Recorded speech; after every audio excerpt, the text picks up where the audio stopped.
This isn't the start of a meeting, so we haven't got to karakia because we are actually still in open meeting. We just adjourned, so we're in the same meeting, just so we know what's what. So welcome back, councillors. We have 2.5 days of submissions to hear this week, and we're really pleased about that because we're really pleased with the huge interest in our plan. So welcome to everyone who's come to talk with us today, and we'll get on with it. So our first is Adrian. Hello, how are you? From Enviroschools. How long has it been in place now, Enviroschools? Since 1993. Wow. It started here in Hamilton. Yeah. Yeah. So yeah. It's quite a legacy. Yeah, absolutely was. So well done to you. When you're ready. Okay. Thank you. Okay. Ngā mihi nui mea Southgate and councillors. This is a submission on behalf of Waikato Enviroschools. As you know, we're funded by the Regional Council, associated territorial authorities, which includes Hamilton City. In Hamilton City, there are 59 Enviroschools, 31 of which are primary and secondary schools, and 29 are early childhood centres and kindergartens. Firstly, thank you for your continued support of this program. As you know, it began in Hamilton in '93. It was the result of small seed funding responding to the '92 Rio Earth Summit, Think Globally and Act Locally. It was initiated by members from the Hamilton Community Environmental Program and supported by Hamilton City Council, Waikato Regional Council and the University. And I mihi to all of those who had the foresight to establish and develop this program. There are now almost 1,400 Enviroschools across the motu. So Enviroschools founded, this slide, yep. Enviroschools founders asked the question, what if school could be a place that empowers young people to design, plan, take action and lead the change in their classrooms, in their schools, their communities and their country? And this is a question that remains as relevant today as it did back then. We're submitting on 2 of the Council's 5 key priorities, a city that is easy to live in and a green city, and also making a request that the Council reinstate the pickup of recycling from Hamilton schools. Informing this submission is the most critical issue of our time, the climate crisis. It is good to see this issue noted in the plan. It needs to be at the forefront of Council thinking and action. It affects everything and everyone, and this generation sits on a pivot point. Let's choose to change and make a difference for a better future and make decisions that generations will be proud of. When making decisions, we must ask the questions, how is this contributing to our carbon footprint? Will the overall effect be to reduce our emissions and be a city where people and nature thrive and are proud of? And what will future generations say of our decision making today? We are motivated by what people around us do and how they behave.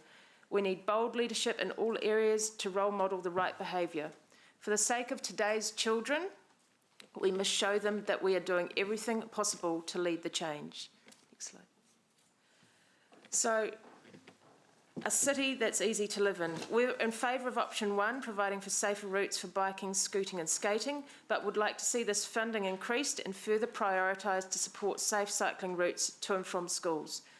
Put children at the heart of your decision making around transport and make Hamilton a place where children want to travel to school under their own steam and parents don't think twice about letting them do it. Make Hamilton a place where it's easier to bike, scoot and skate than to get in a car. Continue to fund the school travel coordinators, but couple that with safe cycling infrastructure around schools. So next slide. So a green city. It is heartening to see the support that Hamilton City is proposing for gully restoration. Our gullies are the lungs of our city, our wild places, and our immediate and tangible connection with nature. Together with prioritising a comprehensive, safe and efficient cycling network, restoration of our gullies will dramatically green our city, lower our carbon footprint and make Hamilton a more livable and lovable city by its residents and visitors. We fully support the funding of gully restoration, with option 2 preferred to prioritise and speed up this process. Next slide. So as part of this option, we propose a collaborative community education model to engage schools and communities. This is the success behind Kids Greening Taupō, where schools work with community partners on conservation projects. Through this journey, students lead restoration projects in the community, which offer them learning experiences outside the classroom. It's a model that puts schools at the heart of action projects. It involves councils, Department of Conservation, iwi, businesses, local experts and community organisations. There are 2 leadership groups, the Student Leadership Group and a Strategic Leadership Group. The many partners support how they can, either through funding, resources or the time of key staff. Facilitating and driving the model is a coordinator, which in Taupō is funded externally. We ask that Hamilton City considers funding this kind of model as part of the Gully Restoration Programme. We believe there is a huge appetite and potential for this model in Kirikiriroa. Next slide. So using Mairoa School as an example of taking ownership in gully restoration, I want to show you how in only 9 months, Mairoa Intermediate have been transforming their school gully with students, teachers and the community. They started with advice from a range of experts, and armed with the gully guide, they got on with it. We organised, the next slide, thanks. We organised a whole day of hands-on workshops to inspire students and teachers with experts from the Waikato Regional Council. Last year, the next slide. Last year, they started working bees twice a week after school, and on average, about 20 students and teachers turn up to get weeding and cleaning up their school gully. After about 5 minutes in the presence of these young people, you are hit by the power that this experience is having on them. They are engaged, they are connected, they are proud, they are curious, they are having fun, and they know they are doing their bit and making a difference to nature in their city. Next slide. Community working bees also happen once a month on Saturdays, which give parents an opportunity to get involved and have about 30 people turning up each month. The school has also established, the next slide, thanks, has also established its own nursery and have been growing their own native plants from EcoSource seed, which they've already started planting out these trees this year. The enthusiasm and engagement of the school community is nothing short of infectious. And the next slide. So this is a map which shows some of the schools connected with key Hamilton gullies. Through coordinating a cluster of schools around a local gully, these communities could embark on restoration journeys that are woven into the school curriculum. Students will be engaged and empowered by owning the change that they are creating in their local environment. They bring their families on board, and with them, the impact starts to snowball. Through collaborating with school communities, Hamilton Gullies can be a place that people love, look after, and are proud of. So the next slide. My final point is recycling in schools. So prior to the introduction of Hamilton City's new recycling pickup system in 2020, plastic tins, cans and glass recycling was picked up by Hamilton City waste management contractors. Schools have always had paper and landfill waste collected by private contractors, and schools are encouraged to compost their green waste and use compost bins or worm farms. We understand that schools do not pay rates, and therefore the pickup of recycling from schools is not paid for. However, schools do a huge amount to educate about recycling and encourage zero waste thinking. Saying no to the collection of recycling from schools is inconsistent with council goals to minimise waste and encourage resource recovery, and also inconsistent with the council's own Fight the Landfill website and its messages. Our Enviro schools go to huge efforts to reduce their waste through their teaching and learning programs. Many undertake annual waste audits to see how they can further refine their systems. Students are regularly learning about the waste hierarchy, how precious resources are, and the problems that waste creates for our planet. They also take what they have learnt back to their families and encourage new ways of thinking about waste and resource use at home. So now to be told that Hamilton City will no longer pick up recycling that they have worked on so hard reducing is a huge point of confusion and frustration for teachers and students. They are now either not recycling, or teachers and students are taking their school recycling home to put back to put in their personal curbside collection. Schools do not produce a large amount of recycling per week, and we ask that Hamilton City review its policy and supply schools with yellow recycling bins and a green glass recycling bin to be collected as part of the existing residential collection routes. We're happy to support the council gather further data if necessary to support this process. Thank you. Any questions? There's got time. Oh, Councillor McPherson. Kia ora, Adrian.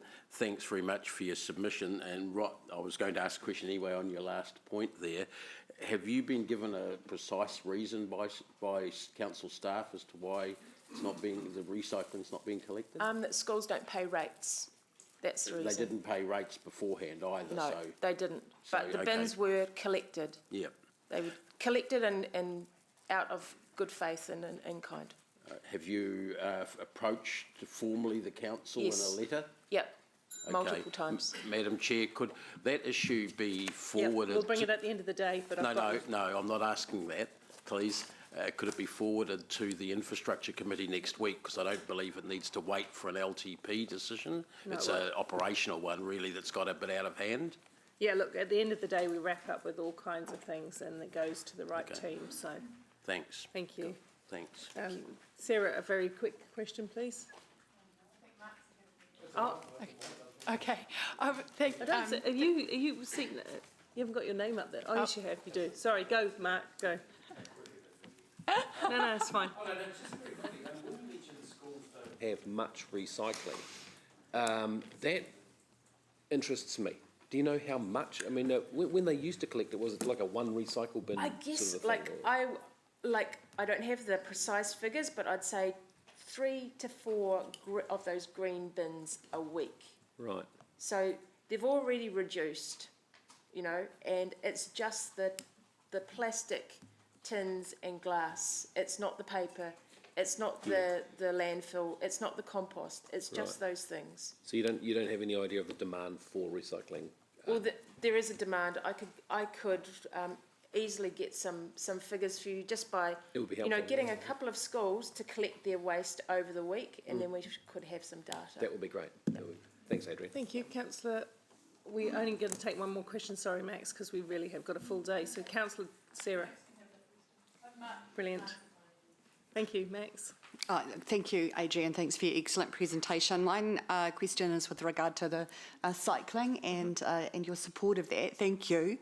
And I also encourage and help to enable that to happen. But when we do that, we face quite a lot of pushback from community, especially around changes to perhaps parking, maybe street changes. How can Enviro schools and the schools that you work with help to advocate further in our communities for that kind of change? Yeah, well, I think we could look at having points where perhaps parents drop off their kids outside of schools. But again, it's like parents aren't going to want to let their kids bike if the infrastructure isn't there, so it's like a catch-22. It's really difficult.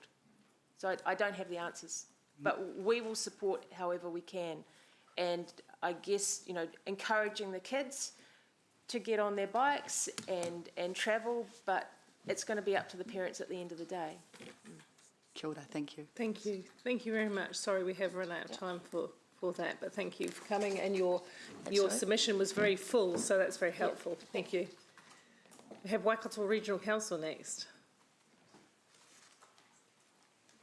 Welcome.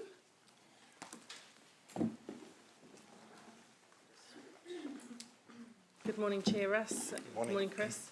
Morning. Good morning, Your Worship, and thanks for the welcome. And I'd like to acknowledge our councillors. We've got Councillor Nicol, Chair of the First Climate Action Committee for New Zealand, sitting behind me. We've got Councillor Angela Strange, who chairs Transport Committee, and our Chair of Finance, formerly the CEO of Field Days for 20 years. It took it from nothing to one of the greatest organisations and events in agriculture in the world. I'd like to acknowledge my CEO and that's been in this role and been with council for many years, but just performing, if I may say, in an exceptional way. And so that's Chris McLeay. Just a couple of quick points. As you know, Your Worship and councillors, we move into our new building in about 5 weeks' time. We are confident that we'll be a transformational council. That is our objective, and just, wait and see. We welcome the proximity to the Hamilton City Council, and I think that'll it augurs well for this relationship improving in the future. Chris has written to you in regard to your plan and detail, and he's going to just summarise those major points. So thank you very much, Paula, for the welcome and the opportunity to present today. Thank you very much. Your Worship, the Mayor and Councillors, thanks for the opportunity to present to your LTP. I note that we work very well between the two organisations. We look forward to, when we're in close proximity, working even better. I'm not going to read the submission word for word. I'll take it as read, but I will highlight some key things in it if I could. And there's a couple of extra things that aren't in it I'd like to highlight as well. A lot of the submission relates to the public transport improvement activities. And as you know, that we have a responsibility for providing the services, and that you have responsibility for providing the infrastructure. And it's really important that we get alignment between the two. We note your proposed commuter parking charges. The Waikato Regional Council does support your proposal to introduce paid commuter parking around the fringe of the city, and using that money for other mode shift initiatives that better enable commuters to access the city centre without a car. The parking charge would encourage commuters to use public transport, and we're just noting that we are proposing to reduce the costs of using buses in the city and capping it to $20 a week, so that would support that initiative. We believe that option 2, retaining free commuter parking, would weaken those initiatives. We also think that allocating road space for the likes of parking should have the that money should be used to improve walking and cycling facilities, and that the charge would recognise the opportunity cost of that land from not being able to use it for the likes of other infrastructure. With respect to your public transport improvement activities, we do support, as we note, most of those activities you've got, but we'd like to make particular comment about your mass transit initiatives. We do note that you're putting significant funding into that, and we're not asking that you'd put more, but we do wonder if you might bring some of it forward. And we do ask for that because to align with our increases in funding that we're putting into public transport services, increasing $1 million a year over the first 3 years. And obviously we need that alignment between the infrastructure and the services to make it successful. A few things in there. We note that there's no specific infrastructure funding for the Comet Corridor, but noting that there's a joint study looking at what the opportunities are there, and that will be very important of the likes of when Peacock comes online.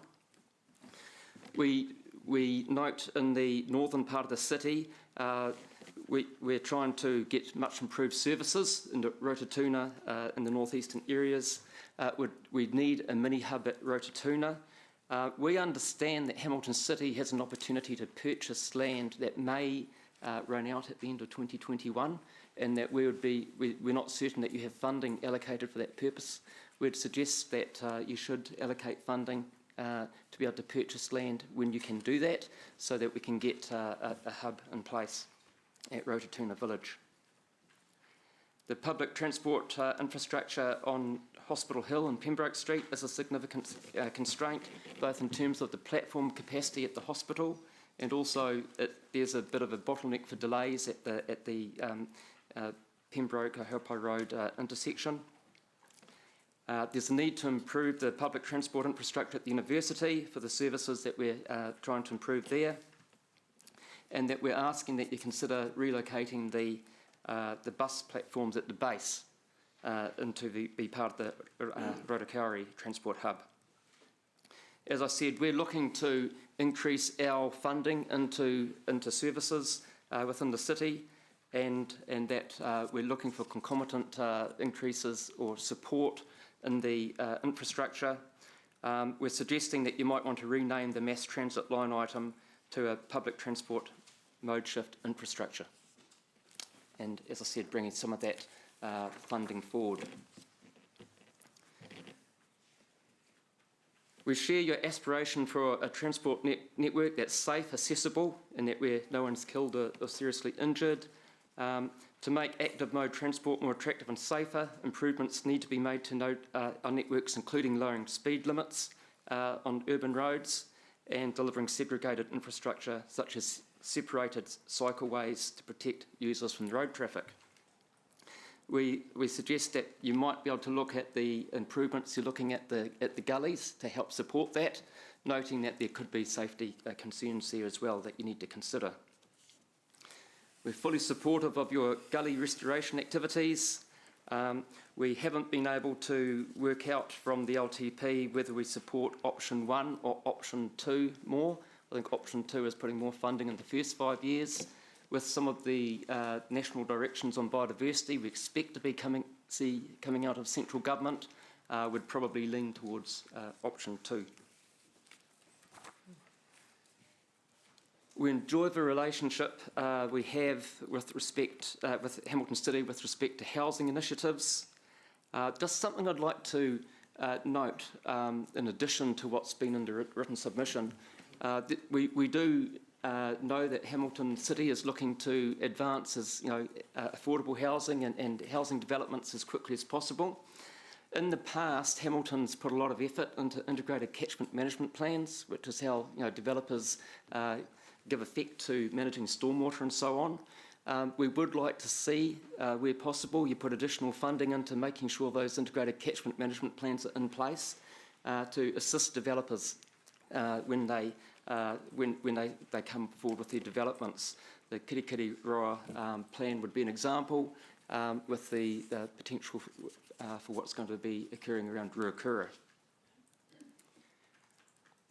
We note the pressures of Three Waters reform on all territorial authorities. We encourage Hamilton City to invest to ensure full compliance with the RMA obligations with respect to Three Waters infrastructure. And the final point I'd just like to raise is to deal with economic development. Te Waka, the Waikato Regional Economic Development Agency, is looking for more financial support. We note the support that Hamilton City has given that agency in the past. We note the support that you've given it during COVID-19 with extra assistance, and we'd encourage you to look at providing extra support to that agency if you can. The Waikato Regional Council is looking at over doubling its support in our LTP proposals, and we look forward to hoping that you can support that development agency as it supports businesses that Hamilton City and the surrounding areas want to encourage. It benefits the city and the region. With that, I finish. Thank you, Mayor. Thank you. As you can see, we've got a lot of questions. We won't necessarily have time to get through them all, so I'm asking councillors to just do their top question. I'll just start with one. I wanted to understand why you want to move the bus platforms from the base to the transport centre. I know the transport hub is a hub, but that may add time onto the journey for those on the east side. Is there a reason for having no bus? Are you saying move the whole centre or have no buses into the base? I think that it's seen as an efficiency to try and use the Rotokauri hub as effectively as possible, and it's seen as a very good place to have the buses. I think Andrew Wilson might be talking to your infrastructure committee later in the week, and he can expand on that. Cool, thank you very much. Councillor Bunting. Thank you, Mayor Southgate. One question or 1.5, is that right? Because they're quite make it different. one and a bit. Come on. One and a bit. Okay, I'll ask. Look, the one that's really plaguing on my mind. Thank you. At the moment, we've got a $100,000 contestable fund to assist people like Pause for Life, SPCA, etc., help to meet the cost of desexing cats to try and control the cat biodiversity problem. It's getting a little bit of heat, and So some let's of the get to the comments question, please, Mark. are that it's regional council's job, not ours, to do that sort of stuff. We had a brief conversation about that. Is this an area we could go halves in, or what's the mood of the council with regards to that, or? Councillor Bunting, I did put it up to our full council. I support your initiative. Thank you. And it is not going to go away. So I believe that we should take responsibility alongside yourselves. Thank you. We're going to advance it. Good question. Thank you. And really more relevant to our submission to you than your submission to us, but go No, ahead. no, it's in our long-term plan and you put it under threat, so I'm asking them. Ah, And you, yeah. I'll just note that our regional pest management plan is also out for consultation at Right. the moment, so it could be another place to submit. yeah, Fantastic. that's what I'm hoping. Thank you. Councillor Taylor, Deputy Mayor Taylor. Thank you, Mayor Southgate. Thanks for your submission. So my question goes towards the efficiency of our bus system at the moment, and particularly in the terms of the extra investment that you're asking for. You're asking for, well, you're increasing your investment, you're dropping the price, you're asking us for more spending on bus infrastructure, plus you want us to put the 1.6 million from commuter parking into public transport.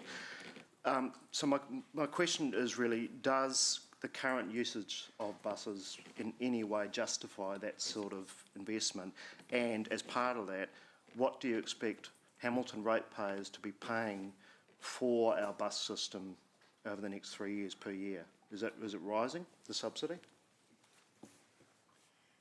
Of course it has to, Councillor Taylor. I mean, I think that the world has shifted, the mode shifted, just the whole thought in regard to public transport, and now it's not an alternative, it's a first choice. And I think smaller buses, electric buses, will be the way that the world is moving, and certainly this city, I believe, your city, Kirikiriroa, should be actually at the forefront. So how much a year a ratepayer is going to be paying for the bus services in Hamilton? I think you're paying in the area of, what is it, I think million and a half probably per week, but it's never enough.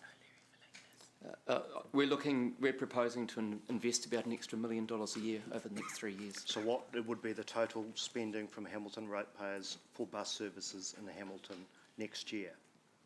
In the area, Well, not Jeff- in the area. You're asking us for investment, so I'm presuming you've got a good business case for your public transport. Jeff, we put $25 million up, and that was from government as well. So it's in the area of about $20 million. $20 million a year in Hamilton Yep. that ratepayers are putting into it? Yep. And we can get that presented at the committee later in the week as well. Yeah. Thank you, Thank I you. think, thank you. 75% fare box recovery. Councillors, we have to go straight to questions without too much of a preamble, because otherwise we're going to make other submitters late. Councillor Gallagher. No preamble. If I was allowed that, I'd acknowledge the work we're doing together on Te Huia, but I'm not allowed a preamble. I want to, and I'm only allowed to ask a question. Can the Chair confirm the following, that the fact that the Chair of the Regional Council, Chief Executive, accompanied by all the other 3 Hamilton constituency members of the Regional Council, are presenting this submission today, underscores your deep desire and ongoing close working relationship with our council? The answer is yes. Thank you. Best council I've ever worked with in 30 years, Councillor Gallagher. Thank you. Thank you, Martin. Councillor Nice Thurston. question. Thank you, Chris and Russ, and also acknowledge that the other 3 Hamilton City councillors on the regional council are all here, which is not something that I've seen in a long, long time. So thanks for that. Will the regional council support the Hamilton City Council in its battles with Waka Kotahi, NZTA, to get funding for the transport infrastructure you're talking about? And going back to my preamble, in the last 3 years we also had funding for PT infrastructure, which was not supported by NZTA in a practical sense at the end of the day. I think your point's made. So 3 years delay because of the lack of funding. Will you support us hitting them up about it this time? The answer is yes, and Councillor, what we've done is, as I've reported to you, we've actually created a directorship that's equal status to the other 3 directors, and we are recruiting presently So I think when we get a high power, he or she, to assist us in this matter, it's certainly going to lift our quality of presentations and our cooperation with you as well. Two further to the point questions, and then we'll have to move on.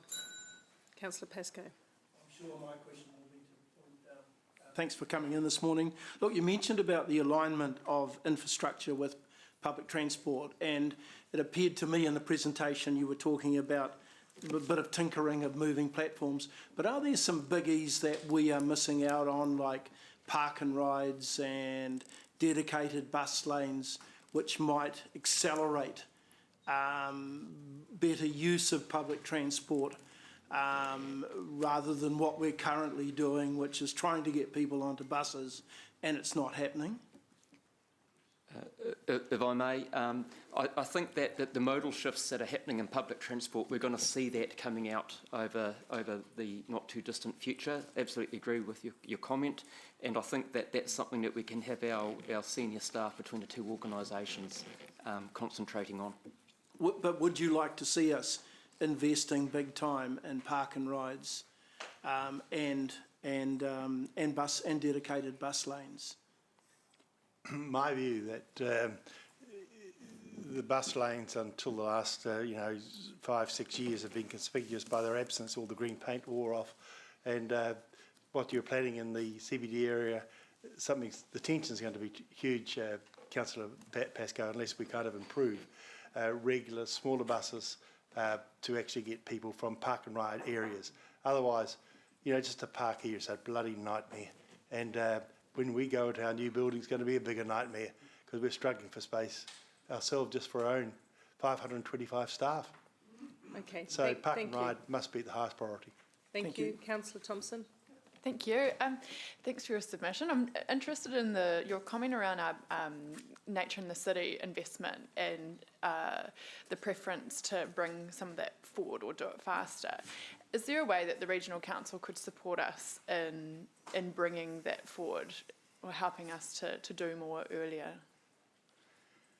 I think it's the kind of philosophical shift that we've had in the last year as far as our council is concerned, and elevating public transport to a full directorship. I think that'll keep the focus rather than just the CFO running it at the present time for the last 25 years. It's actually going to be a dedicated part of our sense of business, the way we do business, and the cooperation will get stronger and stronger, and we'll identify these problems. See, I just look at New Plymouth in the weekend. You've got Gill Street, runs parallel to Devon Street. They've got angle parking, full length, free. People have to park somewhere.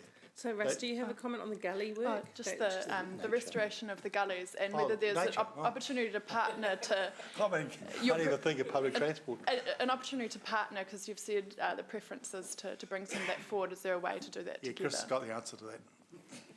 Look, I think biodiversity enhancement in the city and your council's been leading on that over the last number of years. We should be talking more about how we can assist you to bring that forward. Okay, thank you. That was a very good swipe right. Good answer. Russ.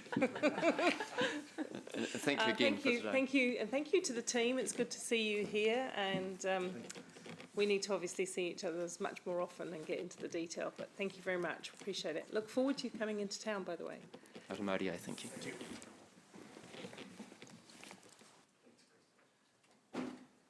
We now have Simon's going to present on behalf of Te Whare o Te Ata, is that right?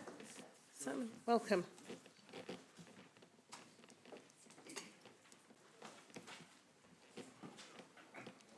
Kia ora koutou.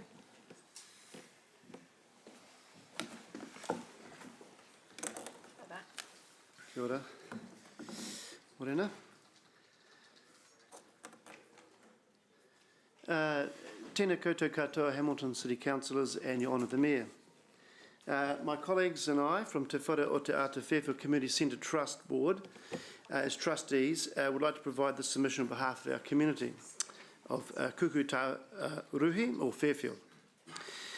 We're here to talk about the current state of the Fairfield Hall, which is plans to be rebuilt after it was burned down a couple of years ago. So rebuilding the Fairfield Hall is good for our community, Kukutaruhi, and Fairfield, and the city. as we believe it will help to bring an increased mana, pride for our community by having a purpose-built facility that provides community services for whānau, family, tamariki and children, something that we can all have pride in. Rebuilding the burned-down part of the hall re-establishes a facility that has been neglected or absent in this community for approximately 2 years. Our offices and spaces and rent for hire for the community and social services have suffered as a result. The rebuild, the rebuild may also help to address some of the recent vandalism in the immediate area around the hall, such as broken windows, repeatedly graffiti. This is because a newly built facility can house suitable services, be modern and valued appearance, and the community can be more engaged in activities in their place. That area. The rebuild fits with the long-term plans the City Council have to improve the park and adjacent playground facilities, such as improved skate and sporting area and playground facilities.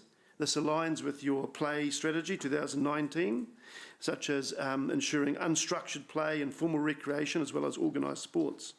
The current fruit tree planting that's occurring in the Fairfield Park with City Council and the Community Centre, and with other research such as Children's Commissioner Solutions to Child Poverty report in 2012, which was to provide quality sports and playground amenities for children in tamariki living in neighbourhoods with high levels of social and economic needs. We believe that the newly built hall area, we support it because it will also bring activities from this facility that we desperately need. The community centre, Te Whareoata, could be based from here, from its current sort of location, Sari Crescent, to be at the heart of the community, to be at the forefront and make it visible to the public space in Clarkin Road. The new built area, the hall, will help with cultural and community activities and events, workshops, educational activities run from these new rooms. Tamariki's activities such as music, arts, dance and other cultural activities can also be delivered from here well. A range of social services can be provided from this space.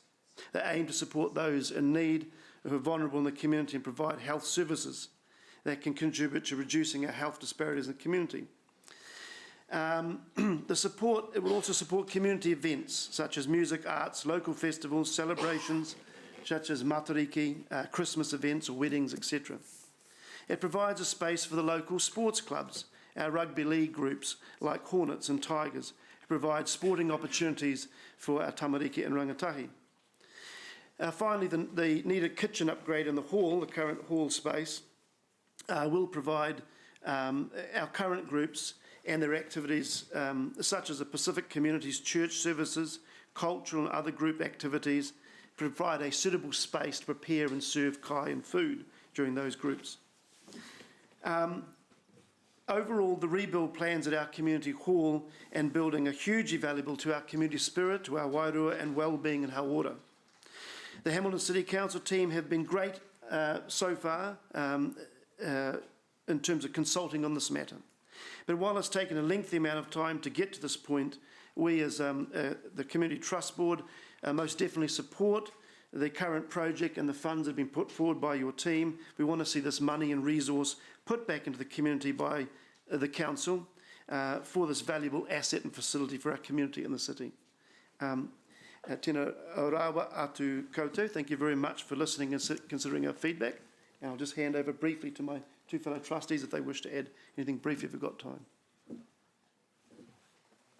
Anything you want to say? I just think it's a valuable resource and it's just in such a state of disrepair for our community, and it's more mana enhancing if we put the money in there and get a commercial kitchen and use it as a space for our community. Tracy. Yeah, thank you for that. We do have a question online. Cash is online. So, Cash. Thank you. And thank you for the submission. Just for clarity, the Fairfield Hall, to my understanding, is currently funded and due to start, I think, in July. Are you aware of that, or is that something I need to talk to staff about? You mean the new rebuild of the, because there's two parts. There's the actual hall area, which is currently functioning, and we manage the lease on behalf of the council, but it's the front building part which has had the community police and other services there, but that's been the front part that's been burnt down. And your team do have a budget, and they've consulted us on that with the community. There's about 1.1 million, I think, is the rebuild cost proposed. So that's where we're coming to support, something along those lines. Yeah. That makes some clarity. Yeah, thank you. We'll talk to staff about that. Thank you. Okay. Councillor Bunting? Thank you, Nicola. Thank you for your great submission. So did I hear you right, you would look at moving into the hall yourselves as well to run for the place as opposed to see it credit? Yes, yeah, we've made that proposal. It's been sort of thrashed out a lot amongst the trustees and others, but I think we've decided quite clearly that puts us makes us more visible, particularly at that heart in that Clarkin Road area. We're a little bit tucked in behind. It's been a valuable place to be in that whare, but we're sort of out of the way, and we can see that being part of that facility, we lease it over the last year or so we can be a more visible presence in supporting activities. And that's great. And the police, are they keen to come back and? They've made a change, I think, to the way they'll run their community policing services, so we're not 100% sure what that is. We hope to hear more about that, but the ongoing networking presence, we would hope continues, but they're no longer going to rent that space. Okay, thank you. Thanks for your submission again. Thank you. Thank you. Just a question for me. I visited when I was in Mark's role last term council. So if you move into the hall, would you be seeking, because the rest of the hall, as you say, is still, it's in okay condition. That's best you could say of it, really, especially the kitchens, which are barely okay. But are you looking to council to bring the whole facility up and to then surrender your lease on the house and move in and make? We rent the whare or the house in Surrey Crescent from Kainga Water, from Housing New Zealand. So I don't know exactly what so it would more in that front space. There's a plan for an office area, and then there's sort of a couple of multi-purpose rooms and breakout offices and facilities like that. So, and we currently lease that out, except that there's no income coming from that front part. Yeah. Because it's burnt down. Right, so by being able to move in, you'd be sort of front and centre of managing the hall. Yeah. Plus, some of those meeting rooms could be used. We'd rent them out. We've got after-school program. We've got the Kete Kai free store. We ran through COVID, providing free kai to the community. We've got aspirations to build on that as a community centre. We've got a bunch of new trustees that have joined us. Orpha and Trace have been with us for a long time, and a few others haven't been there, so we want to build that vision further with the bit that was help of burnt community down, advisors. did it affect the bathrooms in any way, or so they still? Yes, well, I mean, there's issues such. I mean, I've seen young children climbing in over the blocked off area to access water during summer. No water. Public sort of facilities. It's a real shame for the Tamaroke. Well, that answers my question, just about how we potentially need to look at the whole facility, not just.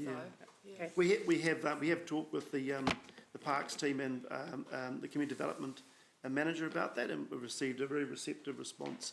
So we hope that's a good positive. Yep. And we're expecting a bigger population in that area. Remember, I read the parks. Yeah, thank you. That makes my point clear for discussion. So thank you so much. Kia ora. Thank you for the good work that you do in Fairfield. It's hard work, and we appreciate your role. Thank you. Mana. Yes. Yes. Yeah. I'm going to bring all the councillors on a field trip to the hall. That'll help you out a lot. Yeah, it is, isn't it? Thank you so much. Okay, next we have not Jacob. We don't have Jacob. We have a number of other people speaking on behalf of the Kiwi Property Group. Maureen, Alison, Arthur and Tina. Is that right? Did I get that right? That's Was right. only three of you? Yep, there's three Cool. of us. Check in the middle.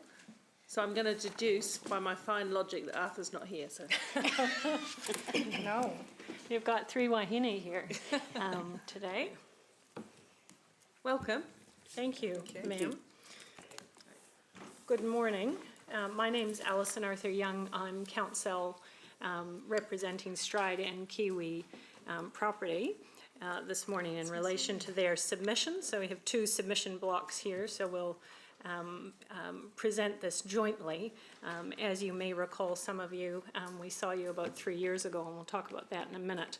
But with me is Maureen Pierce, who is Centre Manager at Centre Place here, and is also here to talk about the base and other Kiwi property shopping centre, and Tina Boyd, who's Centre Manager at Chartwell, a Stride property in the city. Firstly, I just want to acknowledge the Council's very open approach to consultation in relation to this LTP. I think you've seen a significant number of submissions, and that really, to me, whilst meaning you sit through a lot of these, means, I think, an appropriate amount of community engagement with this process, and I want to acknowledge that. I also, too, want to acknowledge the very open approach that certainly the Council 3 years ago, when the same group came together, and I just again want to note we have two arch rivals and competitors here. I don't ever sit at a table with both Stride and Kiwi property singing from the same song sheet. They are competitors, and fiercely and proudly so. But coming together to present on this issue to you shows in my submission the seriousness that these ratepayers and important members of your community take. I'd also, though, like to acknowledge that the reason we've taken this approach again, this collaborative approach, is in part due to the very collaborative and open response we had from Council 3 years ago. You may recall, for some of you who were here 3 years ago, there was a significant proposal to accelerate the shift to CV. You may recall that, with pretty extreme consequences for a range of your ratepayers. And that's what actually had Stride and Kiwi come together with us 3 years ago, and we're grateful, whilst that was still an extreme rates increase, which we'll talk about in a minute. The Council certainly took a very open-minded approach to that, and we're asking that again here. The reason we're here this morning is really around one issue only. So there's a range of things, of course, that folks like Stride and Kiwi could comment on in relation to the LTP. But really the focus is on the government compliance rate, the targeted rate proposed in the LTP. Stride and Kiwi strongly oppose it, and in my submission it should not proceed.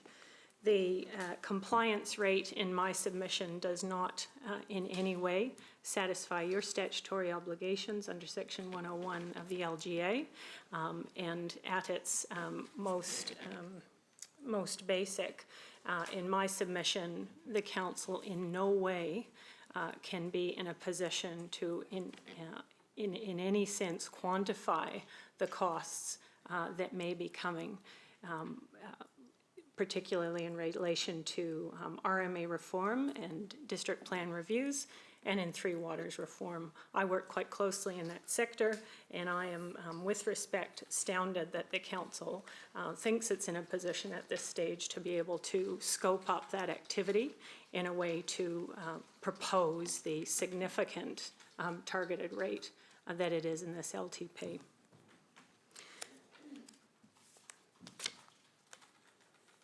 The compliance rate in my submission lacks transparency. There's nothing in the LTP that clarifies precisely what is expected or is going to be required for for council spend here. I acknowledge certainly that there is going to be a huge amount of churn in relation to local government, Three Waters and RMA reform, and the implications for local government over the next several years will be intense. But the proposal in the LTP, for example, a reference to central government compliance for Three Waters reform or RMA reform, those programs are still, with respect, in their infancy. Of course, the Council knows Three Waters reform set to amalgamate water services nationally Minister Mahuta is still working with DIA, as this council will know, on a range of timeframes, and we don't even have exposure drafts around what the broader amalgamation looks like.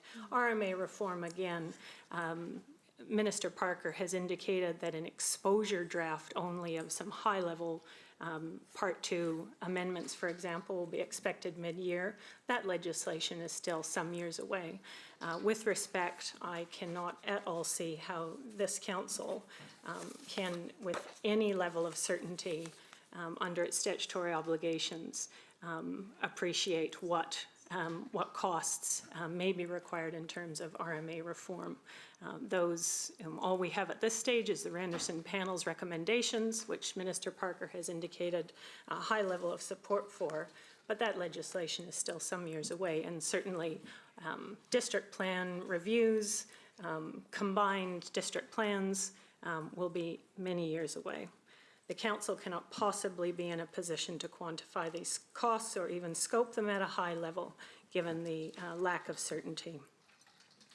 We haven't seen any other council in the country propose a compliance targeted rate of the kind proposed in this LTP. And other councils in the LTPs have acknowledged the reforms that are coming, but note there is simply no certainty about what the impacts might be.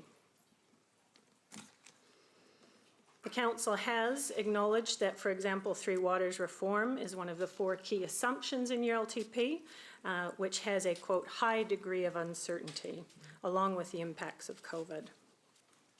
The council has provided an alternative, which, with respect, I don't consider as much of an alternative. That is, rather than a targeted rate, those costs will simply be folded into a general rates increase. In my respectful submission, it doesn't matter where you sit. This compliance rate, whether it's as part of a district-wide targeted rate, question on that, or in fact it's folded into a general rates increase. My strong submission to you is a compliance rate of the kind suggested in the LTP simply lacks any of the certainty or transparency it is required to. Just briefly from me to conclude before I hand over to Maureen and Tina. There are, of course, other funding options that will be available to council and are available to council for some of these costs. And clearly that's one of your obligations under the LGA to consider alternative funding options. So for example, the Infrastructure Funding and Financing Act, which I anticipate the council will be familiar with. There's also significant Three Water stimulus packages that central government are standing up, and I understand the Waikato region is up for about $70 million of that stimulus package in acknowledgement of the likely changes coming. There are quite simply other alternative funding sources when the council has a better sense of what is coming. Again, your statutory obligations around fair and reasonable allocation of a rates burden require you to think very carefully about the costs on ratepayers now and in the future and how those costs should be allocated. Again, in my submission, the costs for government compliance, quote unquote, may need to be distributed and properly should be distributed likely over a longer period. Again, once you have better certainty around what reform is actually coming, noting we don't yet have any legislation on these matters. Maureen and Tina will talk in a minute about affordability and cost and how the commercial sector and business sector and shopping centers like the ones they represent to you this morning already pay a disproportionate amount of cost, and this only will exacerbate that. You'll also hear from Maureen and Tina in a minute on the impacts of COVID on their tenant community and the challenges for their sector, and this compliance rate will only exacerbate that. So the submission is simply that the compliance rate should not proceed. The submissions also express a concern about the proposed rates increase, which is more than, again, what was forecast and communicated to ratepayers previously, and so we encourage also the council to think really carefully about that general rates increase. But certainly the compliance rate in my submission is in no way able to satisfy your LGA obligations. I'll now ask Maureen and Tina to make a few comments, and then of course happy to answer any questions. So just before you do, Yeah. can I just, where you're going to tick over into the next 10 minutes of your time, but there are a number, including me, of questions. So just if you could leave a little bit of time for questions, that would be really useful. Thank you. Lovely. Good morning. Some of you know me. I've met several of you over the last few years. I'm the centre manager at Centre Place. I've been with Kiwi Property 22 years. I'm speaking on behalf of Centre Place and the three owners, TEA Custodians and Tainui Group, as well as Kiwi Property Group, also the base as Tainui Group and Kiwi Property Group as 50-50 owners. I've been in this shopping centre since 2013. Previously I was at North City in Wellington, again with Kiwi Property. So we have between us around 270 stores, both out at the base, Centre Place being a key feature in the CBD landscape, and the base being quite a giant retail park in the northern, servicing the northern suburbs. And we provide quite a few community amenities that go with that. Tēnā koutou, Mayor Southgate, councillors and Hamilton City Council management team. Ko Tina Boyd Toka Ingawa, Centre Manager at Chartwell Shopping Centre. I'm here to represent my shopping centre, which is owned by Stride Investment Management Limited. I've been in the shopping centre industry for over 16 years now, and also worked for both Kiwi Property and Westfield. Although Stride and Kiwi Property, as we've said, are competitors within the Hamilton retail market, we also have significant share concerns in relation to the long-term plan, which has led both companies coming together for this joint presentation. Chartwell Shopping Centre is owned by Diversified New Zealand Property Trust and is managed by Stride. We purchased the centre 5 years ago, which was a significant capital investment in Hamilton. We have a wide range of tenancies, as you probably all know, and we also have some large franchises like your Progressive Enterprises, James Pascoe Group, Event Cinemas. Chartwell has approximately 120 retailers and is home to about 900 employees. We have about 1,000 free car parks, and we're also involved in our community. Cool. Just to give you an idea, this rates increase, under the increase proposed in the long-term plan, Centre Place will go up by 103,000 to 1.25 million. It's an increase of 9%. 3 years ago, when we came before you, our total rates bill was around 860,000. So that's a 50% increase in 3 years. The capital value transition notwithstanding. The base, they will go up by about $300,000 to 3.6 million. To give you an idea, 3 years ago, their rates bill was approximately 1.5 million. So you're talking a 2.5% increase over 4 years. That has to be passed on to our tenants. So for Chartwell, this proposed increase is about 127,000 on last year, which takes our rates bill up to about 1.5 million, and that equates to a 9.3% increase. If you look back at 3 years ago though, our rates bill was 636,000. So 3 years later it's 1.5 million. So we're not just talking about the impact of what this rates increase cost is for us. We've already had a significant amount of increases for the retailers from the past 3 years with the transition. The proposed rates will have a direct burden on our tenants, which are small businesses, and they've already been severely impacted by COVID-19. Chartwell, Centre Place and the base have services like cinemas, restaurants, cafes and travel agencies, some of the hardest hit sectors from the COVID pandemic. During lockdowns, we provided rent reliefs for our tenant, but the costs can't all be absorbed. It's inevitable that further rates increases will have an impact on our tenants. We've heard from some of our retailers that these increases in their rates will influence their financial performance and the viability of their stores. It will mean that some have to reduce staff hours, therefore affecting employment in our city.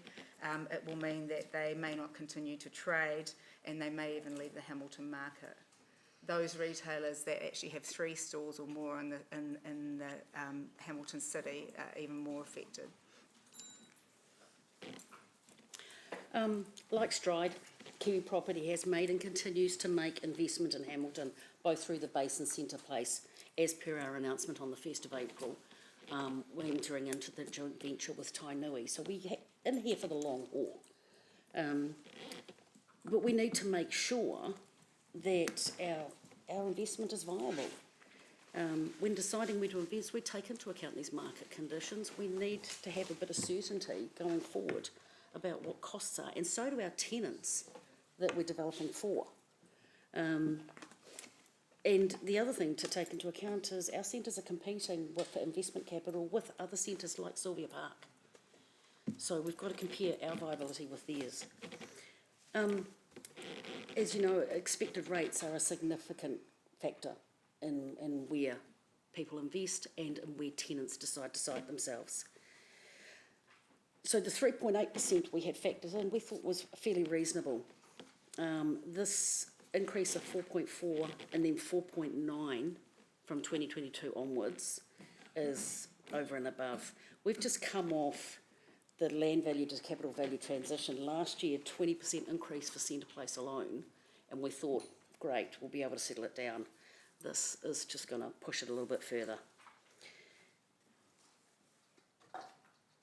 We consider that the increase is unacceptable, and given that we've got businesses, many of which are owner-operated in Hamilton, already struggling with the effects of COVID-19 and still some uncertainty around how that's going to play out in the next 12 to 24 months, we need some more certainty and stability to foster our business confidence. Thanks, Maureen. Happy for any questions, ma'am. Thank you very much. And thank you for we have gotten Reg's submissions in detail too, so this time's very useful. Just one quick one from me. I understand your view towards the split off of the various parts of the rate, but I'm assuming you're not happy with an 8.9% general rates increase, no matter what the name of the various portions are. That's it, ma'am. In my submission, this compliance cost isn't justified. So I acknowledge a level of, transparency from the council to say, well, look, we think this may be a compliance cost, and we'll put it in a targeted rate, as opposed to wash it into a general rate. Yeah. So I understood in my that. submission, it simply doesn't stack up. So you are familiar with the 30-year infrastructure plans and how the water's accounted for, the NPS, fresh water, and so you're saying because are you saying because the costs of water going forward are unknown in your view, unknown, we shouldn't rate for them?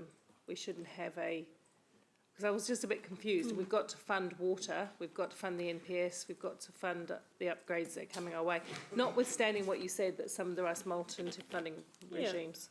Thank you, ma'am. Certainly the cost of providing water services, even now whilst we wait for change in the sector, is necessarily a job for councils, and is clearly set out, actually, interestingly, arguably double-dipped in your general rate. And it says, general 3 waters maintenance and upgrade sits there, and of course you'll have development contributions and other funding tools to manage that.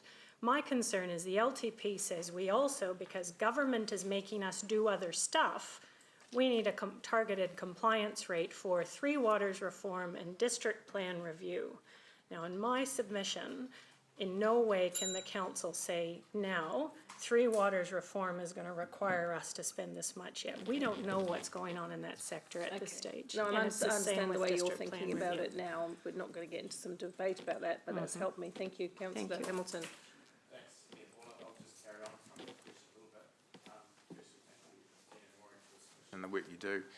Is it Alison? Yes. Council, thank you for, my questions are to be critical of the report, not, the work that you guys do obviously as entities. Alison, are you aware that those compliance targeted rates are for clearly identified existing fund requirements? They're not for the maybes? That's not at all clear in your LTP whatsoever that therefore, that it's very clearly in your LTP for the maybes. It is set out as a government compliance targeted rate for changes that are anticipated as a result of RMA reform, quote unquote, and Three Waters sector reform. Okay, so perhaps we could clarify that, because they're definitely attributed to forecast costs. I was interested in your range of alternative funding mechanisms that you alluded to in around the IFF and the water stimulus. Were there any others that you are aware of? Because those are two that we're chasing pretty hard to allocate where and when we can. Absolutely, those are two critical ones, and I think it's fundamental that the council is chasing those funds pretty hard. That's what they're set up to do, as that, for example, Three Waters reform comes on, and certainly chasing, for example, the 70 mil for the Waikato region around transitioning is absolutely top of the list for what the council should be doing. My submission is it's completely inappropriate to then put a district-wide targeted rate on, skewed towards already So my question, sorry, was were there any other alternative mechanisms? Because you mentioned those two in your... Well, given you three as an example, but there'll be a range of other tools I anticipate, or not, depending on what DIA and MFE do in the future. Okay, I noticed also your submission was silent on the 2.8% decrease or less of an increase last year that council took into account. What decrease is that in terms of the general rate? It was 2.8% last year instead of 3.8%, and we were grateful for that. And that it was rolled up in our 20% increase anyway. And we recognise that in the 4.4%, which is above the forecast 3.8. So we appreciate that, but it's the 4.5% on top of that, and then the ongoing 4.9% instead of 3.8%. So Yeah, thank you. Councillor Wilson. Yeah, thanks, Mayor Paula. Thank you for your submission. I wonder if you can just clearly stipulate exactly under the LGA section 101 which clause you're concerned with that you feel is ultra vires. Certainly. So you'll be aware, Councillor, of course, that firstly under Section 14, you're required to conduct your business in an open, transparent, and democratically accountable manner. And while part of that is having an LTP for people to comment on, it's also critical that, for example, a targeted rate is very clearly defined in terms of what it is going to pay for. So there's firstly a big question in my submission around the transparent way in which the targeted compliance rate has been set up. Then under 101, you'll be aware that the funding of council must be met from appropriate sources, following the consideration of, for example, community outcomes, distribution of benefits, period over which those benefits are anticipated to occur, the extent to which actions or inactions of particular individuals or groups contribute, the costs and benefits, transparency and accountability, and the overall impact of allocation of liability. In each of those limbs, Councillor, I would say that this targeted rate fails. There's no analysis in the LTP around allocation of benefit. In fact, it's a general targeted rate. Surprisingly, a targeted rate imposed across the district. I think you've answered that question. I just want to make sure I got time for the rest. Two quick questions. You wouldn't dispute that there are some known costs already as a result of the MPS and the need, and that has triggered the need to review the district plan. You'd acknowledge those costs? So some of those costs, for example, around the MPS and NES over the last couple of years, which will clearly be part of the general rates, and in fact in your LTP are listed as part of your ongoing compliance under general rates. So, those district plan and regional plan changes that are required over 5 years to be implemented, I'm well aware of those So changes. if we simply remove the term targeted rate and could show to you very clearly meeting our obligations under Section 101, transparency, etc., then you'd be comfortable if we could itemise each of these cost centres. I think that's an important part of your statutory obligation, yes. So your finer nuance is you don't like the term a targeted rate. You're not debating the fact that there is a cost and we have to cover it. No, with respect, I am debating that there is a cost of government compliance. The way the LTP has labelled it as government is requiring RMA and district plan reform. That's not the MPS FM and NES FM. And also 3 water structural reform. Thank you. Those costs are not yet known to the council. Thank you. We are in my chewing into submission. other submitters' time now, but Rob, you've waited patiently, so if you can take your 2 questions or whatever it is. Well, it's only one question One now question. because the second question, or first question's been asked. Look, again, it's around the targeted, government compliance targeted rate. And I use the word target because I believe that's what it is. Would you be more comfortable if there was strict accounting by council, what I would term sort of jam jar accounting, in the sense that there would be carryovers and credits, so the targeted rate might vary from year to year depending on how much council is required to spend on these particular central government-driven projects? Thank you, sir. I think that's obviously a very good start, and it would be good to see that, for example, if those costs were clearly understood and then accounted backwards. That's not the space we find ourselves in now, but that is certainly sensible accounting. Thank Yeah, you. right. Thank you. Thank you. Thank you for coming. Thank you you. for joining up with your submission and making it so clear and helpful to us. Thank you. Next up, we're going into Puketaha School, and come forward, guys. We're really apologies that you have to wait, but I guess it was maybe interesting to see how council works. Yeah. Yeah, so they had it cheap, so when they compare the rate increases, they should really be looking at the 9.7 that happened last time. And Just pull up another chair or make yourself. You're good. Thank you so much, Jeff, for bringing the students. And already, I'm going to have forgotten each and everyone's name. So just give us your quick first name and then into your presentation. Emma, Tyler, Cooper, Flynn. Thank you very much. Emma, Tyler, Cooper, Flint. Flynn. Thank you. My name is Emma. This is Tyler, Cooper and Flynn, and we are from Puketaha School. Today, we're here to convince you that you should build a roundabout at the Puketaha/Gordington Road intersection. We believe that it would improve the safety of all the whānau at Puketaha and the entire community. By the time we are finished, we hope that you'll be saying yes to building this roundabout. A few reasons why you should build it is, 1, putting a roundabout at this intersection will stop a massive traffic build-up for people turning right out of Puketaha Road. If people want to turn right and have been waiting for a while, they might take a risky turn, which could result in an accident.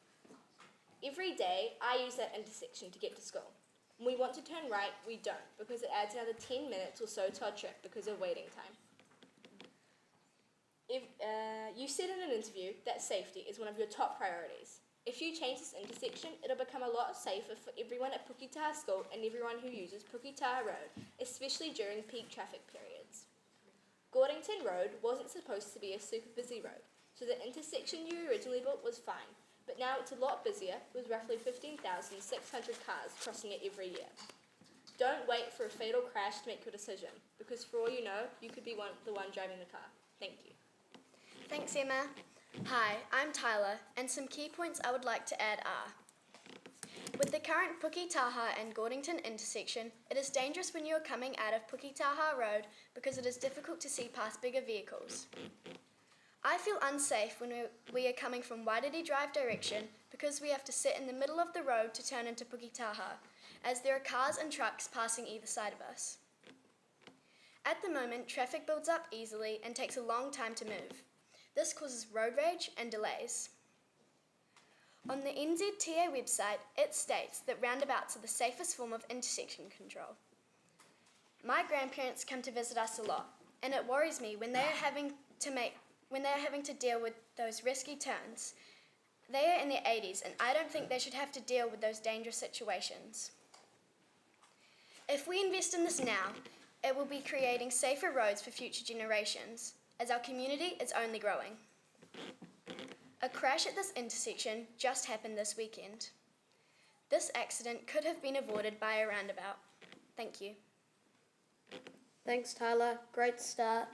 Let's be clear. The Puketaha intersection is unsafe for our community. Traffic is a nuisance, as it is a busy road. It is getting busier, but not just turning in. Also, when you drive through Puketaha Road and you want to turn out, it can build up some unnecessary traffic. A small roundabout can fix some small but serious problems, not just when you're in the car, but for cyclists who feel much more comfortable that a smooth roundabout instead of heavy traffic, cars turning quick around corners, cars honking at each other to see who to turn in or not. None of those would happen if we had a nice smooth roundabout. A roundabout will make your trips easier and smoother. Just to the trip to the shops, in and out, you'll feel much more comfortable driving through a roundabout. No cars driving past you.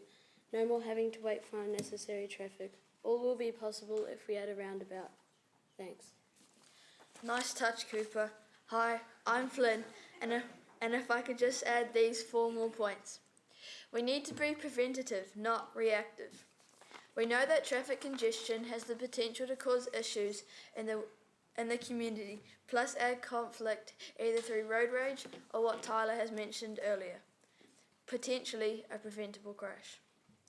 By nature, roundabouts are safer and smoother as drivers only have to look one way. Finally, from me, it would support the traffic keeping to the 60-kilometre speed limit.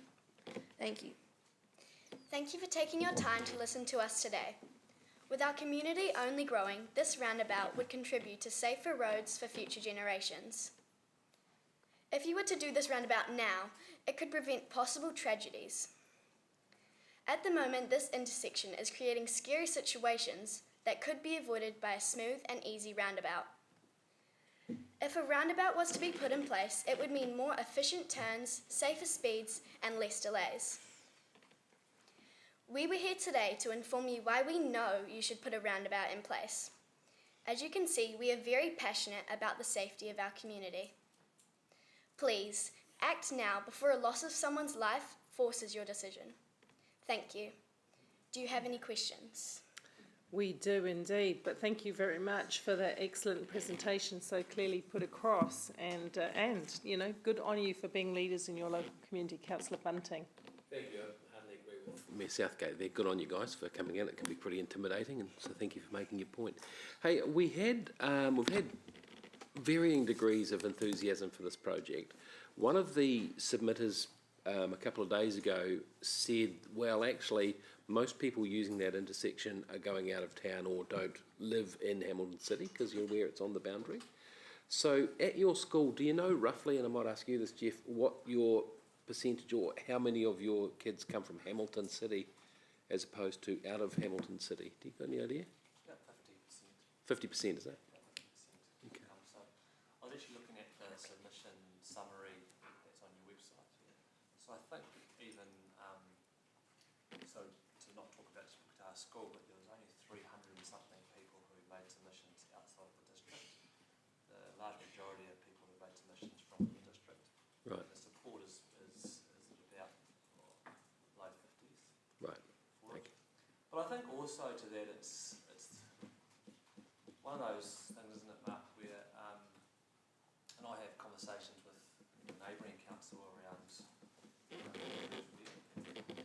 it's got to support each other. So even though some of the benefactors might be from people that come from outside of the HCC,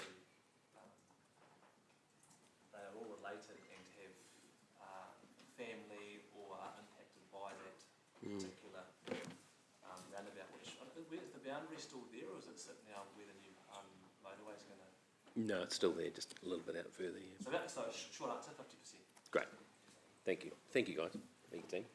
Thank you. One more question, Councillor Pascoe. Yeah, thank you. And my question follows on from Councillor Mark and might be best directed to Jeff. Are you presenting a similar presentation to Waikato District Council, given, in terms of sensing some degree of funding from them, given that half the road belongs or is under their control, as is Puketaha Road? Yeah, so their LTP still isn't closed yet. I haven't seen this particular roundabout as part of their LTP. So therefore I haven't. I'm absolutely sure it's not, but it wouldn't hurt to still ask them whether or not they feel they should be contributing. Okay, so again, short answer, no, we haven't, but it doesn't mean we won't. Okay, thank you. Thank you. Thank you very much again. We appreciate it. Hope you found it interesting. And just so you know, the next phase is after we've finished hearing everybody this week, we go into what they call debate and deliberations. So we start talking about the questions that you've raised. We ask staff to provide us information on that. And then we make our decisions, and then we get back to you as to where our decision sits. So keep an eye out for that. Thank you very much. Thank you. Thank you.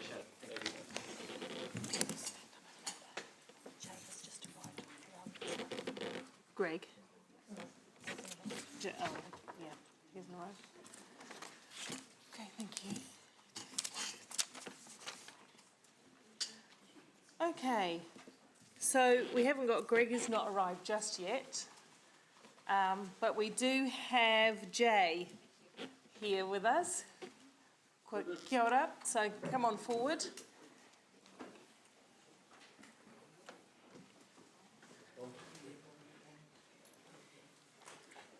Morena kōrua. Kia ora. Kia ora koutou. You start off.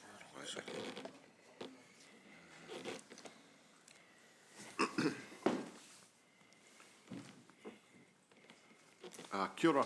My name is Duran Walker. I'm an advocate for the Waikato Bomb Club here in Kirikiriroa, Waikato.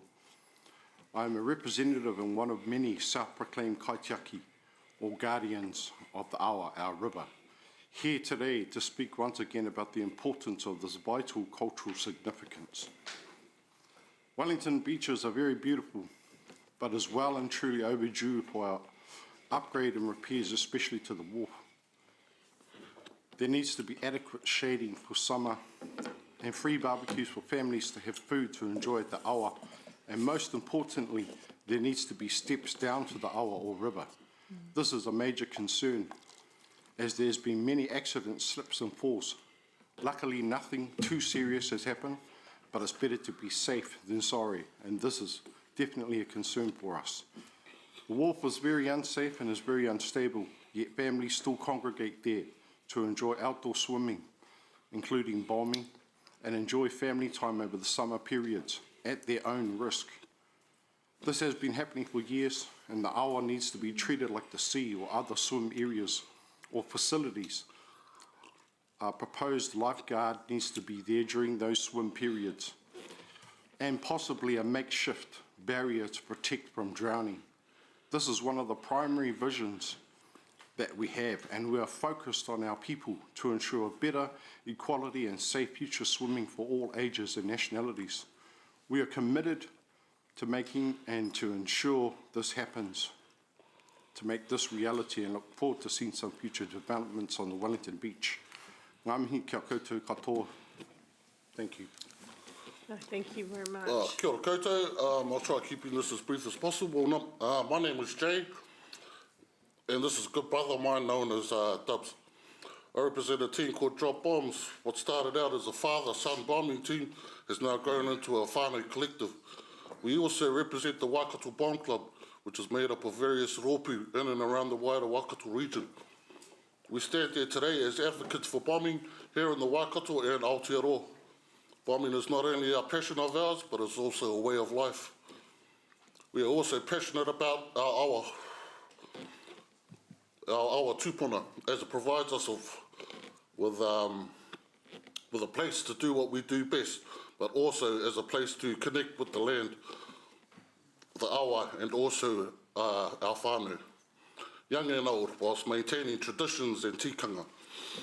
As a self-proclaimed kaitiaki o te awa, I believe I have been given a purpose, and that purpose is to protect the awa, and to keep our whānau who use it safe, especially our tamariki and rangatai. Where do we start? By making our bombing infrastructures along the awa not only more accessible for the public, but making it safe also. Our tamariki definitely deserve it, as I've seen many scratched or cut up, and you know, just from climbing up onto the wharf, from exiting the water. Be nice to get a few ladders in there if possible, as I've seen a few ladders at other bombing areas in and around the country. We have some of, if not some of the best bombers in the country, yet we are continually overlooked in a place which is meant to be embrace us as tangata whenua. More needs to be done than just annual patch-up jobs and quick fixes too. These jetties are well past the expiry dates, and I think upgrades are long overdue. There are many spots along the awa that are frequently used by bombers, but I'd have to say Wellington Beach is the go-to for bombing in Kirikiriroa, so I'd have to start there. I preferably enjoy bombing at the Hamilton Gardens, aka HQ, as it's known by many of the locals. I and many others enjoy jumping from high places, hence why this is the place we frequently use. But I'm doing this mainly for the future generation of bombers, and Wellington Street Beach is where I want to start. It definitely needs upgrades. It needs safer access to and from the jetty. Wood needs to be upgraded to metal or steel. Overcrowding on the jetty, especially in the summer, is a huge problem. So weight restrictions are definitely compromised. More paddling along the jetty floors needed, as slips falls are a big factor due to the slippery nature of the wooden surface. It needs more adequate shading for whānau up on the bank, especially our babies. It basically needs a complete overhaul, and I think a few ladders would be greatly appreciated in the process. Even a few sports-orientated structures on the side would be nice. I see that there's a basketball court at the skate park. Why can't we have a few more placed along the awa for recreation and community interaction?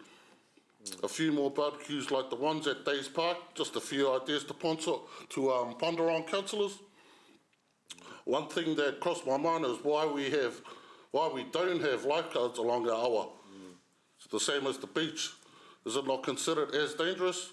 I don't know, but the safety of everyone is paramount.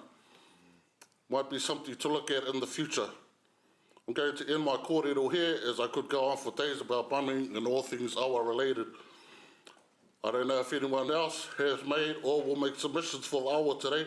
I just know I'm doing it for our tamariki, our rangatai, our tupuna, and most of all, our bombers. Bombing's what I and many others love with a passion. We ain't hard to find. Summertime along the awa is where we are. Thank you for your time. Ngā mihi, bomb life. Thank you very much. Appreciate that. And to be honest, we've seen you twice now, and you've educated me about bombing. I didn't know there was a club, so I do see people doing it, and I think that's really cool. I've never realised that it has so much structure behind it. So well done for that. Thank you. I think you'll find a few advocates for Wellington Street Beach here. Councillor O'Leary. I do have a couple of questions. Yes. I've been to the my stupid laptop. I'll try and remember the questions. I've been to the Rotorua Blue Lakes bombing competition. Like, that's a bombing competition. Yes, It's that's phenomenal. the national competition. So cool to watch. First of all, have you seen the plans for Wellington Street Beach? And if the jetty didn't go ahead, because there are quite a lot of submissions not supporting the new jetty, thank you, would Wellington Street Beach be an option? Oh, it should definitely be an option. I haven't seen the plans yet, but I'd love to be included in them. Yeah, okay. It's not liking me today at all. What was my other question? What does a bombing pool look like? I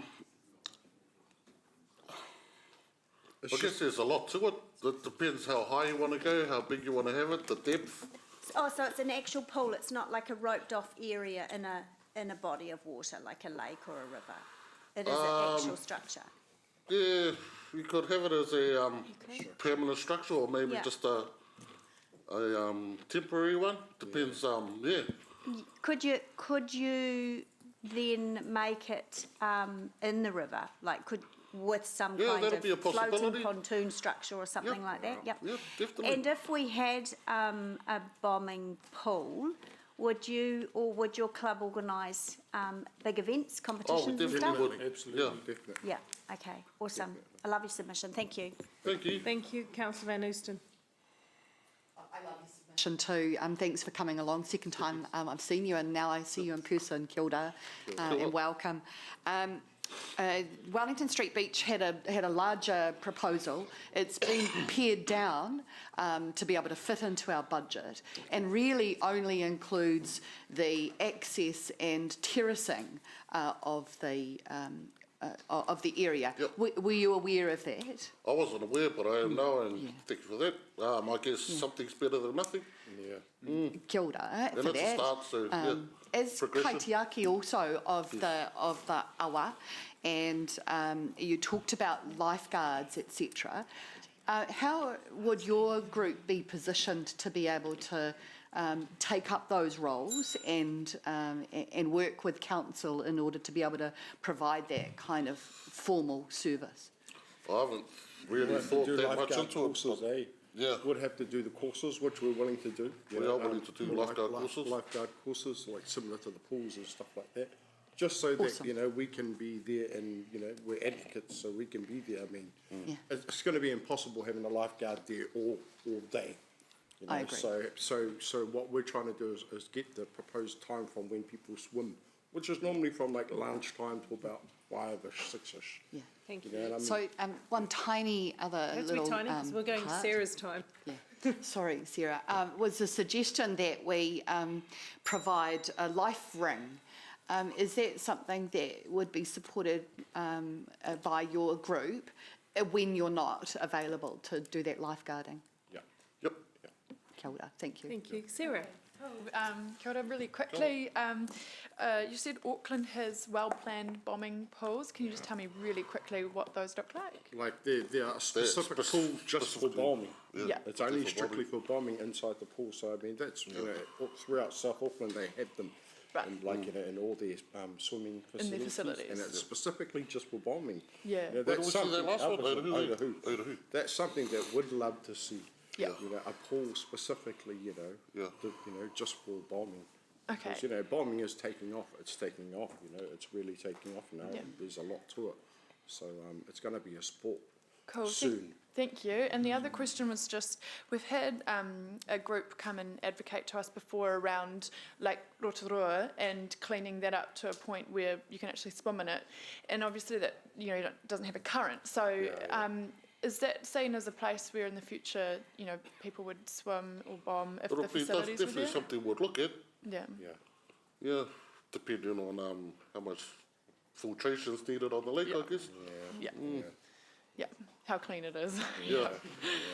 How deep it is. It's How quite deep shallow. it is too. That's a, Yeah. that's a biggie. Yeah.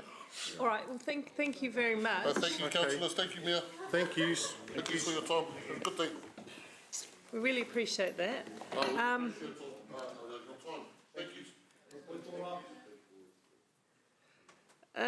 Do we have Greg here? No? From Health Board? No. Okay, so we're going to have Patricia and then we're going to have a break, a comfort stop after this, councillors. And we are running a little bit behind, so we'll try and catch up a little bit, not through your submission.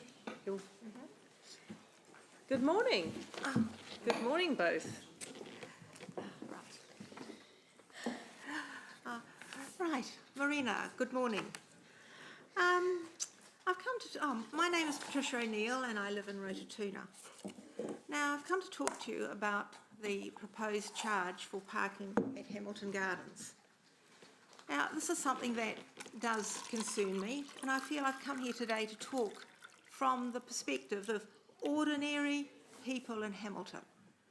Not people, not wealthy people, but simply ordinary families who don't have heaps and heaps of money. And even though everyone lives on a budget, as you know, ordinary people live in more stricter budgets. Okay, the Hamilton Gardens have been part of my life for the past 50 years, from a student at Waikato University and for the past 30 years as a resident in Hamilton. Every time I go to the gardens, either with my family or as an individual or with international homestay students, it's always wonderful to see families there just running around, laughing, talking, and enjoying the seasonal delights of the gardens, and in such a relaxed, safe atmosphere. It's a very special place, Hamilton Gardens. My concerns. I'm a ratepayer with Hamilton City Council. I'm already paying for the upkeep of the gardens, and I really think it's time that the Hamilton City Council realised and accepted that ordinary people have only so much money to spend, and charging a parking fee, which I suspect could soon be extended to an admission fee, is quite unacceptable and will result in ordinary hard-working residents of all ages, with or without families, to stop utilising the gardens. And this will not only be a shame, but I feel it's a bit of a disgrace. Also, the Hamilton people have already expressed their concerns and their thoughts regarding charges. Why haven't you listened? And why are they wasting more time and revenue, perhaps rehashing this? This isn't so much as a criticism, but it's a real concern. The people of Hamilton voted for the President Council members because we hoped you're going to listen to us as our representatives. Don't let us down. I say firmly no to parking or admission charges to the wonderful Hamilton Gardens. I feel very strongly about this, particularly from the point of ordinary families. Now, you know, I work as a relief teacher all around Hamilton. I go into schools. I see children from very needy families. These families just can't cope with these extra charges. And it's somewhere where these families can go that doesn't cost any money. There's plenty of room for the children to run, it's safe, it's educational, it's a lovely place. Please think carefully about this. I know it's wonderful to see Hamilton progressing and all the lovely things that are happening, but underneath there are tiers. There's the wealthy, the medium people, the poor people, and we've got to be honest, there are some very poor and impoverished people in Hamilton. Let's not hit out at these people. Sure, I own my own home, I'm a ratepayer. A lot of these people live in rentals, but the people who own these homes pay rates. Okay, thank you. We'll Okay, take the remainder time for any questions. Councillor Wilson. Yeah, thanks, Mayor Paula. Thank you both for your submission. Let me know if you've run out of water. We could get you some more, because you were clearly very thirsty. He's waited for a long time. That's at least we can deliver the free water. Yes, yes. If we were not to charge for parking at the gardens, would you support some charge for those who are not Hamilton residents for the themed gardens, not the general area, not the rhododendron lawn or the rose garden, but the themed gardens, which have What cost do you us... consider to be non-residents? For example, I understand, I have no authority on this matter, people from Matamata, Otrahonga, Te Awamutu, they would be part of the, the district councils? Mm-hmm. So those councils all, do they pay money towards the council, city council at all? Zero. They don't, they don't? Zero. Yes, yeah. Okay. Yeah, okay. No, carry on. Yes. I think perhaps there is a place for that, but I still really wouldn't like to see Hamilton residents having to pay any parking or admission fees, because this is our special place, and we have a responsibility to look after our own and to respect our own. Yeah, so Even thank you. people, Yeah. okay, even I th- people of lower incomes I are think worthy you've of our respect. made that point, and just so I've got time to ask Councillor McPherson's quick question. Thanks. One of the propositions is that no one pays an entry fee. The parking charges are for cars only, but the people, for instance, cycling, walking or coming by buses wouldn't be paying anything for the gardens themselves. And council is currently working with the regional council to look at Rototuna direct bus service. Plus, there's the orbiter that connects Rototuna with close to the gardens. Would you consider, as a Rototuna resident, using the bus to get there if it avoided congestion and charges? Probably not from my point of view, in that there's, at my age, there's a walk to the bus stop, there's waiting, and when you've got a family and grandchildren and babies, all this waiting is a bit challenging, yes. And even though the kids would be free on weekends, for instance? Yeah. No, Yeah, okay. I think no, the that's answer's all right. clear. That's Thank you, clear. Patricia, for coming in. Thank you for being patient and waiting a bit longer. We appreciate the time okay, you've taken. thank you for listening to me, but I do feel very strongly about this from the perspective of ordinary people. Thank you, we can see that, so thank you very much. Councillors, we're going to take a little bit of a break. We are running late, so we're going to take a 10-minute tea stop. 10.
We'll start the meeting again with first up welcoming Richard Weimer to.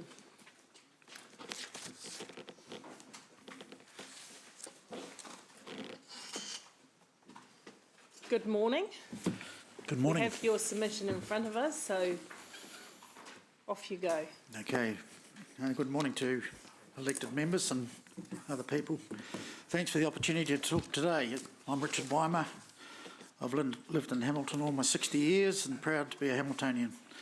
I own and are director of several successful businesses in Hamilton, own properties both residential and commercial in Hamilton.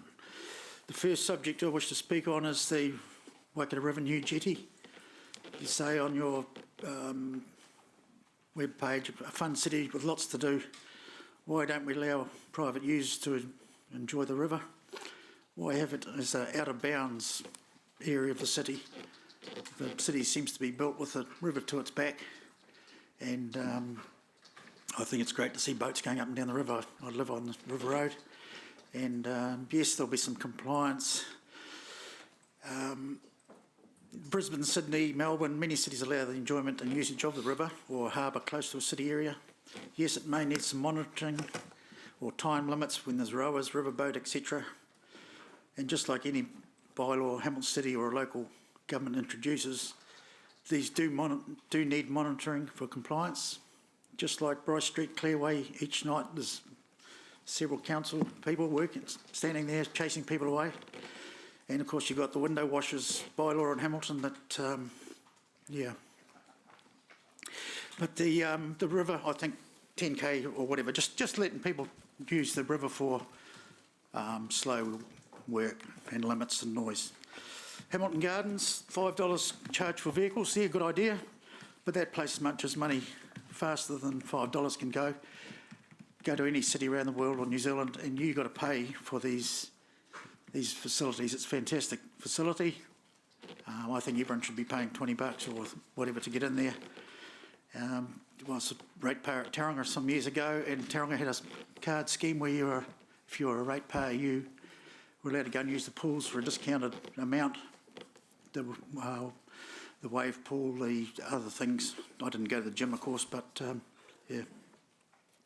I travel to Auckland just about every week, and when the tourism's up and running, which is obviously not the last 12 months, you see these little vans with the trailer on and people going from Auckland and presumably, and I know they do stop at Hamilton Gardens, probably Waitomo, day trips. They're getting a free look at our city and we're doing the maintenance. So I think it should be more than just car parking fee. One of my main ones is the bus transport in Hamilton. I don't need to ride a bus, but I enjoy leaving my vehicle at home sometimes when it's appropriate to not need to have it parked in a car park or whatever. And I just sit in the traffic every night when I come home from work at about 5:30, 6 o'clock, just depending. Northbound on Victoria Street, heading to River Road via Fairfield Bridge. Me and a couple of other 100 cars or whatever are in the line. And I either look in the rear vision mirror or look in front of me and here's a city bus sitting in the same traffic. So I can't come to terms with why we can't make the buses get a more free run through the city. I can travel from my home in Charles River Road to Frankton in 19 minutes on off-peak times. That's with a stop at the city and jump on the Frankton Dinsdale bus. And when it's peak time at nights, and this could be vice versa, but obviously mornings heading south, evenings heading north, it's probably 35 minutes it takes me to get from Frankton to home, which is probably a 9 or 10 or 11 minute wait way up by Abbotsford Street or whatever on Victoria Street heading to the bridge, or school traffic in the afternoon. If I duck home, I get the traffic at River Road by the little shops there by Fairfield Road. So I'm saying that why don't they have a pull-in bay where the buses can pull up 3 or 4 car lengths maybe from the intersection, and I've submitted probably some photos, I don't know if you've got them there, and the bus just comes down the left lane, jumps into the queue, and within minutes he's across the bridge, and free-flowing, and the people that are on the bus get the advantage of a quick trip. So, I just had some treatment at Waikato Hospital a few months ago, and I just drove from Frankton to Kakatea Drive or wherever, jumped on the Orbiter or parked in Palmerston area, jumped on the Orbit, 15 minutes, easy as. Why would you hassle with a Waikato Hospital car parking system? So, and that's obviously River Road is my baby, the route I travel, but there'll be other ones, I don't know, Hillcrest or whatever, but I just can't see why the buses don't get a free entry into the lanes. Christchurch, I was there 2 weeks ago, and the buses just go up the left-hand side, but they have a lot wider roads. So that's all from me. Thank you very much. Just a quick question from me in terms of when you're talking about the bus lanes, I noticed that you said if there's no room for a free lane, then you would manage that by giving them priority through traffic lights. Is that what you're suggesting? No. I'd say, imagine going north down Victoria Street, past Abbotsford or where the ping pong thing is, somewhere in that area in the right lane, which is where all the traffic park, a blanked out yellow area. It could be, how long's a bus? 20 metres, 15 metres, 25 metre hatched yellow thing, bus only.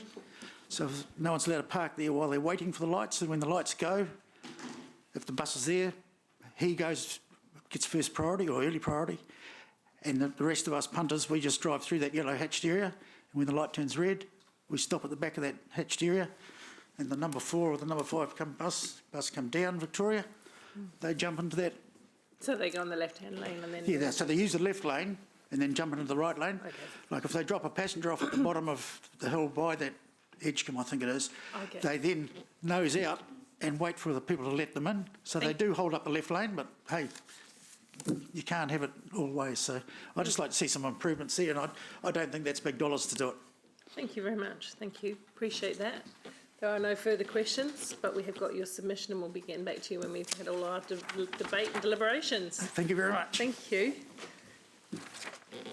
Deborah Fisher is withdrawn attendance today, and next we have Annabelle from Rotorua High School.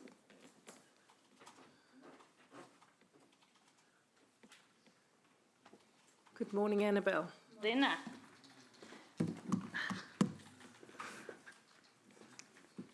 Kia ora koutou, ko Annabelle Taku Ingoa. My name is Annabelle Walsh and I am the Potiaki Leader of Learning of Social Sciences at Rotorua Senior High School. While I don't want to use my profession to define me or my views, it is rather poignant in terms of context when it comes to this submission. At Rotorua, one of our 3 curriculums is called Puna Wānanga. The focus of Puna Wānanga is to enable our ākonga, our students, to be proactive members of our community through developing community projects. It wasn't teaching a class on the 7th of April that brought me here today. Receiving a link to this submission from another staff member, I thought, what better way for our ākonga to be active members of the community by having a say in its future. So I'm sorry if about 70 of those submissions have come from my class. And probably quite a few more coming from our school. I had my submission on the screen, setting up sentence structures for our students, ensuring they answered every question, showing the different kinds of answers you can have, and facilitating a rather robust discussion. So if you were reading the submission and questioning my literacy, that is why. However, I did something that I would suggest our students never do. Agreeing to things before reading them clearly, I seem to have clicked a box that said, I'm happy to verbally submit this in person, so in the effort of not being a hypocritical teacher, I am present. Today, I'm not going to discuss any of the submissions we agree on, because congratulations, I think you're making the right choice. Instead, I want to discuss some of the ones that we don't, to help you understand our alternative perspective and alternative avenues you as a council could explore. Firstly, the intersection at Borman Road and Horsham Downs Road. You prefer a plan that would be upgraded in 2024 to 2025. This is about 3 to 4 years away. Rotorua is growing and growing fast. This time 5 years ago, Rotorua Senior High School had just opened and had a roll of 90 students. 5 years later, we have a roll of over 800. The two schools together, junior and senior high school, are both over capacity. We've run out of teaching space and we have turned our hall and our staff room into classrooms. To the extent that we are now looking to expand our school into a second campus. An influx of people also means an influx of traffic. What I have learned from being out and working in Rototuna is to never underestimate the rate of growth in that area. It is moving fast, faster than predicted, and in my opinion it may be wishful thinking to assume that this project can wait 3 to 4 years. The next three areas we differ on, I believe all tie together. Charging for parking at the Hamilton Gardens, introducing paid commuter parking around Hamilton City Central, and building a second boat jetty at the Hamilton Gardens. For me, we're discussing two key ideas. We're making Hamilton City a destination to be enjoyed by locals and by visitors, and we're finding the revenue to pay for it. However, these two ideas can often be a double-edged sword. The gardens are Hamilton's biggest asset, and they are free. How can we generate revenue from that without driving people away? I don't believe charging for parking is the answer to this. Visiting the gardens themselves is an experience. People will pay for the experience. They won't want to pay for the car park. Charge for the Hamilton Gardens. And I will add what Mr. Weimer said, charge more. However, you could do a reduced price or even make it free for Hamilton residents. I know Tauranga City Council do something similar to this for the hot pools at Mount Maunganui, so I don't think it would be something difficult to implement. They use the rates bill as a show of local community. The council, I think, has been doing a really great job over the past years of bringing people back to the city again, away from the outer malls and the outer restaurants. The developments and proposed developments that are taking the right steps to bring people back into our city centre. However, for whatever reason, Kiwis will do anything to avoid paying for parking. You don't have to pay for parking outside the city to go shopping or to eat, which is why it's been one of the reasons it's made it such an attractive alternative option, even though people will spend more money in the establishments on the outer city. We want to bring people in. I understand getting people to pay for parking is a really quick win. Quick and easy revenue for a large monetary reward. However, what are the implications that has on an overarching goal of bringing people in? The river is what makes us unique as a city in New Zealand. We are the only inland city. However, we are not the only city in the world with a river. Paris, London, Budapest, Melbourne, Brisbane have made their rivers the focal points of their city. Publicly, in terms of the city, we've turned away from ours. Our main street sits beside a river, but you would barely know it. Holistically, I believe developing this space more than just creating a new jetty is needed, although a new jetty is a really good start. We actively need to develop what we have and use it better to our capacity. Our awa, our river, is our taonga, our treasure. Yes, it needs to be preserved, but it also needs to be used. Thank you. Thank you very much. Question from Councillor McPherson. Thanks for your submission. I just want to ask you about what appears to me to be a contradiction within that. Right at the start of it, of your written one, you're talking about wanting us to provide more safer routes for biking, scooting, skating, etc. Yep. By investing. And then a couple down, and you mentioned this, you want to do the Borman Roads, Horsham Down Road intersection connection through to your school area. I know it quite well. Quicker. Are you aware that before the roading bit is done, there's going to be a cycling walking connection put through anyway? Yeah. That's quite separate from the road, but when the road starts, it'll be part of the roading corridor? Yeah, I am. I know out at Rototuna in particular, our students are very good at biking, scooting, walking. We have a huge amount of bikes out there, and our kids I love them, but they're absolute maniacs on it. Our biggest problem within Aokura in the senior high school is our students starting to drive to school, because that's the cool thing to do. And also, I have been through that space a lot. I think the rate of and speed of change and growth out at Rototuna would would ask for that road to be done sooner, because I think that would be beneficial in the long run, although I do understand that would impact bikes and scooters and safe things in the meantime. Obviously, in the holistic grand scheme of things, we would love every space to be safe straight away all the time. But it's going to be made safe, that stretch, to start with, and then by building the road, reduces that. You're accepting that? Yeah, for a short period of time. Yeah. Well, no, once the road's built. Let's not get into it's debate, built. sorry, because we're just short on time. Councillor Hamilton. Hi, thanks for your submission. We had another lady, I think she's raising a petition of 500 people to get that fast track at Bournemouth Road. Her view was that by not building the road, it's actually the current high level of uptake with scooting and biking is actually going to reduce because people are starting to feel unsafe. Would you agree with that approach?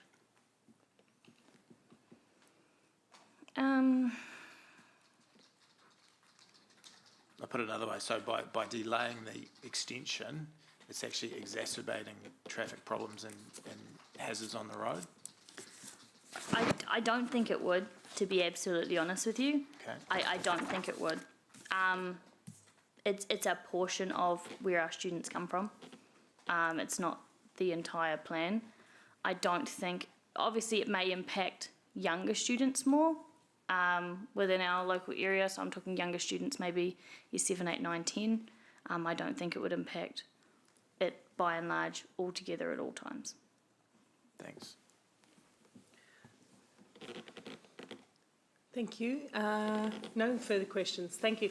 And can I just say before you leave, we are very, very grateful for Rototuna Senior High School, the work that you've done in the Social Studies Department to have civic education and to have your students further involved in the community. It's outstanding the work you do, and I just want you to know that. Thank you. Thank you. Next submitter is Troy, please. Hi, Troy. Sorry for making you wait so long. We're running a little bit late today, but you are welcome here. Kia ora, Mayor and councillors. I'm Troy Radovancic and I own a rad surveying business in Hamilton here. Obviously you've all got a copy of my submission, so I'm not going to go through that point for point, but I just want to point out that the main point of my submission is to bring it to the council's attention that funding is required to aid council staff to bring land into the Hamilton city boundary and to rezone it for residential use. Council has an opportunity here to try and catch up with the land shortage crisis. The internal process has already started to update the district plan to align with the central government's NPS urban development plans, and the swift action is if swift action is taken, it could be possible that a portion of these out of boundary areas could be rezoned in the same plan change. While my submission was generally focused on the WA area on the western side of Hamilton, I would also include several other cross-authority boundary areas that need assistance as well, these being R2, HT1 and Houchins Road to name a few. In the shifting of boundaries between Hamilton City and Waikato District or Waipa District Councils, if it commences early enough, then costs could be saved by being able to include these areas in the current district plan change that is underway. To make this happen though, the budget needs to be available for council staff to use and basically give us someone to talk to. In my view, it's about being proactive rather than reactive. These areas of land need to be inside Hamilton's boundary and rezoned correctly to allow the private developers to continue to provide the accommodation to help resolve the housing crisis that we hear about daily. If it's not in the city or zoned correctly, there is little the private developer can do. I'm also aware that the central government has a $3.8 billion worth of grants for infrastructure projects that help open up development areas. These grants, as I understand, are available for local authorities. By allocating the budget to bring land into Hamilton City Council, it will then present the opportunity to apply for these grants to construct the infrastructure needed for the developers to commence. This therefore presents the important opportunity for Council to cash in on grants from the government that do not need to be paid back. So that's basically the main point of where we're coming from. Thank you. That's quite clear. Councillor McPherson. Thanks, Troy. WA area, alone, what's the yield, housing yield you'd expect for that, and maybe what proportion, and I know this is a bit of a guesstimate, would be affordable housing? Well, there's been no concept plans done or anything because we're so early in the piece and no one wants to pull the trigger until we start getting someone to talk to at council. What could you fit in, maybe put it that way? From early indications, if you stuck to the current 400 square metre net site area that we have implemented in council, the number's somewhere around 500 units. And if it came down with duplexes and whatnot? Yeah, if we can use some high density strategies, even maybe reducing the standalone down to 300, 350, using the duplex rules, intensifying some areas that have got residential amenities such as open spaces and stuff, then I could see possibly even up to 700 or more units going in there. But as I say, there's no concept plans done at the moment because it's very early. This is about us getting someone to talk to at council to be able to start preparing those concept plans. And some of them could be affordable? The more you fit in there, the more affordable they're going to be because the price of land these days is ridiculous. I hear about it daily in my profession with developers coming in. Did you hear what XYZ sold for? Did you hear what this sold for? It's ludicrous out there. So the more units you can get on a piece of property, the better the raw land value is for that developer, so therefore the better he can pass it on to the end user. And that your assessments include all sorts of things like stormwater provision, park provision, pocket parks or whatever for something that's small? Again, it's early days, but with any development, you've got to tackle the servicing issues. So that becomes water, wastewater, stormwater, traffic, and all the bits and pieces that come with it. So we haven't done specific reports, although there is a traffic report floating around. But from my early indication and belief from what I know right now, there are solutions for those problems. One of the big ones is the fact that the stormwater is actually flowing west away from the city. At early indication, it looks like it's not going to impact the council existing infrastructure at all. Okay. Thanks. Thank you. Just in terms of something that you say in your, we're also aware that to progress a new growth area requires significant engagement from staff and resources already committed to other growth projects. Is that something that you've deduced, or have you had that direct feedback that staff are too busy with elsewhere to focus on WA? It's not so much deduced, and I don't know exactly what staff are working on, but my understanding is at the moment we don't really have a team of people we can work with on these matters. You know, I understand there's growth areas within the Hamilton City boundary and a lot of people are pushing to get them done. I'm a resident of the Peacocks area. I know what's happening out there and what has been happening out there for quite some time. But this is talking about getting areas into the council. You know, it's about sort of looking towards the future rather than just what we've got at the moment, because you talk to any developer out there, there's no land available. You know, that's the first thing they tell you. And the more land you can open up, the sooner you'll be able to flood the market and hopefully control the house prices. Well, no, that was a really clear answer. So you're looking for, at least in the first instance, a team of people to work through and tell you what we're doing in that area, or potentially doing. All right, excellent. Thank you so much. Thank you for taking your time. And again, thank you for waiting today. No worries. We're now on to Peter.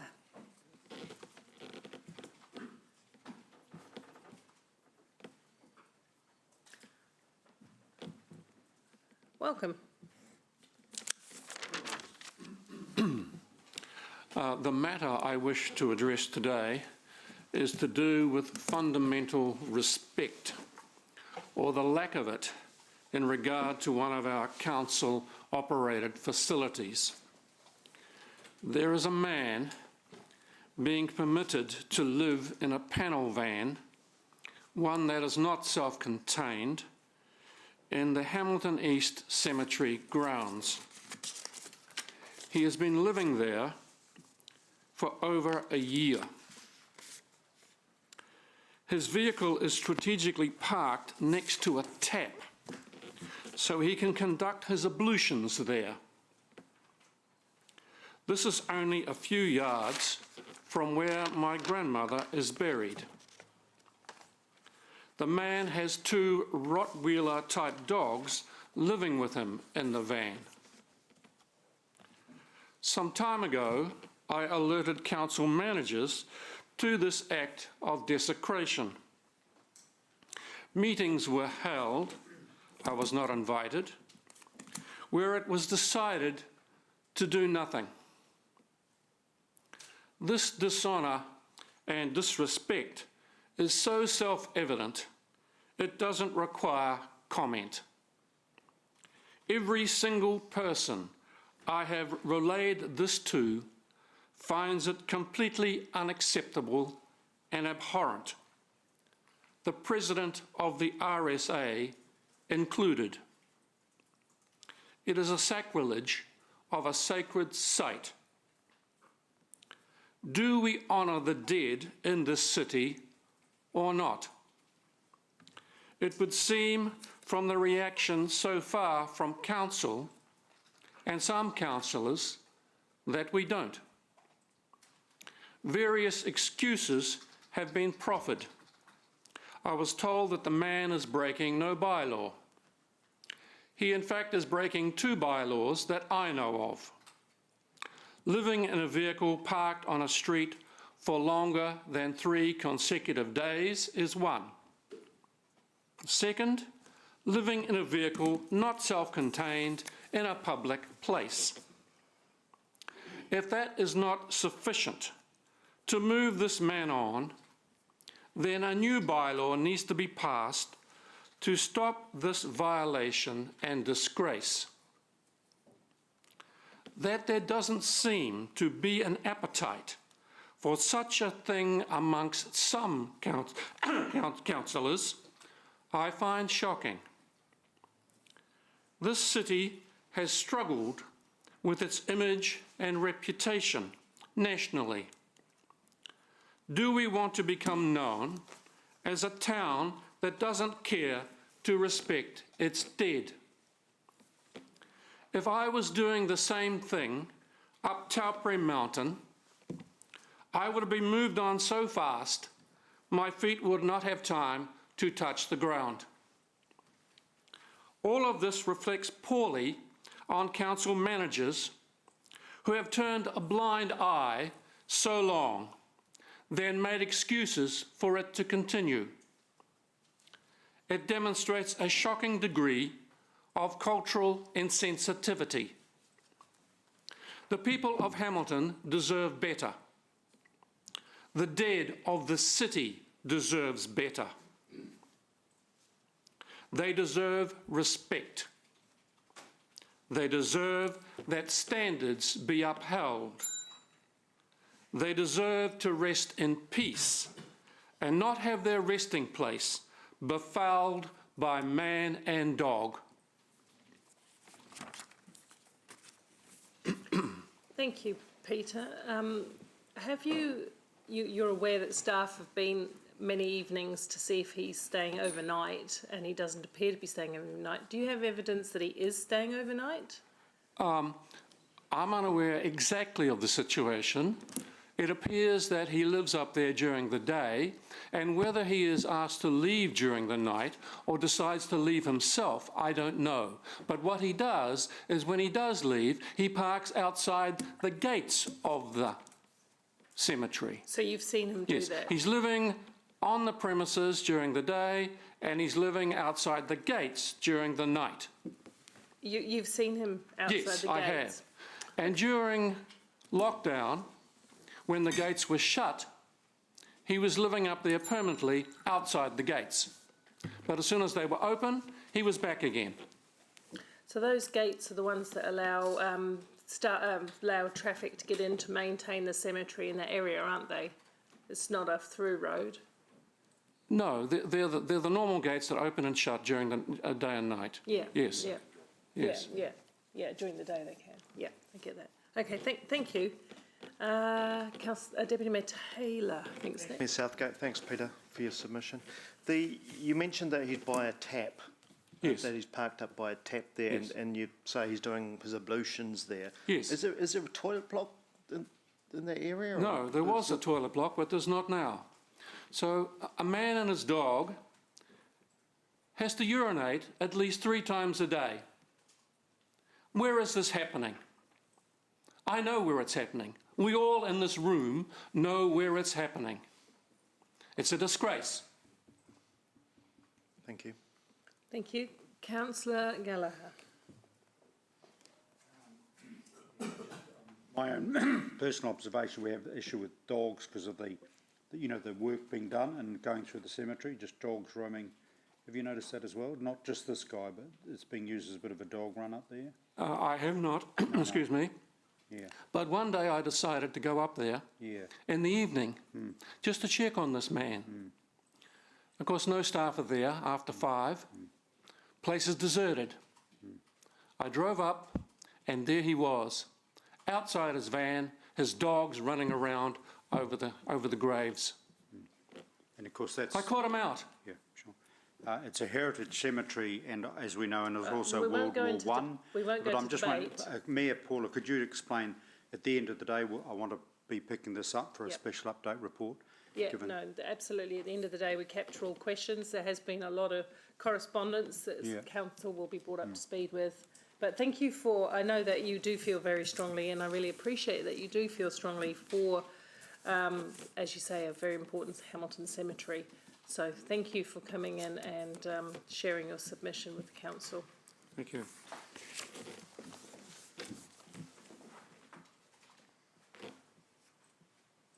Thank you.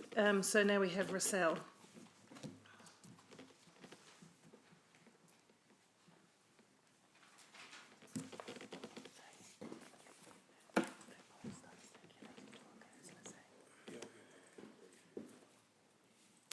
Good morning, everybody. I'd like to say I was somewhat amused when I read what Council deemed to be the 5 priorities for Hamilton. A city that's easy to live in, where our people thrive, a central city where people love to be, and a fun city with lots to do. How nice, I thought, until I realised there was a key word missing, a little word called affordability. Clearly, living within the city's means is not on the council's radar. How odd when tens of thousands of our people are on fixed incomes, because you know what? A fixed income is just that, it's fixed. You cannot simply conjure up money out of thin air to pay increased rates. You were all elected to make wise decisions on the governance of the city. Every day, these people have to make wise decisions too on what they can afford and what they simply have to do without.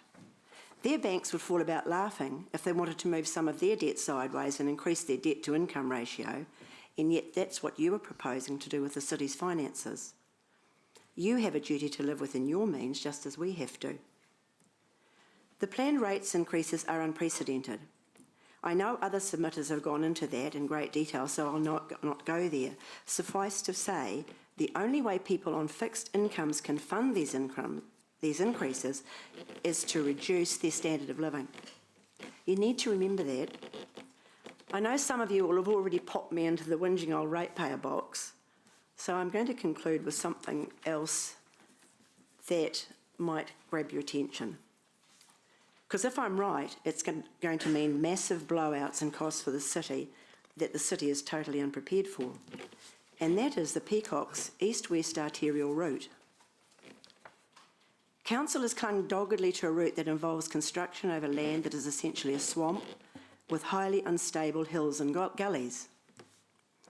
Old knowledge of the area has always said this land was too unstable to build on. I was therefore puzzled to read that there had been no engineering reports on the proposed route to date. Out of curiosity, I made a request to Council for any geotech reports on file, and I was gobsmacked when I received this: the Peacock Strategic East-West Arterial Preliminary Geotechnical Appraisal.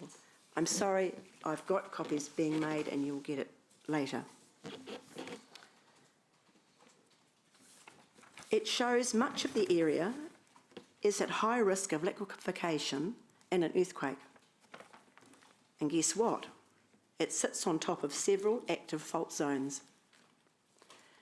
The Dixon Road roundabout has gone from an estimated $6 million to various estimates I've heard between 20 and 30 million. But that is because of possible liquefaction and strengthening the surrounds of it. If these figures apply to the whole road, the culverts and the bridges, we won't be talking of tens of millions, more like hundreds of millions. And the report makes it quite clear that unless you know what is underneath these culverts and bridges, you can't design anything. And yet none of these reports appear to have been done. How has planning got to this stage without follow-up reports being instigated? If not, why not? It recommends monthly monitoring of groundwater levels starting as soon as possible. You need to read this preliminary geotech report and start asking questions, and don't be caught out like the V8 councillors. I'm clearly not an engineer, and I'll be delighted if I'm wrong about this, because as a ratepayer, I don't want to be footing the bill when the road could be moved a little north where the ground is stable. What a shame that old knowledge and experience is neither valued or sought. Time for a change, I think. I'm happy to answer questions. Thank you, Councillor Bunting. Thank you. Hello, Rochelle. Good to see you again. Hello, nice to see you, Mark. And to see you too. Hey, there's something in your written submission here I noticed about the gullies in Queenwood. You talked about being used as rat runs. Look, I'm very sorry. Look, I've had a crazy 2 weeks. That's cool. And I couldn't put my hand on this when I put my submissions. This is more referring to the plans, the 26 million for the gullies. Yeah, no, okay. I get that. No, Now, I there's lived, one, I backed onto one of those gullies, and if you ask the people around Donny Park, they create rat runs for the criminals. We couldn't, we had a carport down the bottom, and you couldn't actually leave anything in the carport because it would be nicked. Okay. Not visible from the road, and those are things you have to think about. But this is different. This is about you're going to construct what the plan calls major culverts and bridges over gullies and ravines, and you have no idea what's at the bottom of it. It's apparently alluvial soil that when it shakes liquefies, and we all know what happened in Christchurch. So no, I'm aware they're two different knowing things. that, when I first made an inquiry in council, I made that inquiry because I had read there were no geotech reports done on the area. And I thought that was really odd because I'd always, old people like me, have always known that land was very, very dodgy. So I was pretty surprised when this one turned up, to be honest. But it goes through all the different soils. It's very, very, very comprehensive report. And it talks about culvert foundations and embankment stability and all of those various things. But I don't understand we've got to this stage without more comprehensive work being done. Thank you. We need to move on. Can I just ask you who's the author of that report? Is it Hamilton City Council? It's written by Bloxham, Burnett and Oliver. Oh, yeah. It is available. I've got it. Your lovely lady from Democracy is getting copies of it for you to read. So that was a report that council commissioned or private landowner? It's on council files, so I presume they commissioned it at some point. Brilliant. It's called a preliminary geotech appraisal. Thank you. And it should have, I think, raised alarm bells. Thank you very much. Thank you. You're welcome. Coming. Thank you. We next have Mark.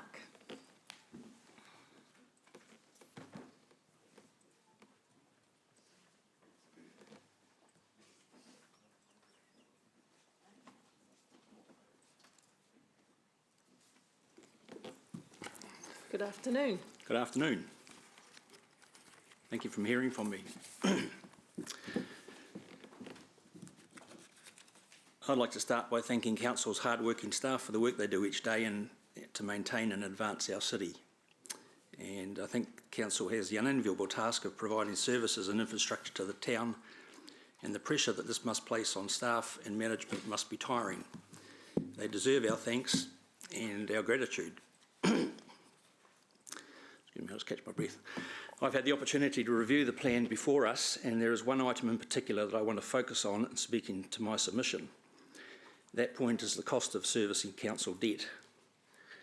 In 2012, billboards appeared around town highlighting the growing cost of servicing council debt. At that time, it cost $72,500 per day in interest to service the debt that the council carried. Today, that figure's risen to $117,400 per day. That's $117,400 every day to pay interest on council borrowings. That's 61% higher than in 2012, accounting for $1 in every $5 that the ratepayer pays in rates. The cost of servicing debt has two components. It has interest on borrowings, which as you would pay on a regular home mortgage, and losses on interest rate swaps, where council has used what is known as derivative contracts to control the risk from rising interest rates. Over the last 3 years, council has lost close to 15 million a year on interest rate swap losses. In simple terms, council has tried to protect the ratepayer from interest rate rises at a time when interest rates have declined dramatically. Council has effectively gambled and lost. Over the same period, the industrial group that I work for foresaw that interest rates were declining and did not fix interest rates. As a consequence, it paid roughly 3.5% interest on its debt. Council has paid over 6%. Council's total debt servicing for the year to March 2020 was a smidge under 43 million, and had council not used derivatives to protect us from total debt servicing would have been around about 20 million a year. I need to drink. Whoops. Sorry. That's right. That's a saving of over 20 million a year. The UK House of Lords in the 1990s said that interest rate swaps were conceptually the same as speculative type swaps and therefore unlawful. They are, however, lawful in New Zealand due to the provisions of the Local Government Act, but that does not alter the speculative nature of them and the clear cost to the ratepayer over the last 10 years from this speculation.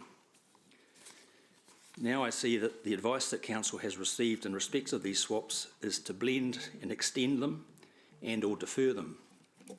This means entering into further contracts to push out the real cost of the swaps out to later years, thereby disguising the true annual cost of them in our financial statements, or your financial statements. This policy may well result in even further losses for the ratepayer. The 10-year plan calls for rate increases of roughly 18 million per year over the next 10 years, and we're asking ratepayers to pay more than 18 million more in rates when we have unwittingly lost more than that each year over the last 3 years through interest rate swap losses. That should be unacceptable. Why should the ratepayer endure increasing property rates when council are speculating and losing significant sums of money each year? We're quickly reaching the point where rates will be unaffordable for many of our elderly citizens, particularly those on fixed incomes. This is particularly so when rates increase due to escalating house values while pensions don't. In November 2019, the Productivity Commission considered rates affordability for low-income households. The Commission concluded that rate increases broadly matched income increases over the last 25 years for the typical household, but went on to say that even so, rates affordability may still be a concern for many low-income households and households on fixed incomes. Of course, increasing rates similarly affects renting households. In my submission, this council needs to take a break from the cycle of overspending and losing money each year and simply recovering their losses by putting rates up. This 10-year plan, in my view, is too soft and fails to reflect the economic realities before us. That's all I have, thank you. Thank you. Councillor Pascoe. Yeah, thanks, and thanks, Mark, for your presentation. Certainly a lot of detail in there. My question is around the derivative loss. Are you aware that council is currently not fixing interest rates on new debt or replacement debt? Well, I wouldn't expect them to, given that rates are declining. So yeah, right. So in your projections, you have indicated that in your projections for future rates that we have in fact done that, but we're not currently doing that on the basis of the current interest rate market. it appears so, and I'd be interested to know what that change of reason, what the reason for that is. Okay. I don't want to get into a debate here, No. But certainly we do get independent advice, and that independent Treasury advice is around the way that the independents see the Question, interest please. market. Okay, we're not getting into debate here, sorry, so that wasn't a question, so that forms a debate. Answer to a question is debate. Councillor Wilson.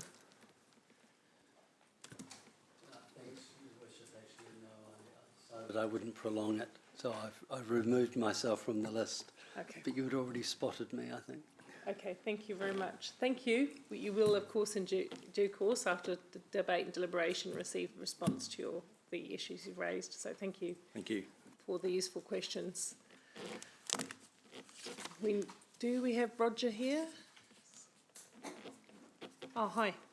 Couldn't see you at the back there, Roger. Thank you, Roger. And if you can keep a few minutes for questions, that would also be useful.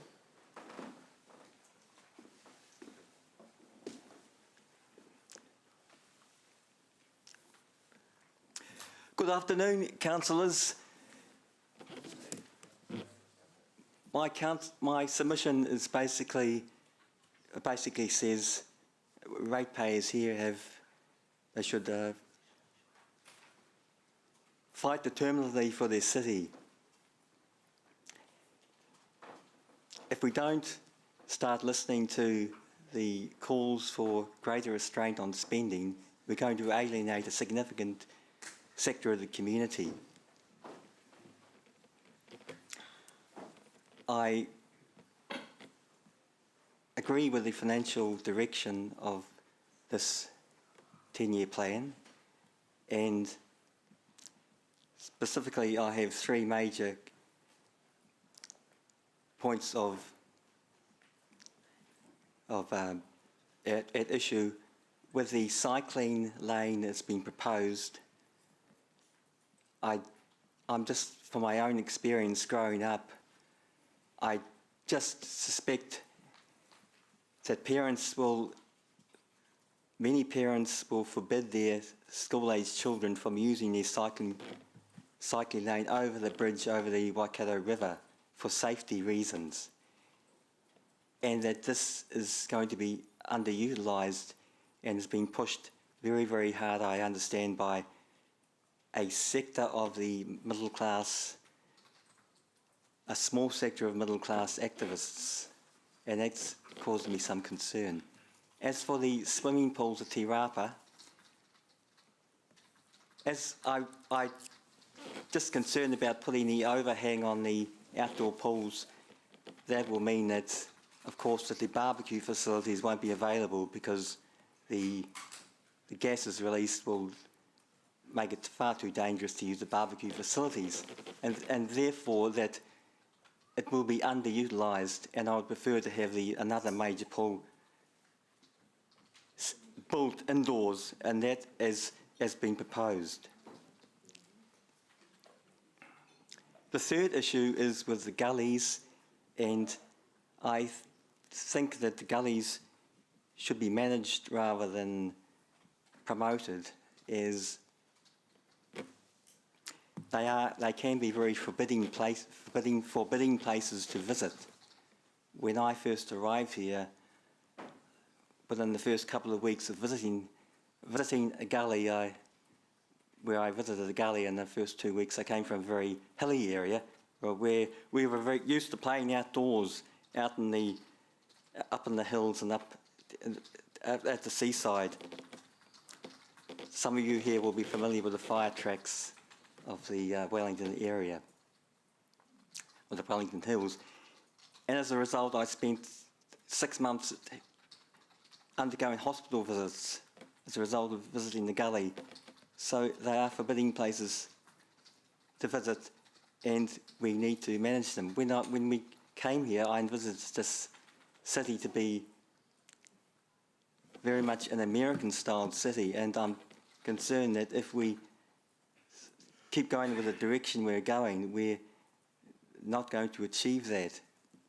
We shouldn't be going backwards in terms of building the city into the strong city it should be, and what I always believed it would become.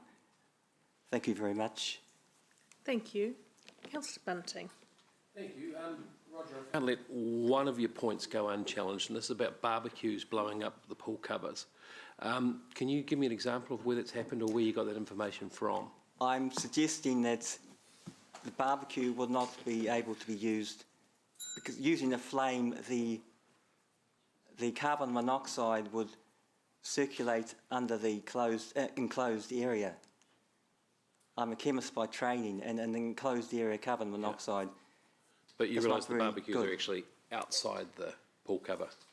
They're quite a way In away. that case, the patronage would decline because people like to go to the swimming pools outside to relax in the summer. Yeah, but we pull it down at summertime, so it's not there at summer. So it's only up over winter. That's the proposal.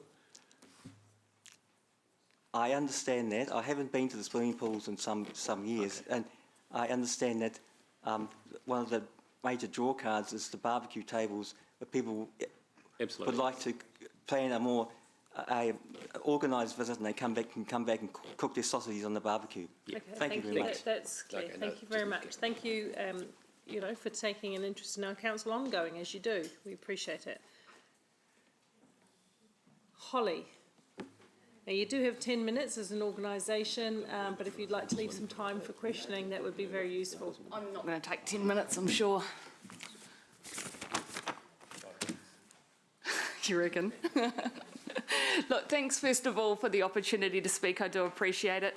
As I'm sure most of you are aware, I'm from Community Waikato, so speaking on behalf of that organisation today. We're really proud of the positive relationship we have with Hamilton City Council. We are recipients as well of some of your community funding, and we truly appreciate that. We also meet regularly with your community development team. An absolutely wonderful team to work with, and when we undertake community-based research, we feed that through to you to hopefully help in some of your decision making. We also worked really closely during the pandemic, and in our observation, Hamilton City Council had one of the most productive and successful responses during that period, and particularly the transition from civil defence back to a community response. And I think that was testament to the relationship that this council has with community, and particularly through the community development team. They really are knowledgeable, connected, skilled people. So just wanted to take my hat off first of all to your team in that sense. In 2020, Community Waikato undertook a piece of research around, I suppose, the state of the sector, looking at community organisations in Hamilton City Council. And one of the key themes that came out of that was around community infrastructure. And there are very few avenues to access community grants for capital improvements. I do notice in the long-term plan that your budget has dedicated some resource towards maintaining your community facilities, and optimistically, I'm deducing that some of that will go towards tenanted facilities in the community. So I do want to thank you for that inclusion. It's also been really positive to see the council's ideological shift from a focus on investment in new city growth to an interest in investing in some of the existing communities. We've seen many of our communities degenerate over time, and that impacts on that concept of livability for a lot of people. The terrible state of the Fairfield Hall, for example, it certainly doesn't contribute to pride or mana in that community. So we're really hopeful that council are keen to continue to invest in spaces like that and keep an eye on those sort of areas to make sure they don't become places that drag our city down. Community Waikato believes that cities that enable and even inspire its citizens to walk, to scooter, to cycle, to take the bus through those proactive and thoughtful designs is effective in connecting communities, and it's positively impacting environmental outputs. It also contributes, I think, just generally to healthier communities. This is a valuable component of creating a livable city.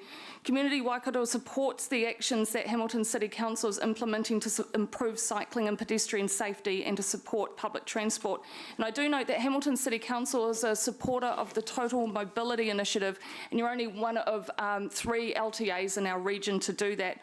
That, alongside the bus concession for those with disabilities, is fundamental to growing accessibility of our cities for people who might otherwise struggle. So we support the ongoing commitment to those initiatives. I see a big group of people walked in behind me recently, and I had wanted to mention the $100,000 Arts Fund, and we're really pleased to see that included, and really hopeful that that is a fund that this council will continue to invest in and grow. I do have some concerns around the proposed increase in rates, and I realise that this is a massive balancing act, so I felt it would be remiss not to mention it. And particularly in relation to renters, you know, I think lots of landlords will be required really to raise their rents to meet some of these increasing costs, and they are a population that's already been quite squeezed. I don't have all the answers for you about how you deal with that, so apologies for that. And like I say, I realise it's a balancing act, but I suppose it might mean having to ask some hard questions about slowing down perhaps the speed of some of the proposed activities. But finally, I'd like to take this opportunity to also congratulate the Council on reconsidering the introduction of Māori wards. I'd like to thank Councillors Gallagher, Thompson, Van Oosten and McPherson for your courage and commitment to the rights of tangata whenua by voting in favour of the Māori wards during the first vote. Community Waikato believes that Māori wards are a natural expression of our treaty obligations, and this isn't something being given to tangata whenua, but rather a restoration of what should have been in the first place. That's my submission today. Thank you. That's a little bit out of scope and is coming up. I know. Round. You'll get another one from me later. I'm sure. Thank you. Any questions? No, there being none. Thank you. Very straightforward. Thank you. So next up we have Robin. Yes. I think so, yeah, Robin.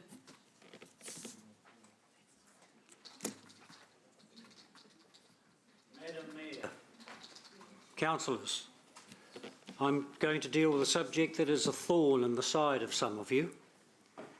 In addressing your long-term plan, I urge you to join the diamond dots of history, those diamonds of past, as did every city, those special touchstones that recall to remembrance the way we were once and what previous generations have contributed to the building of this city and its achievements.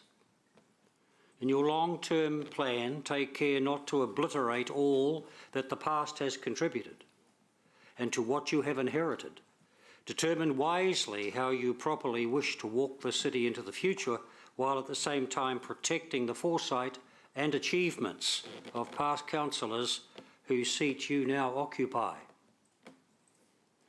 This city is changing and the pace of change increases, hence your long-term planning initiative.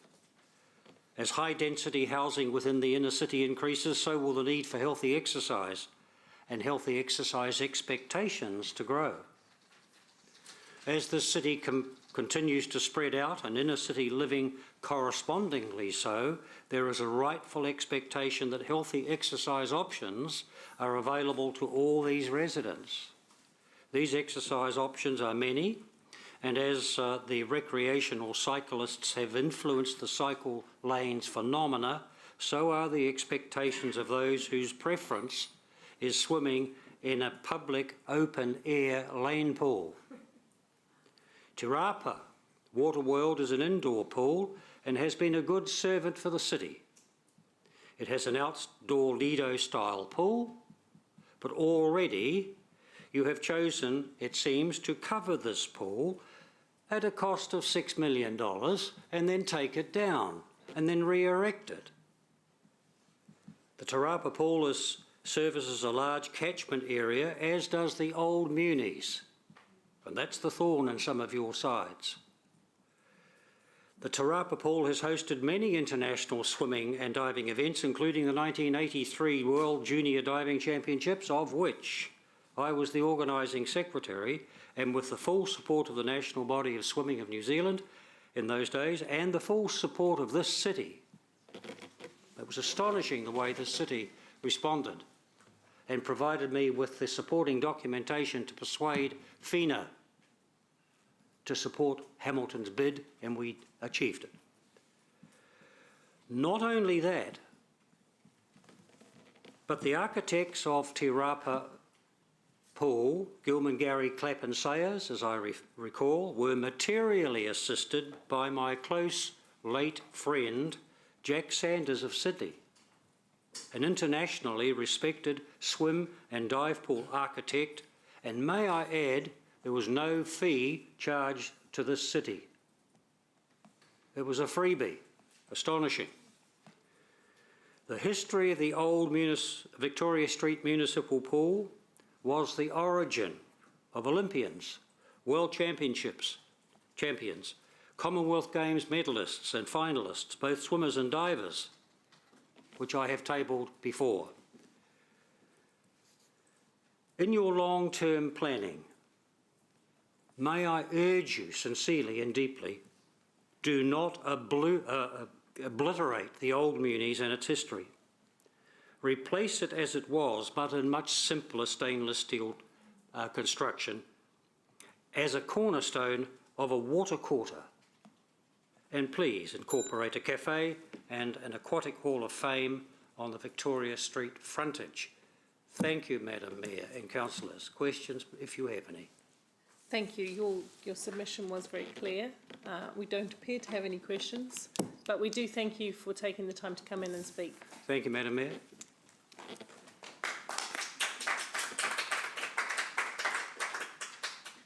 Now we have Susan, please.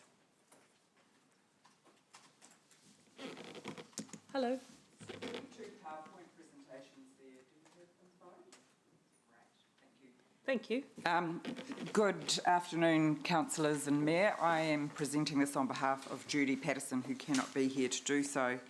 Again, the thorn in the side, and building on from what Robin has said about a water quarter and the opportunity that's open to Hamilton City Council, rather than spending $6 million on covering a pool that should remain as an outdoor Lido play pool at Waterworld. Up here we have a quick summary of the Ferrybank precinct possibility of a water quarter, which would be within the historic Ferrybank area. It would fit within the river plan. It would be a world first water quarter linking existing ferry, jetty, rowing clubs, Wakaama, sports fishing club, Grantham Street boat ramp dedicated to water sport precinct, where races finish it for the bridge to bridge and the rowing. So it's got a lot of possibilities for you. Next slide, please. We've had this picture up in front of this council on many occasions. It is there again today, just to give you some opportunity to have some imagination about what can happen where the old municipal pools are. And we are proposing, or I am proposing for Judy, that it is time to revive the municipal pools with the $6 million and create a better pool environment. Next slide, please. It's an important heritage site in Victoria Street. It fits within the Hamilton City Council heritage goals. It's an ideal proven site to prove much needed lane swimming space for Hamilton given the shortage. There's rapid population growth. Sorry, could you pass on to the next slide? Thank you. There's rapid population growth within the city centre. It's a tsunami of apartments. We're trying to make that a livable quarter, and a pool facility there would be ideal. Not to mention that the growth out at Peacocks Road area will be increasing the numbers of people within the city. It needs more appropriate swimming lane area in Hamilton, and providing, it needs to be provided other than at Waterworld because it's just too congested to go to one place. And the Hamilton citizens need the healthiest possible place to swim, which is a heated outdoor pool. And it would be better to have something that caters for all needs and spread across the city where there is an orbiter. Next slide, please. There are heated pools in other localities with much smaller populations. As you can see, Miller's Flat, a population of 200, and Clutha has an outdoor solar heated pool. Alexandra, population 5,500, has an outdoor and an indoor heated swimming pool. Masterton, a population of 26,800, has an outdoor heated pool, lane swimming and recreational facilities, as does Whanganui with 47,300, and Hamilton's population, as you know, is a great deal larger than that, and we are struggling to come up with another pool, which we need, and we've got a site already there that is endowment land that will be appropriately the right place to put a pool, because we've proved that over and over. It lasted for 100 years as a great place to go swimming. Next slide, please. This is your once-in-a-lifetime opportunity to create a water quarter. Get imaginative, start embracing that municipal pools development. Don't spend the $1 million to pull it down.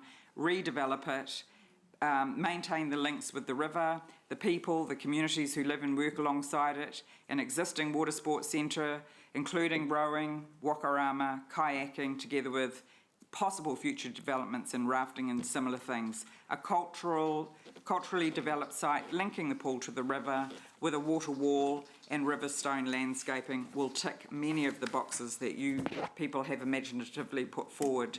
And if you'd go to the next slide, please. And this is a non-scaled water quarter, what it could look like for Hamilton. And the final slide, please. Please vote yes for providing an outdoor heated inner swimming pool in the place where it needs to be at the municipal pools. Please vote yes to deferring demolition and using the $1 million to develop an endowed piece of land zoned for recreation as an inner city swimming amenity and asset. Please vote yes to restoring the municipal pools at the existing site and make your lives a little easier because it's already there. Thank you. Any questions? Thank you. I do just have one question. I know there's a number of you submitting on the same thing, so whoever should answer was fine. In terms of using the money that's set aside for demolition, are you suggesting, I thought your word was to create an endowed site for the development? No, the land is already endowment. The land is already The land endowment. is So the zoned- $1 million would go towards building a new pool complex on that site? It would go towards the reconstruction of the pool in that site, and as Robin has alluded to, the new ways of building pools is to use a stainless steel base. We've done plenty of research in that area and we know that that's possible. It'll be a lot cheaper than spending $6 million on a cover to go over an existing pool that doesn't actually tick a lot of the boxes for the city in terms of providing proper lane space with the depth that you need to be able to create a proper pool where you can actually have competition. It will sit on a piece of endowment land which you're stuck with anyway. So you're talking about using the $6 million plus the $1 million that was as the upfront costs. How much would it? Do you have any idea how much it costs to build one of those stainless steel pools and the whole facility, or is that not? I've just. Oh, you're coming up. Are you coming up shortly? Tomorrow morning at 9:30. But a local school built a pool which cost $240,000 from scratch. Hamilton West Primary. Okay. 25 metre pool. I mean, that's probably a little bit smaller, but it just shows you it's pretty cost effective, and it was from a health and well-being budget. Okay, no, fine. We'll hear from you tomorrow. So okay, no, thank you. I just wanted to make sure that I got the sums in my head that you were talking of. We just think there's a better opportunity there, and really, it's got to be looked at. It just makes a lot more sense. And just to play devil's advocate for for the purposes of debate. Yeah. If we were to partner with either Boys High from a community partnership with their pool, or Girls High, so that there was public accessibility, is that something that you think would meet the needs of the central city? No, definitely not. We've looked into the partner pools thing, and it becomes very, very difficult to have proper public access throughout the day and throughout times because they are essentially school pools and there are issues with that. And the point is that you have the endowment land with the hole in the ground already, and what better way to use it than to reinstate a historic site with something that is totally going to get used by the numbers of people who are in the inner city. The police are in that location, they've used it in the past, there are schools that have used it in the past and are now having to pay enormous amounts of money to get onto buses to get themselves across to Waterworld, like thousands of dollars. So there's a lot more apartments going in down that end, you've got all that development happening, you want a vibrant inner city, you've got hotels being developed. This was the spot and it worked. The only reason it got closed was because it got neglected. It did work and it just needs better management. And it's fitting right within the south end of that city, and there's all those other opportunities to develop something that could be a lot more exciting than putting a cover over something at Waterworld. Thank you, that's clear. Yeah. Thank you. Thank you. Oh, Councillor Thompson. Oh, sorry. Yeah, thank you, Susan. I'm interested in the heating of the pool. You gave an example of a solar heated pool, but that may not work in terms of winter use. So just your thoughts around what have you looked into around ensuring winter use? Yes. With an open pool. Yes. One of my colleagues here who has got more insight into that in terms of the engineering of it. I mean, there's also, in our belief, an opportunity here to try and do something innovative with alternative energy sources, i.e. biofuels, solar energy. There is demand for outdoor swimming, and I don't know if any of you've heard, but there's plenty of evidence to say that, you know, having cold water swims is actually incredibly healthy for you, and as long as it's tepid, people will use it. Many people will dive into a pool in the middle of winter, as long as it's tepid. So, yeah, there's definitely opportunities there to look at alternatives and also to create something that's quite innovative within the city. And Hamilton's getting that tick internationally for being innovative, technologically and other ways. So here's your chance, capitalise on it. Okay, we need to move forward, sorry, Yeah. because So thank you. I think there are opportunities there. Thank you. Thank you, everyone. Ursula, please. Is she here? Ah, hi, Ursula. Hi. Never been to one of these meetings, so I'm actually a little bit nervous. Oh, don't be nervous. We're not that bad. I didn't realise honestly. it was quite official. But anyway, I'm here It's a on bit of a behalf daunting room, isn't it? Yeah. But I'm here on behalf of my street, which is 4 Hall Lane in Frankton. So it's about the parking, the proposed parking, you know, for the city commuters to park sort of a little bit out of the city. But anyway, hey, look, we really, really don't want it. 80% of us park on the street. Most of us, all of us actually. There's 9 houses on the street. We all have more than one car. We at least have 2. I park on there every day. My daughter parks on the street every day. We have a kindy, so the parents are stopping and dropping their kids off all day. And we realise we're actually going to be the ones paying for it. No one will be paying for that parking. Oh, I'm getting so nervous. On the street, and it's worrying, you know. We really don't want it. Okay. All right, we'll do a couple of questions just about your particular circumstance. Sure. Councillor McPherson. Now, do you realise that this charge is for commuters, not for residents? That's proposed for commuters, which are people coming into work in the city centre, not residents or kids being dropped off at schools and kindies and whatnot. So what would we have? Would we have like a permit? That happens in other places yet to be decided. That sort of thing is certainly envisaged. Because I would definitely need 2 just for my household. Pretty much the 9 houses on the street, only 2 wouldn't require a permit. What I'm probably more interested in, because that's almost a given, is do you have people parking on your street that then walk off into town and basically are getting free parking for working in town? Yes, but they're not in town. They are working at the creche, the kindy across the road from my house. That we already are people on the street with a few of the creche teachers, a few parents that have come here and there, a couple of ladies from Westpac and Frankton.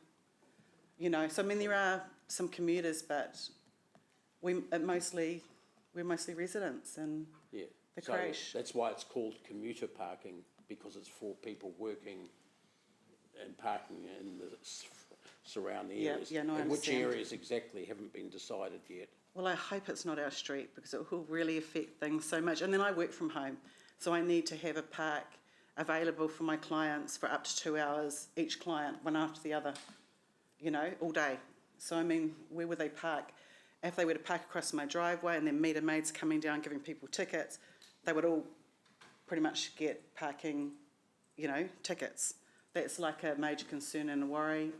It's already a flat-out busy street for a residential street. You know, it's a small street. Yeah. So really, I mean, you know, I have lived here my whole life. Hamilton is ever growing. I hardly come into the city even though I live 2 minutes up the road because I can never find a park.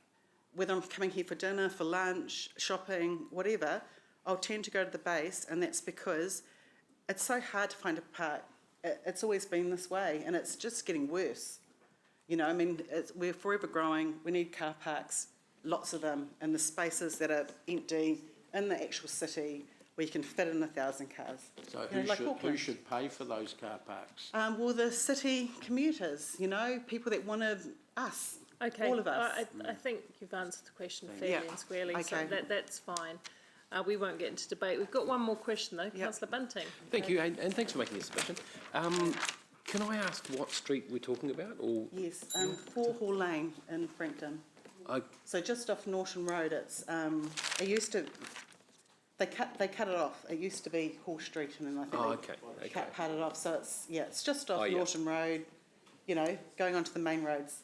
Oh, yeah, I know where you are. Yeah. Okay, thank you. Yeah. So with your business, and this is something that seems to be coming out of it, how much traffic is, like how much off-street parking do you have for your clients at your home business? So I park my house, I park my car, then it's probably a bit naughty, but I'll tell you the truth. I park outside my house, I leave, obviously someone can park beside my car, and I leave a space across my driveway so that if there isn't parking on the street, my client can come in and park across my driveway at least. Right. So is there much infill going on around that area with new blocks of flats? And There's 70 flats being built in Frankton, in Commerce Street. I don't know whether parks have been built for them or whether they too will push out onto our streets. Okay. All right. Hey, thank you. Yeah, thank you. That's cool. Thank you very much, and I hope we weren't too intimidating, because we do appreciate you coming in today, and hope you will come again if you ever have an issue. Thank you. We now have Paul.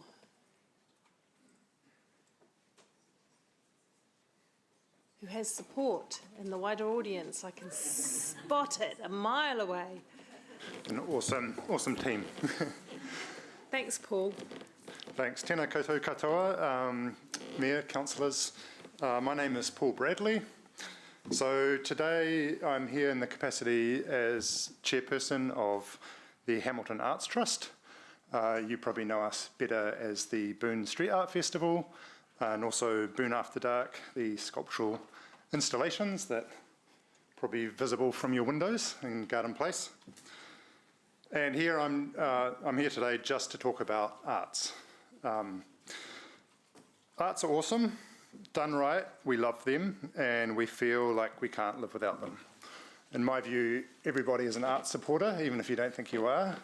You all have favourite songs, favourite movies, and memorable arts experiences. The arts become defining of our places and of us. They make us proud of where we live. They support the well-being of our people. They drive economic activity. The arts contribute in a significant and measurable way to our city. The Hamilton Arts Trust supports Council's proposed $100,000 fund for the arts. With $100,000, we would see some really good stuff happen. However, our view is that $100,000 doesn't go far enough. We support a new $1 million fund that doesn't require any match funding. Currently, arts funding in Hamilton is oversubscribed, and the overall potential of the arts scene is limited by the financial support that is available.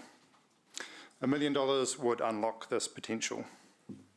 We want to see high-quality, high-impact arts projects shape a city that people love and are proud of. A growing city needs a growing arts scene and a growing arts budget. $1 million may sound like a lot if you're not used to spending money on the arts. I recently heard that a typical roundabout costs about $1 million. For the price of a roundabout per year, we could do incredible things. Things we can't even imagine now, but would surprise, delight, and add richness to our lives. We would see, hear, and feel these things and wonder how we ever did without them. Just like it's hard to imagine Hamilton now without its many murals. The Boone Street Art Festival has undoubtedly been transformational for Hamilton. It has brought a sense of play, positivity, wonder, and pride to our city. It has literally changed the face of Hamilton. We started Boon because at that time, about 7 years ago, the city needed some love. Now, over 60 murals later, we find images of our murals everywhere. When Hamilton recently received the Most Beautiful City Award, judges cited murals as one of the reasons for winning that award. Our art is changing the way that others talk about us. It provides ongoing publicity for a vibrant and happening city. Hamilton needed a reputation shift, and the arts are playing a significant role. This is one of the things that arts does best.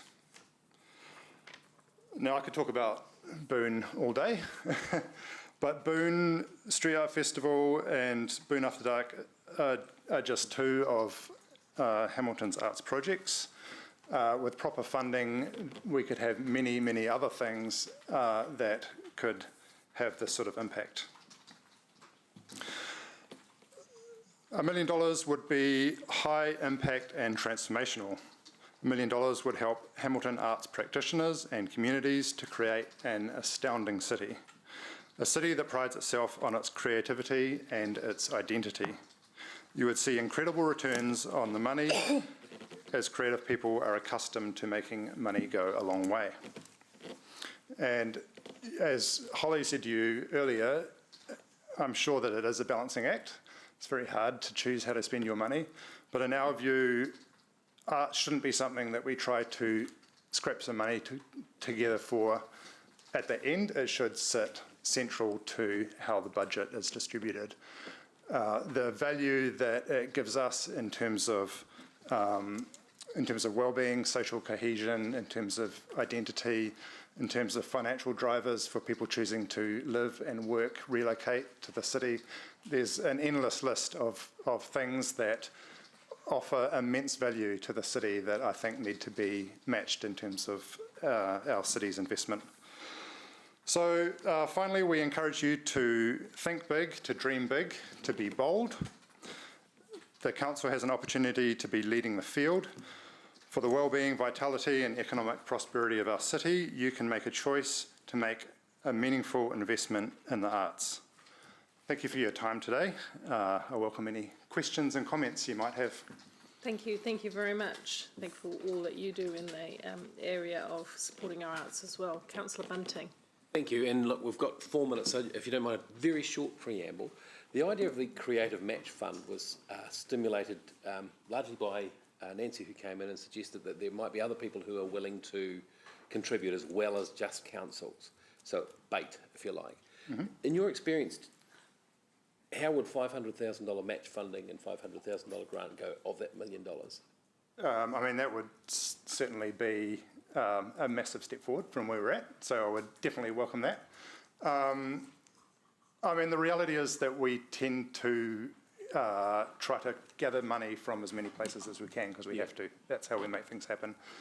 I think that the other reality is that there's already so many pressures and limitations and challenges imposed on people who are, in the end of the day, doing work for the greater good of the city, that if we can remove some of those challenges so we don't have those limitations, then that makes sense to me. Mm. So I think you'd probably find in most cases people would be finding match funding anyway, but if there was a really special project that we could see really significant benefit in, then why wouldn't you just fund it? And maybe look to transition away from full funding if it's an ongoing project. And are you aware of any other funding structures that work around the creatives around other cities other than match funding and just grant making? Yeah, there are plenty that well, I mean, yes, there are plenty of funds that don't require match funding. There are definitely loads of examples of direct funding rather than it being competitive funding. Yeah. So yeah, I think looking at that would be. Yeah, I'm thinking more about the structure of creative ways of funding it. We must move on because cool. Because we have one more between us and lunch, and that's Nancy. We want to be able to ask Nancy questions too. Councillor Thompson. Cool. Thank you, Paul. My question was just following on from Mark around what other cities are doing in this space. How do we compare with other cities in New Zealand, or if you look at Australia or something? I'm just interested in some comparisons around Hamilton's level of support for the arts. Yeah, no, that's a good question. I don't have figures in my head, but I'll have a go at answering, and then Nancy might have some better answers than me. But I mean, definitely Hamilton, last time I looked, we're a lot lower than other major cities. I think one of the things to also point out about Hamilton is that we don't have dedicated arts funding. So at the moment it's coupled together with other community funding, so and things like the single year grant and the major events fund, so that's not actually tagged specifically towards arts.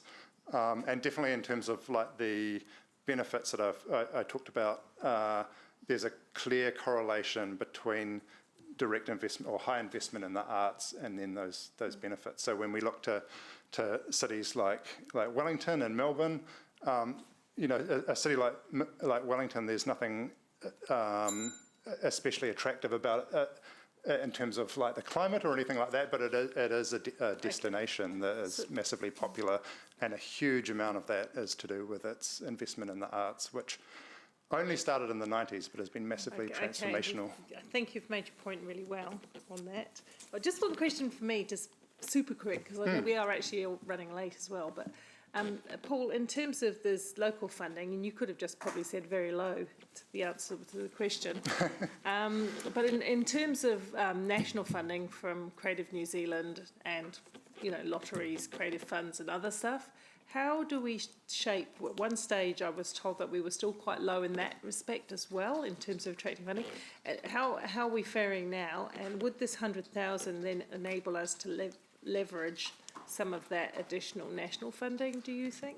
I think it's a step towards that.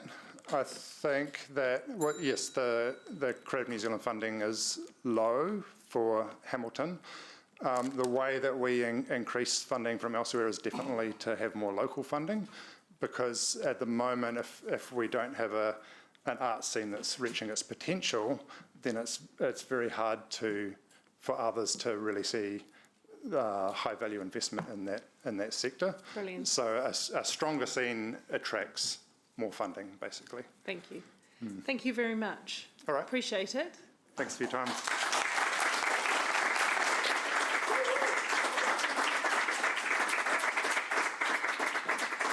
And I'll tell you what, Paul, you also get the prize for the biggest clap during LTP. So that's really awesome. Thank you. Nancy, welcome.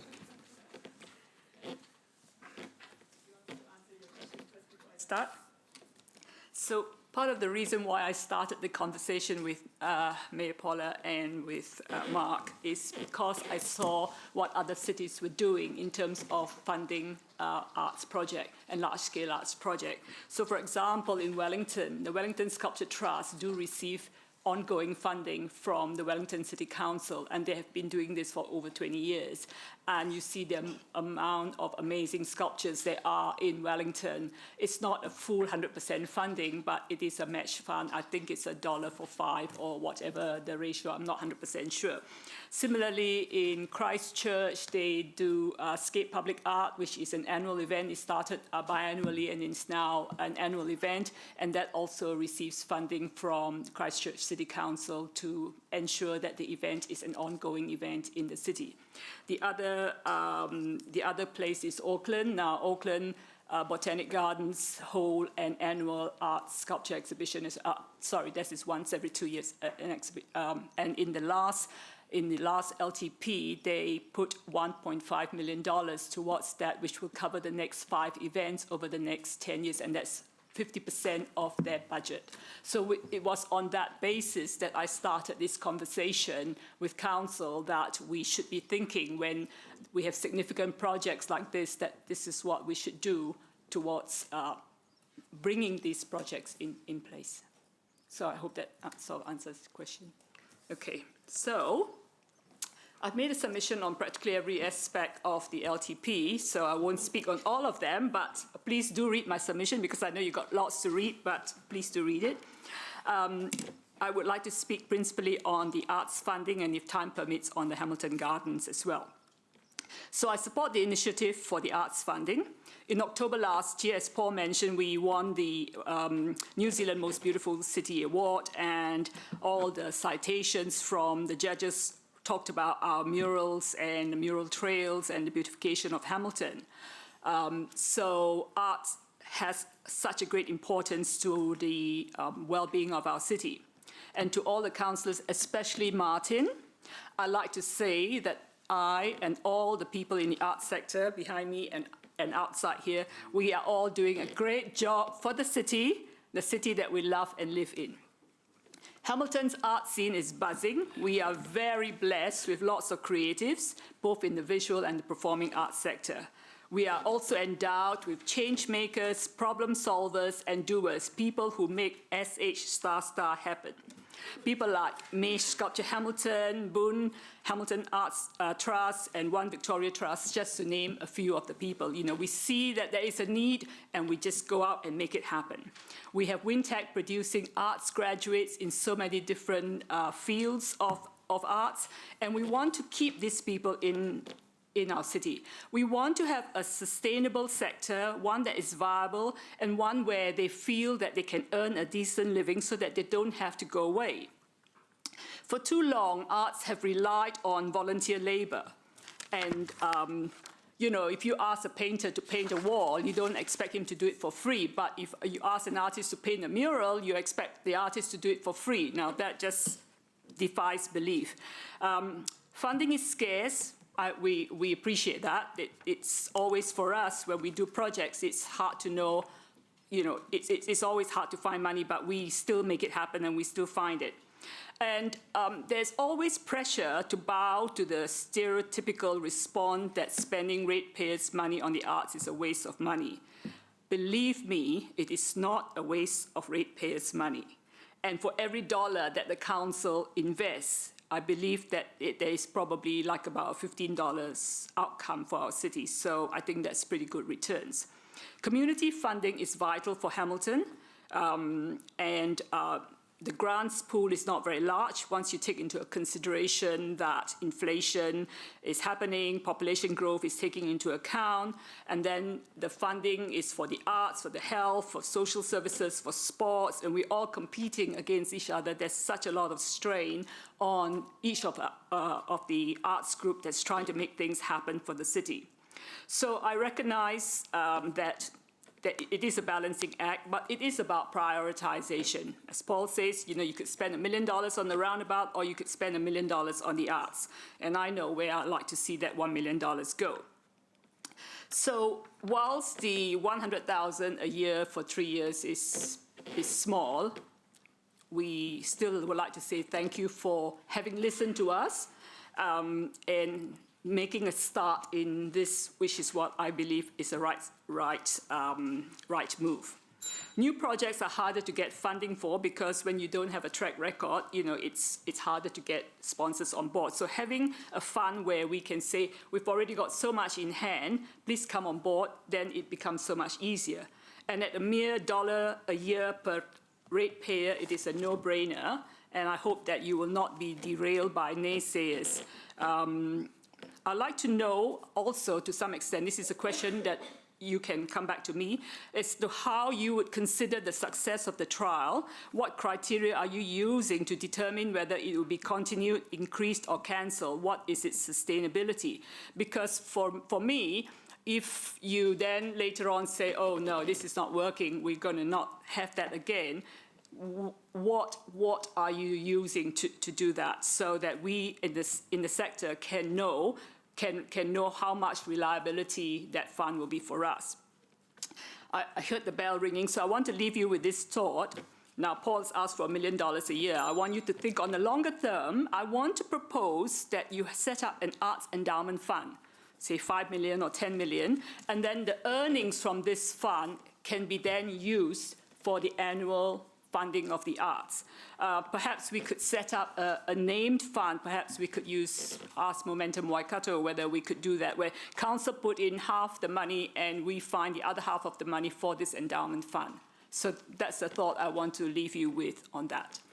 So I think the bell has gone. If you have any questions, I hope you do, but if you don't, then I will just quickly talk about Hamilton Gardens. We surely do, Nancy, surely.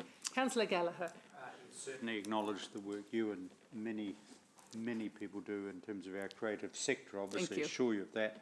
I'm interested in your comment on the Hamilton Gardens and your view that one completes, the next 4 gardens, and then I think, then you talk about the law of diminishing returns. Can you just clarify that? It's an interesting... So the law of diminishing returns basically state that you put in so much money, but the returns you get gets lower and lower and lower.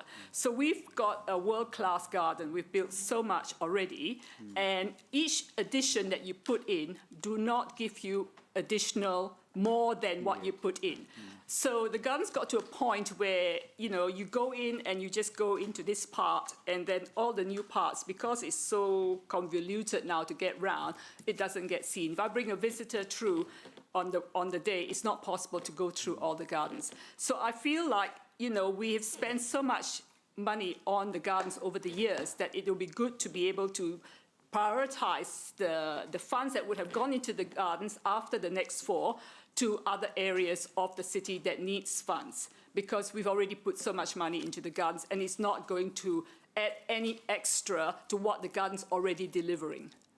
Does that make sense? Would you see that going into the arts recreation sort of area, whether it's green space or whether it's creative arts? Yes, definitely, towards the creative sector, because, we're talking about wanting a city that gives us livability.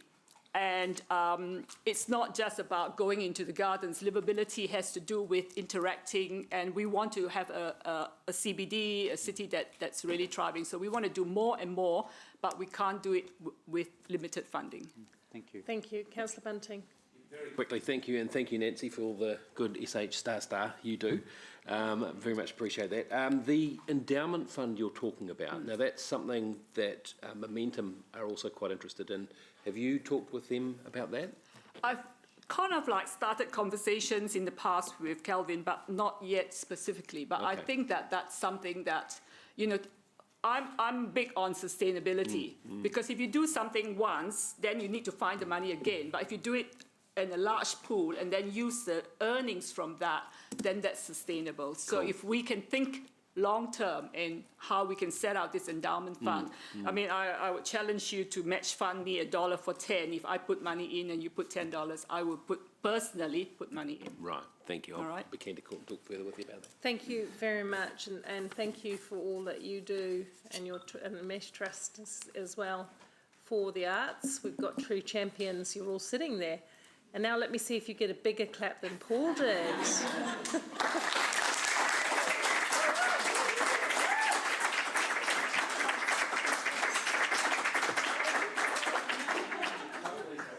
Oh, you took that out, Nancy. You took it out. So, hey, thank you very much to everyone who submitted this morning. Councillors, we're now taking a break till 5 to 2, which was planned because we need to start crabbing back some time. So we've got a slightly shortened lunchtime. Hope you don't mind. See you back at 5 to 2. Thank you, everyone.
So we will start.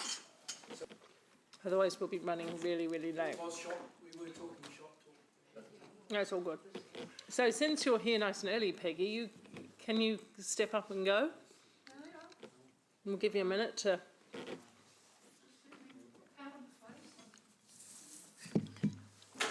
We know you're always very well prepared, so...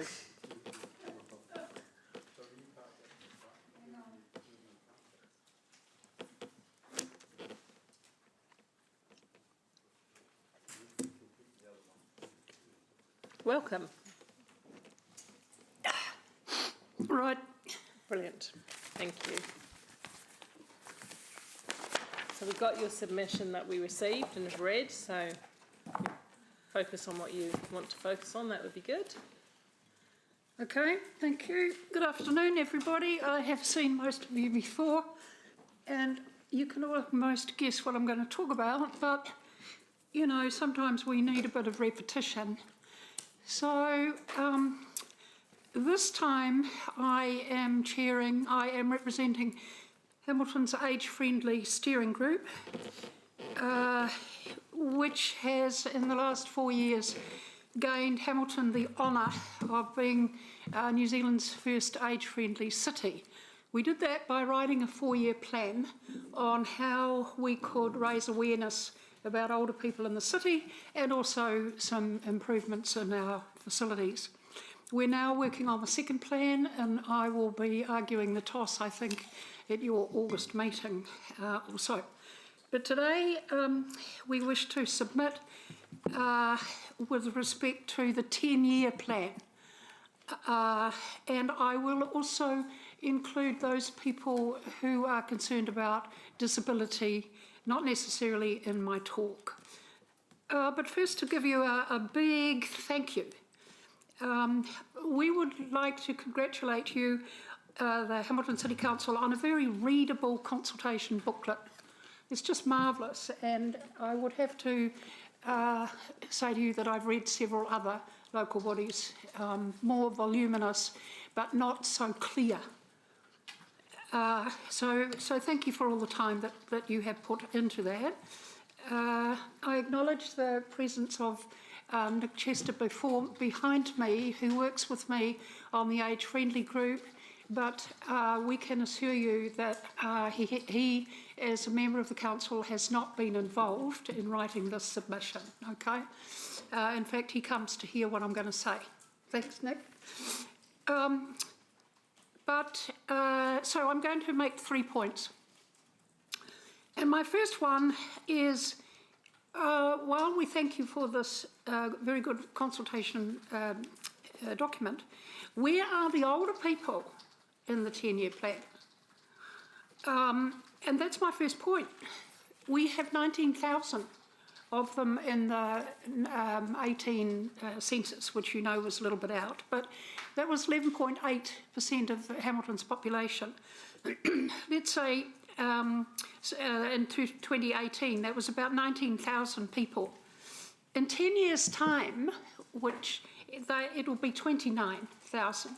In 20 years' time, it will be 38,000. In other words, 2 more 10-year plans, and we have got 38,000, which is double the number we have now. So when you walk down the street now, you can as an older person, and by that I mean over 65, and expect to be 1 in 10 of the population walking down Grey Street or wherever. In 20 years' time, 2 10-year plans ahead, and probably most of us looking around, we're a pretty young group today, we will be there. But you will be, as an older person, 1 in 5. And so this is one of the first 10-year plans which I would expect to see begins to recognise the demographic changes that we are about to see in Hamilton City Council and the impact for the city. Now, I was always led to believe that a city only exists where there are people. So right up front, as my first point, in the 10-year plan, we would like a statement on Hamilton's population size and composition. and particularly the increasing diversity of Hamilton's population, a diversity in ethnicity, lifestyle, etc., all of which have implications for the city plan and the 10-year plan. Accessibility to transport, cultural appropriateness, density of housing, for example. It is no longer good enough to plan simply for everybody. These differences have to be included. And for those of you who are reading through my script at the same time, I'm back to page 1 now. So in considering the 10-year plan, we have therefore adopted the worldwide premise that what is good for older people is good for everybody. We notice, for example, that the 10-year plan often refers to the benefits of a planned project, yes, to everybody.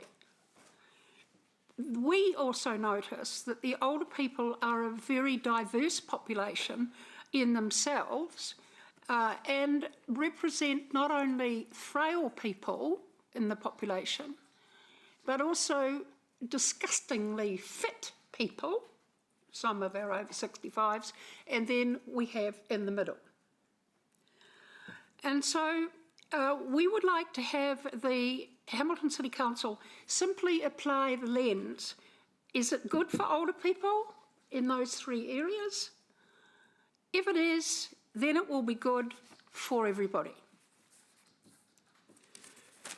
So that's my first point.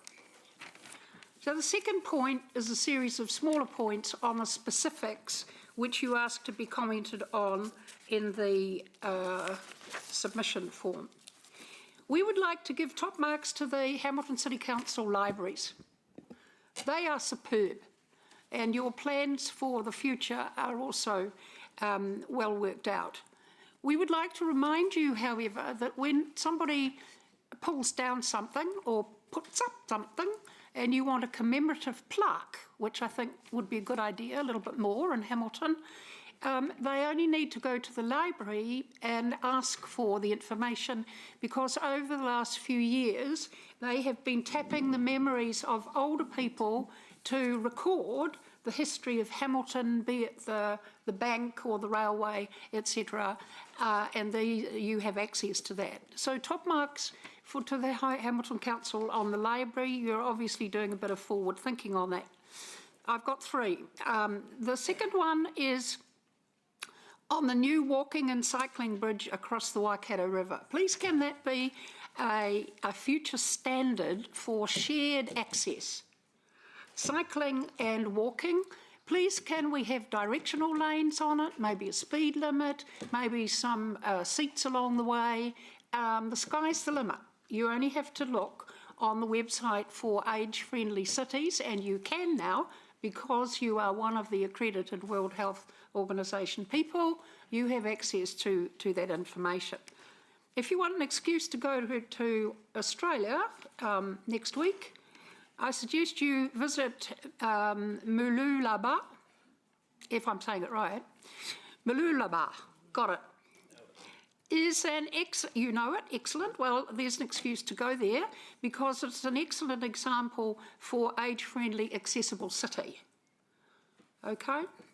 So, and when you're doing the walking and cycling bridge. My third quick point would be the future facilities for older people provided by the City Council. The existing facilities we're doing quite well. I refer particularly to the Rauawa Kumatua Charitable Trust down in Colombo Street. If you haven't been there, you should find an excuse to go there. They're also building a lot more at their own expense and taking care of our older Kumatua rather well, actually. Age Concern is in a slightly different situation. It also does its best with the resources that it has close to here in Celebrating Age Centre. But as we say fairly pointedly, the 10-year plan really needs, or some other plan, really needs to make some serious decisions about those facilities rather soon. Otherwise, you will have a variety of ethnicities crowding through that facility and just generally overuse. So my third point, and it is back to a more general position, And this time, communication. We have some really great facilities in Hamilton. Did you know that we have had an advisory group advising this council since 1993?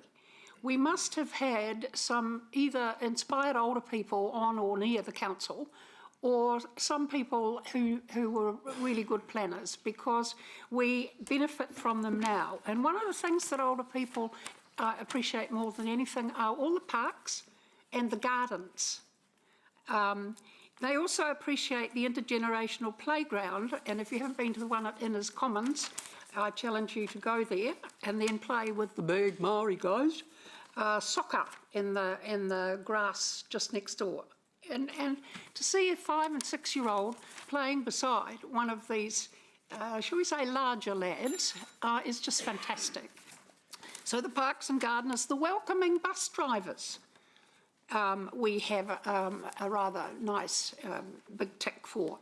But we need to publicise them a lot more, not only for older people, but also for the rest of the group. So, finally, to return to my major point, that was the first one. We would like the Hamilton Age Friendly Steering Group should no longer assume, we would like the Hamilton City Council to no longer assume that one size fits all and one plan will suit everybody. Instead, our population is diverse and increasingly so. We suggest that by looking through the lens of one of these groups, our very diverse group of older people, and on the principle that what is good for older people is good for everybody. And as a result of that, we would like to suggest that we will succeed in providing world-class facilities and a city we can be proud of. Thank you.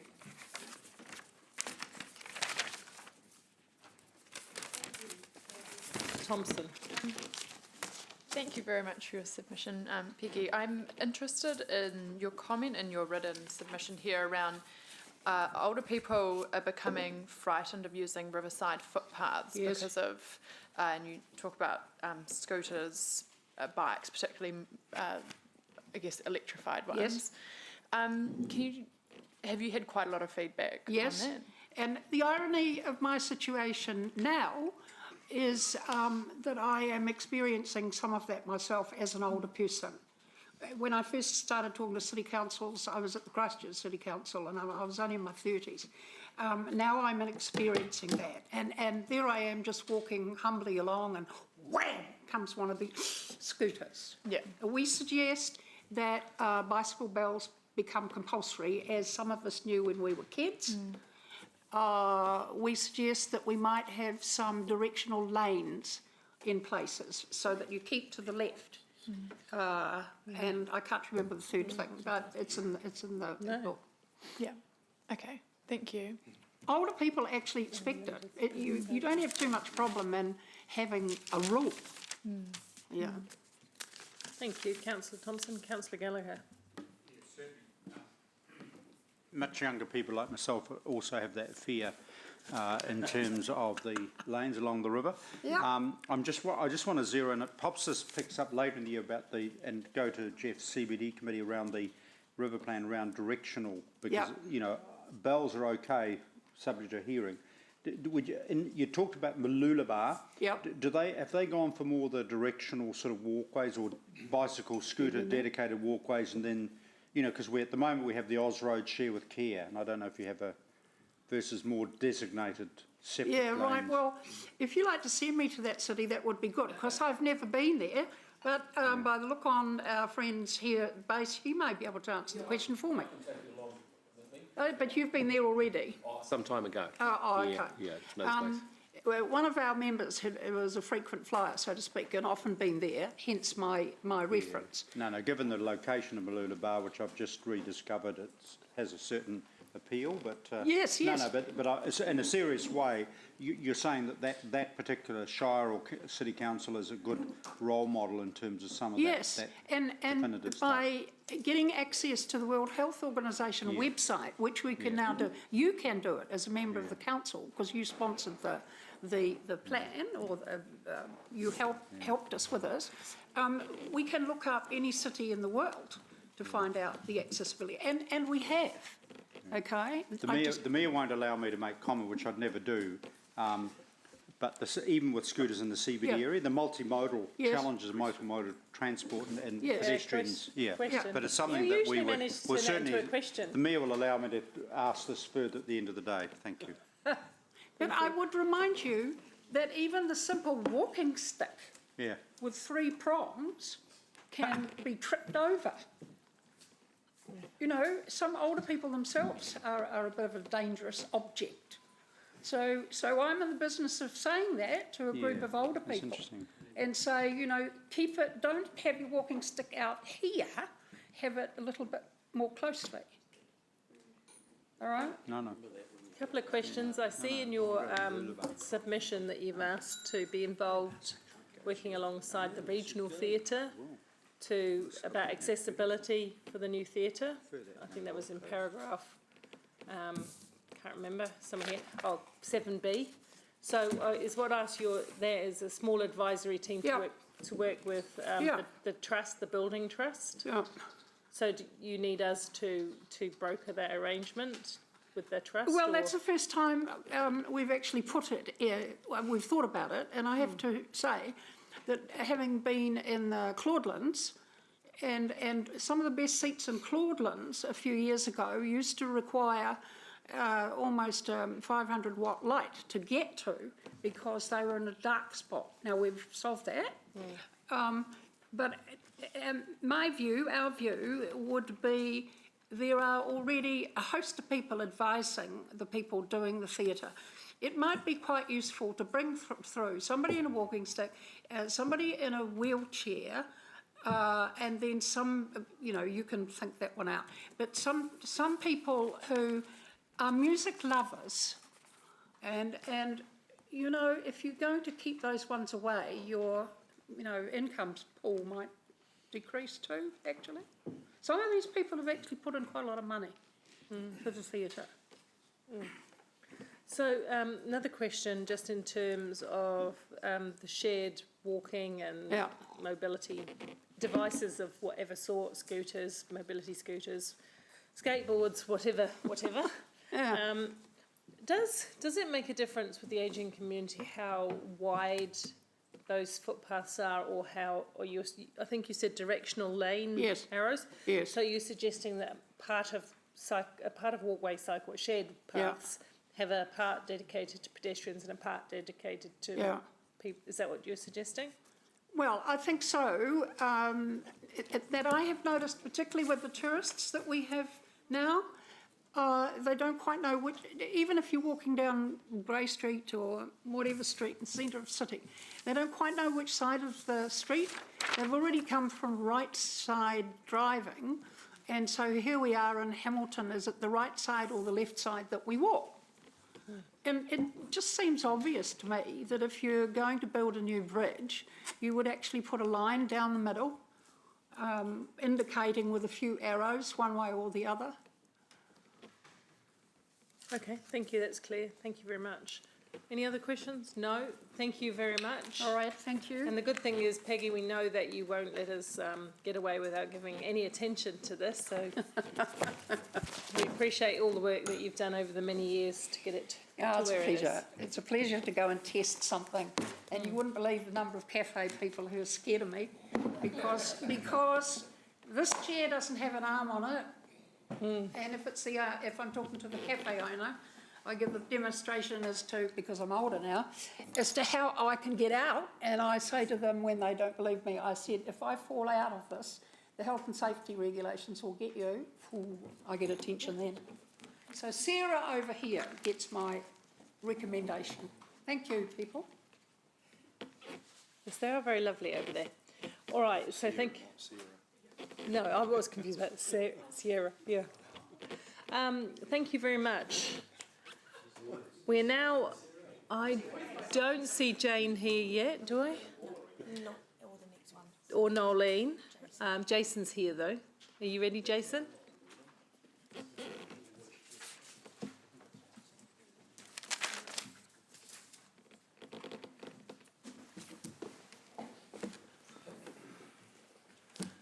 Kia ora tātou everyone. Thank you for allowing us to have our say on your 10-year plan. The three issues that we just wish to comment on, and happy to take questions around it, are first the walking and cycling bridge across the Waikato River. Hamilton and Waikato Tourism support the development of the new walking and cycling bridge. Not only would it become an alternative transport connection into the city from Memorial Park for commuters, but also it would provide improved walking and cycling connectivity for visitors to our city as well. Based on the unique design of the bridge and the inclusion, hopefully, of an event and viewing platform, would allow for it to also become an iconic destination for the CBD, such as Te Rewarewa Bridge on the coastal walkway in New Plymouth. The other issue we wish to comment on is around the second boat jetty at Hamilton Gardens. As an organisation, we support it to be done sooner. Again, we wish to promote river connectivity around ferry transport between the CBD and Hamilton Gardens and return. And again, it would also, as you know, improve the safety aspects of some of the transport and river users, as well as the swimmers that we have with regards to a bit of a conflict during summertime at the current jetty, and also gives a bit of sense of arrival for locals and visitors to Hamilton Gardens by river as well. The other issue we wish to comment on, and again I'm sure we'll have questions on this, is around the charging for car parking at Hamilton Gardens. We feel that there needed to be an option 1.A. So look, we're not against it, and we're also not completely for it either. What we suggest is actually that based on the feedback and the public process we went through for the draft management plan, reserve management plan for Hamilton Gardens, the preferred option which came through loud and clear by the community was around charging for entry to the enclosed gardens. So if there was an opportunity to generate revenue to maintain the existing asset of Hamilton Gardens as our #1 visitor attraction, then we would recommend charging entry for Hamilton Gardens in the enclosed garden section. However, if you did want what I call a in-between phased approach, then potentially still charging for coach and touring buses that actually do visit Hamilton Gardens as well, or potentially provide what we call paid preferential parking. So maybe the asphalt car park at Gate 1, which is closest to the main entrance, becomes the paid parking, whereas there's still free parking available around Hamilton Gardens. The reason for that is it would mean that visitors potentially and coaches would still pay for parking and also entry, but also it would allow locals to still access the whole precinct and campus of Hamilton Gardens without charge. As you know, they host a number of conferences, business events, funerals, weddings and celebrations at Hamilton Gardens. For people to pay for parking to actually attend some of those events will become a bit of a hindrance and a barrier for attendance, including events, free events like Gourmet in the Gardens on Sunday. So again, a phased approach potentially, but also our ideal option from a visitor perspective as well is to charge an enclosed entry fee. We also feel that if that was parking charges were to commence, then potentially maybe you would align it with the second jetty development and obviously pushing people to potentially ferry transport to connect to the gardens as well. And look, lastly, it's more just to make sure that you are in line with the rest of your facilities that you administer and fund, which are Hamilton Zoo and Waterworld. They currently have free parking facilities at both those community facilities, but you pay for entry to access Hamilton Zoo and Waterworld. And look, lastly, we just wanted to thank Hamilton City Council for your ongoing support for tourism as we continue to work through COVID and the impacts for the city. As you know, we have rebounded a lot quicker than other parts of the country, which is great news for the city, and we definitely see the visitor economy contributing to the future development of the destination for this region, not only for leisure, conferences, education, and potentially film and screen as well. Thanks. Thank you. Thank you, Jason, and thank you for your support and the great job that you do in promoting our city. A lot goes under the radar, but we've been in some many national magazines lately, and I know it wasn't us that do it. I know it was you that have got us that profile in those national magazines, so thank you very much. Question, Councillor Bunting. Thank you, and you've almost answered my entire question about the coach parking. I was going to get your position on that. But can I ask you, a lot of people agree that's a great idea. How would you do it? How would you actually charge them? I mean, how do you police it?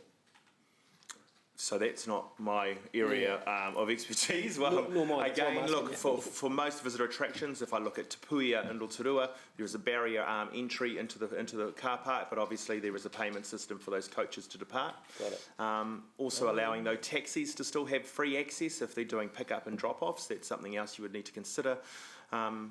And then lastly, it's just really around the accessibility, which I think you had considered in your proposal anyway, to make sure that there is accessibility parking available for those that need to get as close as they can to Hamilton Gardens. But again, our preference still is charged entry to the enclosed gardens. Right, okay. In the Thank you. long term. Appreciate you having a stab at it. Good. Thank you. Councillor McPherson. Thanks, Jason, and thanks for your more nuanced approach to the parking issue than our question was, which wasn't very nuanced at all. It was black and white when the situation clearly isn't. One of the issues that we have at all of our visitor attractions that you mentioned there, as well as the gardens, is that Hamilton ratepayers obviously pay a lot for this, but ratepayers, even from a couple of k's away in Tamaheri, for instance, don't. If it was any type of charging, is not nuanced enough usually to pick that up. Have you got any suggestions about phasing that might charge non-Hamilton residents or other ways to differentiate there? Yes, I remember when we did discuss this during the draft reserve management plan. Look, our preference would be some sort of obviously phased approach so that locals could still access for free, or in other cities around the world they've given potentially like 10 free visits to locals as part of your rates bill, so potentially they could still attend, but also they would bring visiting friends and family into the city that could pay as well.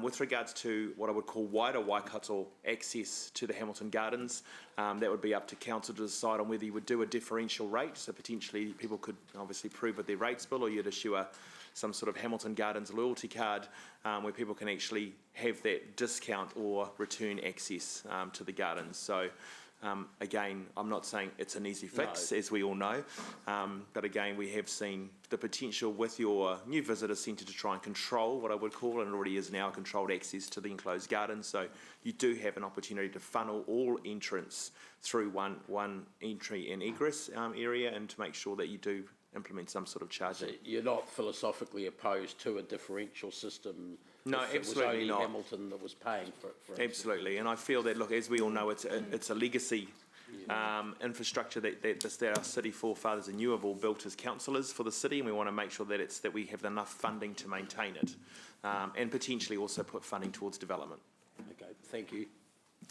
Councillor Gallagher. Yeah, in the past, Jason, as you know, you've obviously advised us, I'm talking about the people who don't live within Hamilton City boundaries, a potential fee.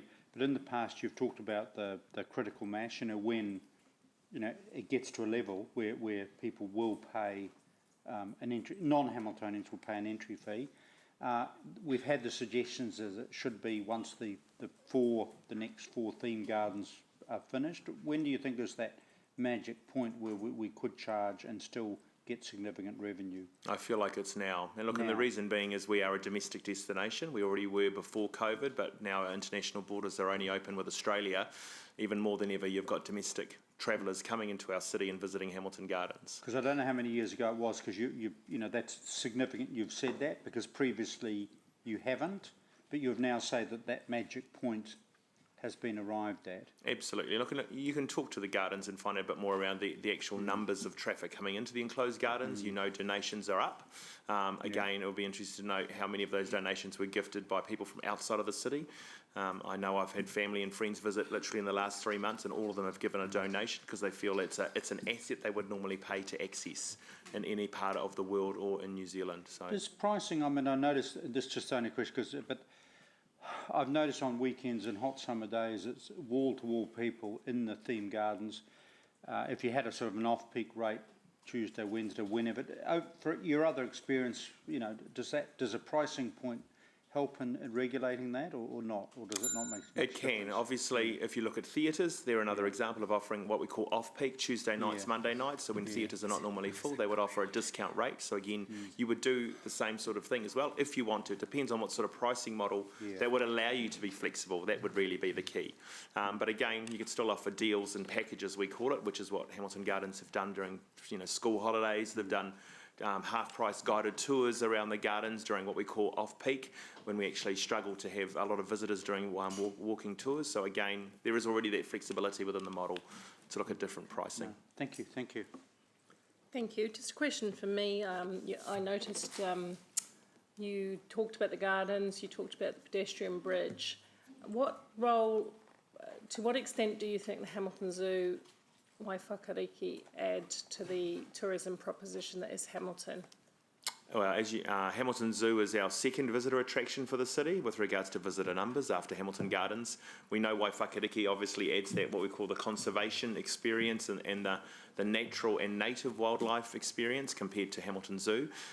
We do see that as the city's #1 family attraction up there with Hamilton Gardens. So for us, look, we would love to see obviously any sort of development. We know you're working on the shared precinct, which is great, and a rival precinct for the gardens in the zoo in Waiwhakariki. So for us, look, we are very supportive of whatever developments you do for the zoo as well as for the museum.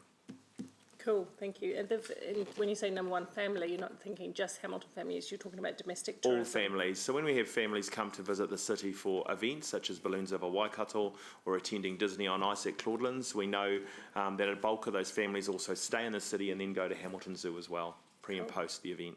Thank you. And just far be it for me to be a bit cheeky, but just a question. At the zoo, there was in the original zoo plan, some not funded in this LTP, a proposal to do overnight stays. It is funded further out, isn't it? Sorry. Year 3. Is it funded year 3, the camping? Oh, forget that then, because it's Yes, good. no, year 3. We're supportive of that, absolutely. It's really good, but a you're safari supporting. experience at Hamilton Zoo at night would be great. Yeah, what about no, I'm happy with that. I can live with year 3, quite honestly. But thank you so much. I just wanted to get that balance to the 3-leg stool. Anyway, but thanks again for everything you've done. Thanks. Some exciting things coming up, aren't there? There are. Yep. Thanks, Jason. Why did I miss that small detail, colleagues, about the overnight accommodation? Yeah, we've got a big plan. Thank you.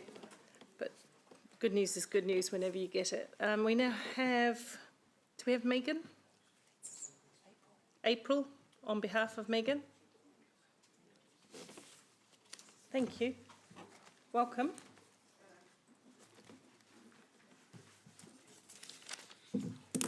E mihi ana ki te rangi no te timatanga me te mutunga o nā katoa. Ki kingi tūheitia te upako tuawhitu o te kingitanga, pai Māori e ki a koe me te ōwhare kahu ariki. Me hoki ki te whare utu nei, te papataku tōnei tātou, ko hui mai me tēnei rā tātou. No April Johnson taku ingoa, Your Worship, the Mayor and Councillors, thank you for the opportunity for Life Unlimited to present to you today. Life Unlimited is a Hamilton-based charitable trust with more than 40 years' experience within the disability sector here in Hamilton. We value our ongoing relationship with the Hamilton City Council and acknowledge your support to our disabled community that we serve. We employ over 100 people throughout the country, and we have national contracts for hearing and autism. We also operate 4 different equipment stores under the brand of Mobility Centre in Hamilton, Tauranga, Hastings and Wellington. Our online store became an essential service through our lockdown, and we have seen that the disability community has taken up the opportunity to have more online presence due to the learnings of lockdown. We also here in Hamilton and the Waikato have contracts to provide community programs that deliver positive change and engagement for disabled people in their communities.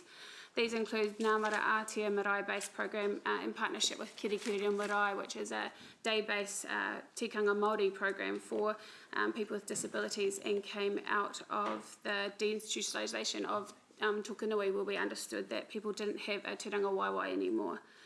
We have Life Friends, a relationship group that teaches people with disabilities to engage within the community. Life Fit, which is a fitness group here in Hamilton that is offered through the Perry Centre after school sporting opportunity for children with disabilities. That's run positive action course in a multi-sensory room and garden here on Palmerston Street. We are in total support of your plan, obviously, but we would just encourage that we always have the emphasis on those with disability in our ageing population here in Kirikiriroa. Any project that would should be considering the impacts on those people, and I'm not just talking about the physical accessibility for people. We need to consider the attitudinal and the social and economic factors that lead people from being excluded from our city. I must commend you as a council for taking on board a partnership with Life Unlimited to have your staff offered the disability training that we have that talks about language as well as attitudinal change. The partnership that you have been at forefront in terms of having buses provided for disabled people and their support people for free within Hamilton has been great to have that partnership with the Regional Council. Disability parking should always be looked at in terms of anything that we do within our plan and our footpaths and access for people. So, yeah, in summary, really, we are here to support anything that we have. We like the plan and we like the 10-year plan, but we would just really encourage the emphasis to have that lens on disability in our ageing population here in Hamilton and going forth. But I would like to introduce you to Catherine Chisona, the National Manager of Altogether Autism, to give an autistic view of their lens as well. Hi Catherine, we have met. We have met. It's very good to be here. So, worship the Mayor, councillors, ngā mihi nui kia koutou katoa. My name's Catherine Chisona, and as my colleague said, I am National Manager for Altogether Autism. And you might know a little bit about Altogether Autism because this is a wonderful service that we deliver in partnership with another Hamilton Trust, Parent to Parent. The key part of what we do is to provide trusted information about autism and professional development. So I'm really excited that the council has a commitment to training for your staff. So that's something that we are quite strong in at Altogether Autism. We would love actually to see some more autism training. We know it is definitely touched on in the disability start training, but we think that there could be a bit more emphasis on how to work with autistic people and how to best provide services and facilities for autistic people, and we would love to work with your staff to tailor our training that would be specific for your people. And actually we could trial it for you councillors if you're up for that. So you're really happy to talk with you about some more training. We would love you to continue your commitment to be an advocate for the Hamilton autistic and autism community by considering the impacts of council initiatives on autistic people and their family and whānau. And just a reminder, we probably all realise that true accessibility is more than the removal of physical barriers. So obviously we're talking about hidden disabilities such as autism or deafness or being hard of hearing, and these might be less obvious, but they're no less important. Many autistic people experience sensory sensitivities and describe everyday environments like this room, like buses, libraries, swimming pools, the zoo, shopping centres as hostile and painful, which is pretty strong language when we think about the physical environment. How might we get this right with autistic walkthroughs of our facilities, with autistic input? There's things like the signs we use, the lighting. Is there quiet spaces available for us to be non-judgmental, which comes out of being a bit more aware of autism, and then being sensitive to communication preferences. I don't know if you know, but April is Autism Acceptance Month. And in 2019, we worked with your Chartwell Library to create a human library. And in that space, we had our autistic advisors positioned throughout the library on Autism Awareness Day, and they were there as human books. So members of the public could come in and ask questions about autism to these individual autistic people. This was, we had wonderful support from your staff at Chartwell Library, and with our advice, the whole environment was as autism friendly as possible, given the fact that we couldn't do a new build for this, but we did lots of little accommodations that made all the difference for the autistic advisors there, and it was a highly successful day. It even got the attention of Denmark, predominantly because apparently human library is a trademarked concept and we shouldn't have been using it. But, you know, hey, we were pleased to have international attention. And it's an example of what can be achieved through the right collaboration. There's a wonderful truism that says if it's good for an autistic person, it's good for everyone. So we can all benefit by the ongoing commitment of the Council to consistently including an autistic lens to achieve true accessibility across our city. And in conclusion, I just want to let you know that we're really excited today as an example of the collaboration between the Council and Life Unlimited. Our community liaison, John McIntosh, will receive his New Zealand Order of Merit for services to people with disabilities, and that's happening just this afternoon. His relationship with the Council has been instrumental in some of the groundbreaking work that we've both been able to achieve. Ngā mihi nui kia koutou katoa. Oh, that's fantastic news. Thank you for sharing this with us, and pass on our congratulations, well, I'm sure we will formally as well. Excellent. Yeah, we will. Thank you. Councillor Gallagher. John's relations with us under DHB, a very poignant special day. Life Unlimited and Parent to Parent obviously has a very proud history over a number of years in terms of its advocacy. Just two questions. One, I'm interested in the work you're doing with organisations such as this around autism in terms of workplace environment, and as a bit of a preface to the question, I've always had a sort of a problem where government departments, things all go for a fad, whether it's open plan offices, this, that and the other. Everyone loves it, except certain people don't. And I'm just trying to work out the work that can be done to nuance employment environment, so therefore opportunities are opened, particularly with people, for example, obviously on the autistic spectrum, but people obviously with some sort of physical disability. I'm happy to answer that first, perhaps. I think it's a really good question, and there's a lot that we can do that doesn't have to be huge. We can't always pull out all the fluorescent light bulbs, but we might be able to dim them. It's becoming more and more normal that people might have noise-cancelling headphones, and somebody doesn't, if they're an autistic employee, they don't even have to say, by the way, I'm autistic. They can just say, actually, I work best in an environment where I've got, some sensory protections.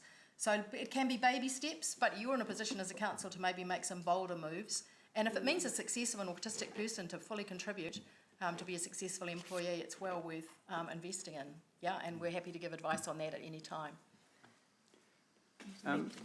The next question is, and Peggy Koopman-Borden from our elder council, we're talking about the accessibility and the mode shift.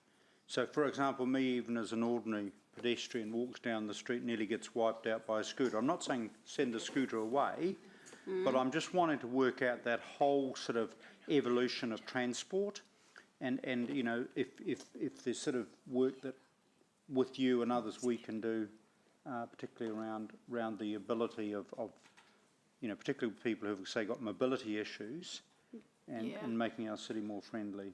So Life Unlimited has done community training and safety workshops in terms of mobility use for the user, and I would expect that when someone is going into a purchase agreement with the mobility centre, that we're actually ensuring that they have got some safety training around that, and that the conversation is had about shared spaces and how and which best to be safe on this mode of transport.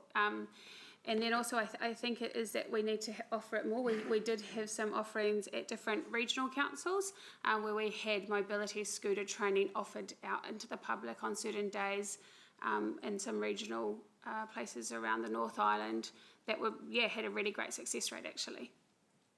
If you can give us send some examples. That's I think that's really. We definitely have that good data, don't we? Yeah. I guess the final question, in terms of the huge variety of people you represent in terms of across the spectrum, is there anything else that you think a local authority can do? I mean, obviously you've given us some positive feedback, which is good. I think it's about also engaging in partnership, and you have your Disability Advisory Council, and then just ensuring that in everything that we do, with every job that I create within community, I ensure that I have a disability lens. That can't be me because I don't have lived experience. So it's about engaging with your lived experience communities and having continuous feedback, really, and evaluation of what we're putting forward. Thank you. A good example of that is at the museum with the Galileo exhibition that's on at the moment. One of our autistic advisors was invited in to scope it out, walk it through, so that when they have the autism-friendly opening, it's truly autism-friendly because an autistic person has walked through it. So simple things like that can make the world a difference. Thank you. Thank you. And tell me, I'm glad that we've made some progress with partnerships, obviously with a few bits and pieces. Who is the main? Who do you normally work with in particular? Judy just Small. through Judy. Yeah. And so all projects are defined by that relationship, or Yes. Yeah, Judy definitely approaches us in terms of partnerships. A lot. Okay. So if you have projects, particular projects that you feel would be good in this early period of the LTP, I invite you to add to your submission and let us know what those might be. Wonderful. Because the detail is always very useful at a governance level.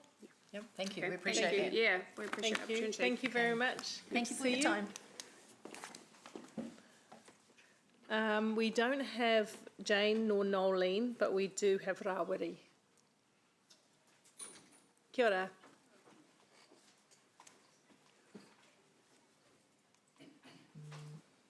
Welcome. Kia ora no koutou katoa. Tai mai tēnei ai te mea i a koe. Nami ki a koe e pakanga hau, karanga hau ki tēnei hui o te rā nei, o te ai. Hui anō i te taku hia mana Ngāti Tūreitiri. Hui anō i a koe a Sani. Mai ara mai i a koe. Hui anō, tori get away, eh? Anō rea, tērā. So that was good timing. Welcome. O te rā koutou mā o te council, me nā member o te council, nā mihi atu.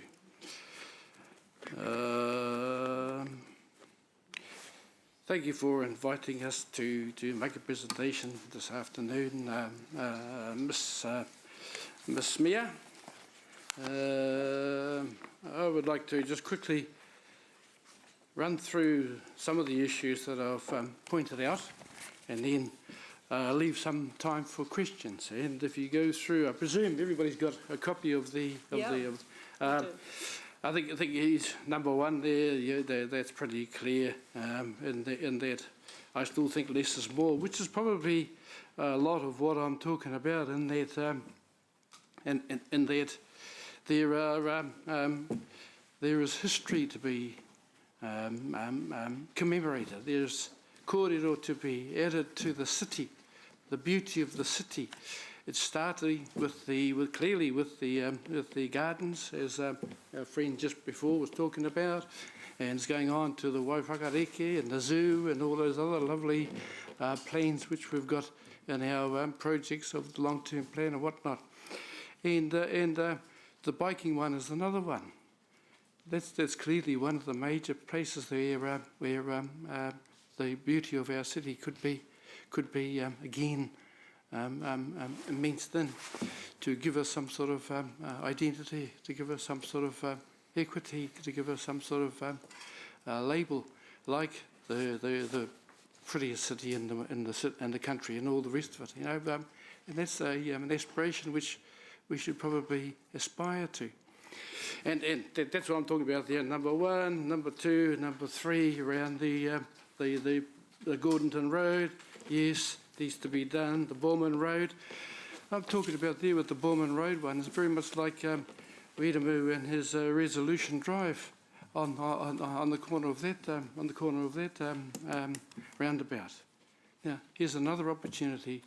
We were talking about with Borman Road and Horsham Downs Road is not far away of a battle site, which is a very important battle site, which could be made known to the country like Resolution Drive, to add to this beauty of things that we're trying to add to the value of the city, in order to because everybody asks now, what are all those popos at the Resolution Drive all about? You know, and that generates interest, generates things. So if we could do, I'm not saying everywhere, I'm just saying there's one opportunity there in Borman and Horsham Downs. Moving down to the library, yep, that can be, we're very okay with the preferred option. Priority number two, the sector, creative sector, if you can, 3 days. Computer parking, introduce paid commuter parking. No, we don't think so. I think it's the free parking is working very well now. And if you've got spare money, well, carry it on. If you haven't, well, then that's up to the council. But we prefer the free. Moving down again, the central city, the bridge, yeah. That's an opportunity, eh? That is another opportunity. So far, all our bridges are car traffic. There is nothing specific for. Now, I've been to Prague, and you go in Prague, you go down to King Charles Bridge. Oh, yeah, beautiful. Everything, events, everything's going on there. That's one of the places that you always go and visit when you go there. And that adds to that vibrancy of that city. Here's an opportunity for Hamilton to be another, to add to the gardens and add to the zoo and Whakarekere and all the others. There's an opportunity there that we think. Okay, moving down the boat jetty. Yeah, well, if you the demand's there at the boat jetty, well then why wouldn't you do it? Maybe you should just hold off and see if the demand's there in a couple of years' time, because we've got a whole lot of things going on now. But again, I think that depends on the demand, and you guys know more about that than we would. The swimming, the water world. Well, I understand that they say there's another new pool or something going on upstairs, up further north. Up around Te Awa Lakes and that. Oh, yeah, so maybe you could work in there. So we're sort of suggesting, why? Let them do that one and let the council save some money and put it into my things. Oh. I don't know, but that's the thought. Charging for car parks at the gardens, well, we've heard that. We've heard the debate around that, and our friend Jason got more ideas on that, and so was Bunting in the morning. He's got more ideas around that too. But we support not charging if you can. The Green City Gully restoration, oh hey, lo and behold, that has to be done. We're saying earlier than later. What else am I talking about? What I'm basically saying is that, yes, we're here, we're ready to add to the vibrancy of the city. We get distracted by all the programs and all the projects getting set up, budgeted for and all the rest of it. We go through them over the next 10 years and we will get squeezed because everybody runs out of money. Yeah? Could we put aside the Māori money now so that we can get an idea what's happening in the future and add to the value? So I'll leave those thoughts with you, Mayor. I think we can see the taniwha. You probably all know what that means. It's how we reduce, lessen the impacts of that going forward. And this is just one of the ways. It's not the only way. I can't talk about health. I can't talk about social services, but we can talk about these sort of things that we're talking about. And that's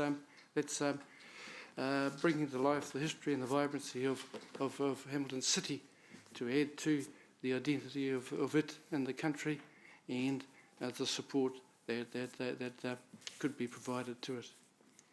I'll leave the thought with you guys and I'll give you 3 minutes to ask any questions. Feel free to do so. He's got all the answers.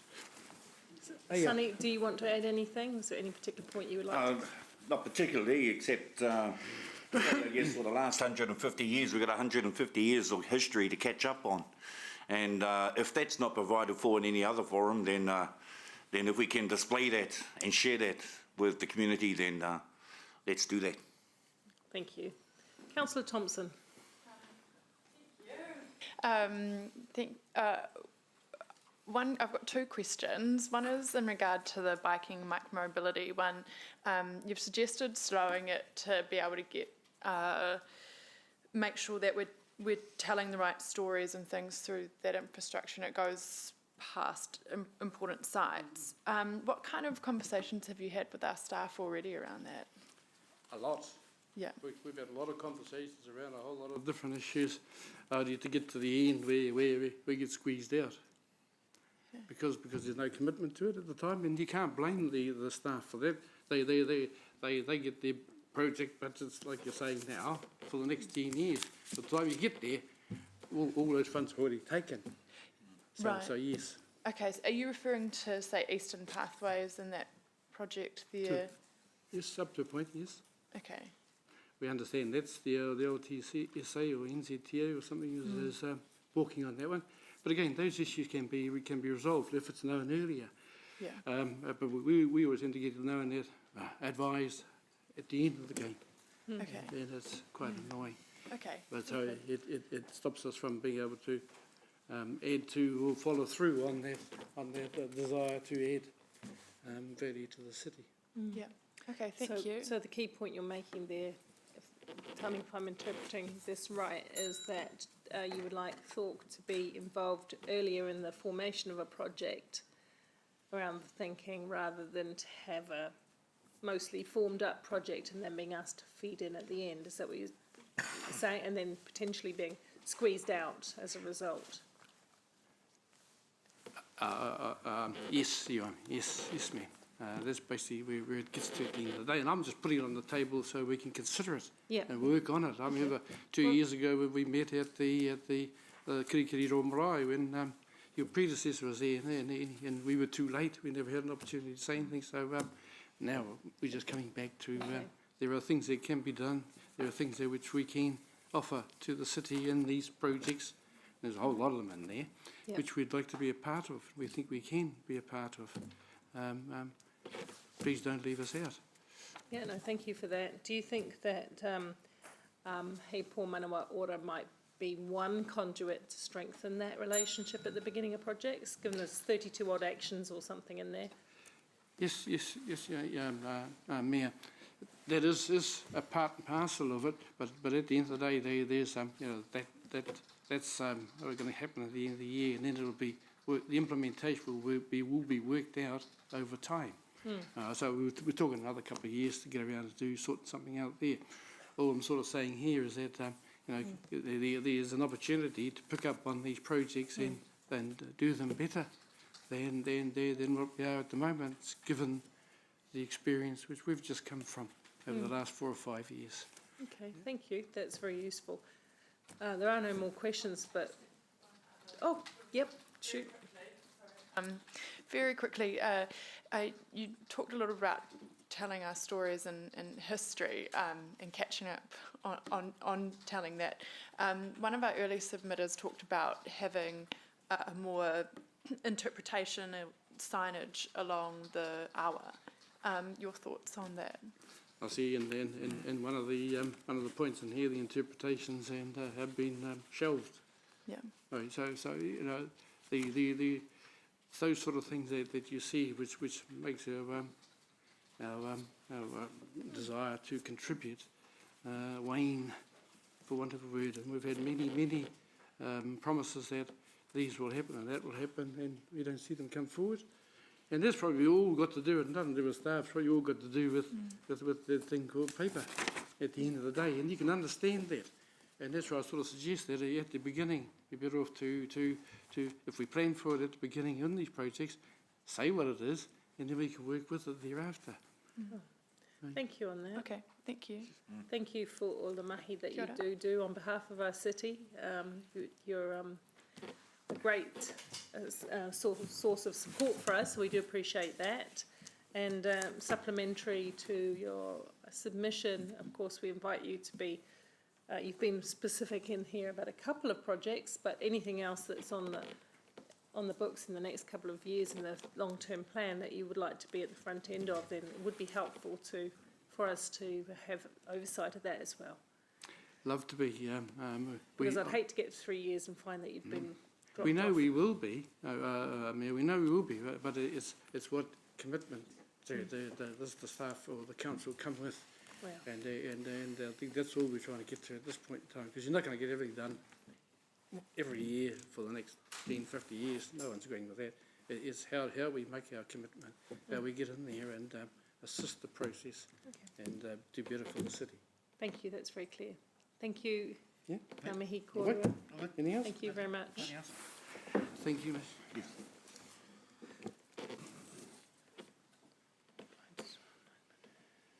Okay, there's still no Nolene and still no Jane, and so we're going to have Anna Casey Cox and Te Kopa Kingi about the Kirikiriroa Restoration Forum before 9.2. Is that what you wanted to do, Anna?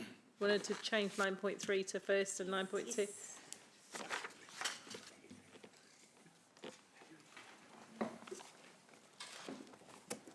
Kia ora koutou.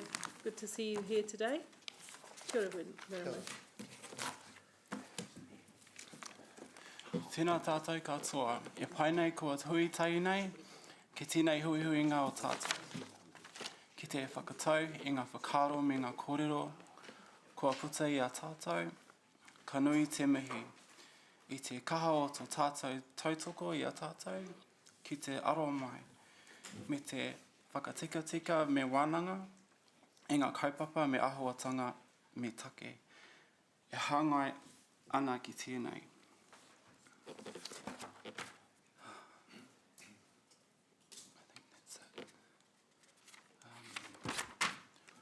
Ko Hoturoa, ko Hotu Matapu, ko Motai, ko Ue, ko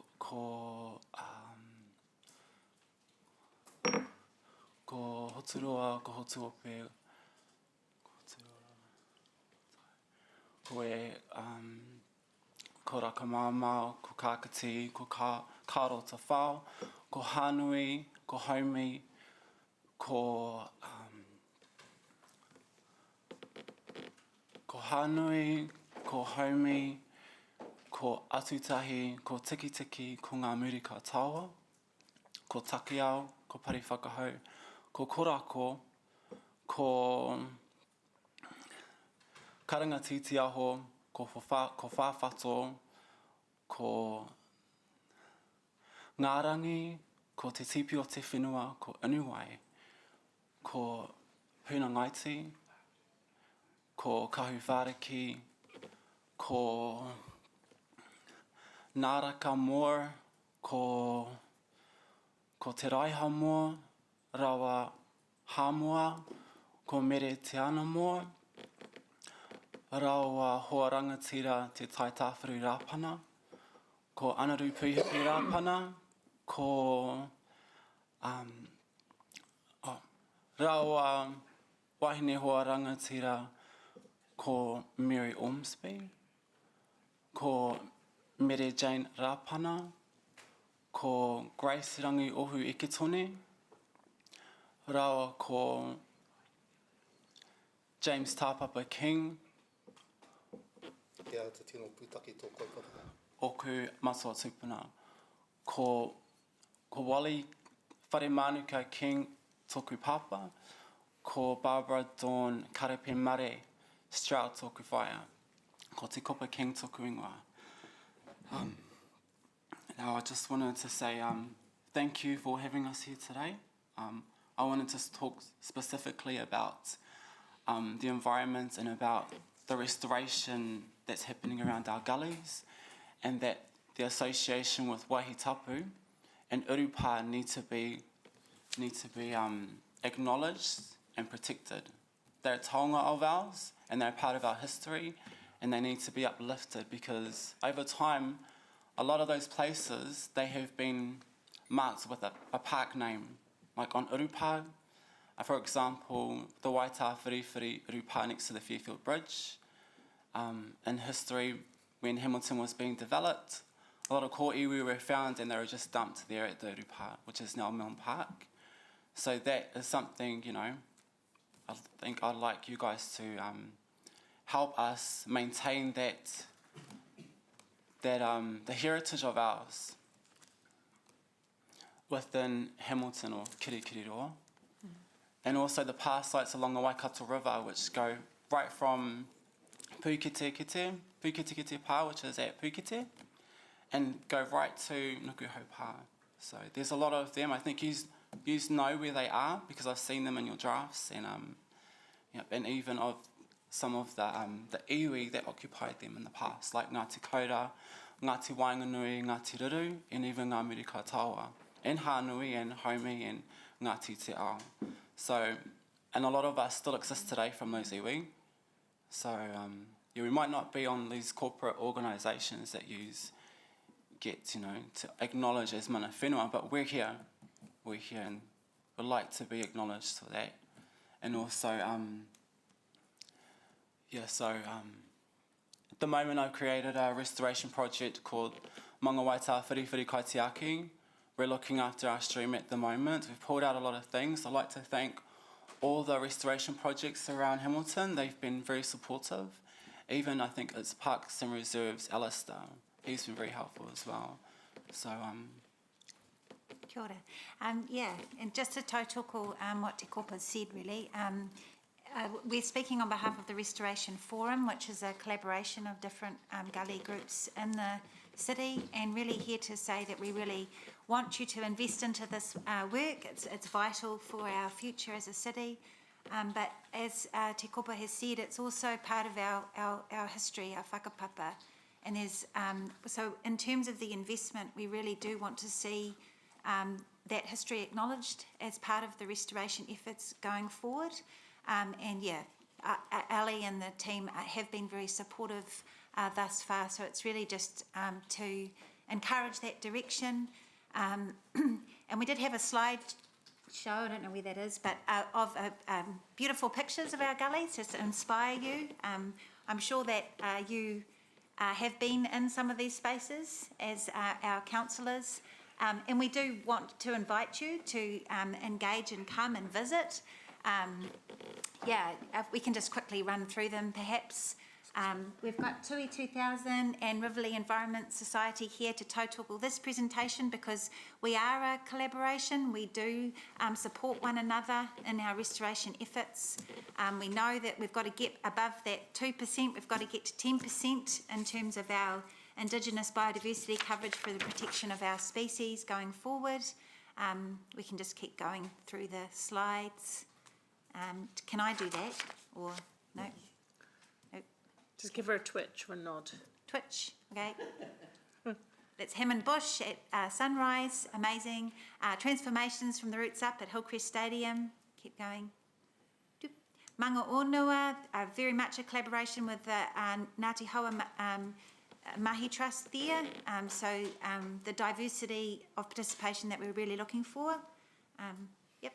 Manga ko Tukutuku, you can see the change from the left to the right with the work they're doing there, creating a wetland area.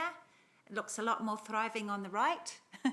AJ Seeley, the next one, just the transformation from you know, the 1950s till now. You can see the bush has really just been restored there, and it's a wonderful thing in the centre of our city. Next one. Manga Iti, been going for a really long time now, and we've got a youth group starting in that gully as well, which is exciting. Next one. Waita Whiriwhiri, Te Kopa, amazing having our rangatahi leading the way there. Next one. Oh, Kuku Taruhi, that's the Fairfield project, very much engaging with the school and getting the youth participation happening. Next one. Waiwhakariki, you all know about that, and there's a releasing this Saturday if you want to come along. Next one. And Predator-Free Hamilton, lastly, just the work that's going on in our gullies to keep the predators away. So we are a collaboration, we're there, the volunteers are in vast numbers and doing this work, and yeah, we really do need to invest into this restoration work. So ngā mihi kia koutou. Thank you very much. Councillor, are you happy for, Wiremu, you want to add something? I won't take up too much of my time, too much of the council's time. We've got a submission next on the lake, which is just Yeah, rolling into that one. But Okay, so all right. Wiremu will talk. Yeah, do you want to hold that or roll it together? And Can we roll it together? Yeah, roll it together. Okay, then. Well, we can do that, and then we'll take all the questions at the end. Okay, Is that okay? Yeah. Kia ora koutou katoa i te kairihira o Kirikiriroa. I'm currently a research associate with the Faculty of Science up at the Waikato University. And one of the things that, one of the objectives of my talk today is to speak about the whakamana i te rotorua. Now, in some of the historical literature that I have in my possession, the ancestors of my direct bloodline describe what that lake was like in pre-European times. One of the environmental phenomena that happened on that lake was this actual island of Ropo, which was actually seen as a tariwha. called Tiki Raupo. And in a conversation I actually had with Norm Hill, I'd actually described the actual kaitiaki of that lake. I tend to believe that it was probably burnt by a missionary, one of the missionaries that came here in the 1840s because of the conversion of Ngāti Wairere to Christianity. But that floating island of Raupo was possibly an ecological, what do you call it? How would you describe the kind of floating wetland. Floating wetland. If that wetland was able to be revived, then what you essentially could be doing is restoring the ecology and encouraging more of the insects and life to thrive. And I have actually been quite involved with Professor Brendan Hicks and with Bruce Clarkson around about the potential of having what I would say a freshwater sanctuary, because we actually have that at Waiwhakareke. But not a freshwater sanctuary, but a land-based sanctuary in terms of restoration of the traditional ecology that was there. But now we could have potential to have a freshwater sanctuary that looks at reviving a particular species of fish that was last seen here in 1875. That fish was called a upokororo, and that fish, for some reason, we don't know exactly all the answers why, it was extinct. It went extinct by at least the 1930s, but certainly here around about the 1870s. We may suspect that a virus or an introduced trout might have actually added to its demise. But however, there is a species of the freshwater grayling, which is actually known as, that exists in South Australia. So the possibility of actually, it'd be great to look at the potential of reintroducing the freshwater grayling back, because with Indigenous people, we had the salmon here that was originally from Canada, but with the freshwater grayling, if the DNA evidence lines up with the extinct one, because there are samples of the upokororo or the grayling in the Natural Museum in London, Paula. Mm-hmm.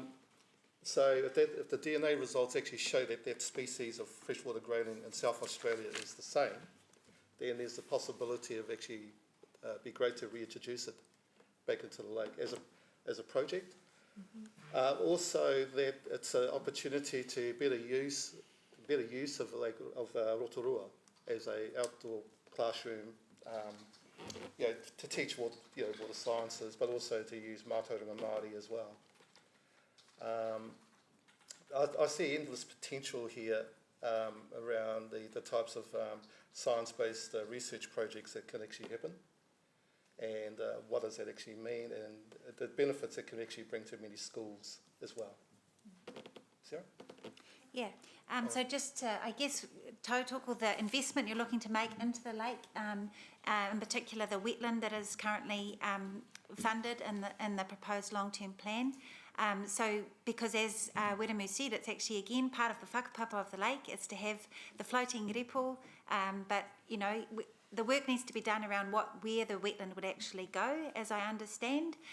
Part of Restore's work has been to develop a model. So the model for the lake is now available to be used to determine where the best location for the wetland might be in terms of water quality.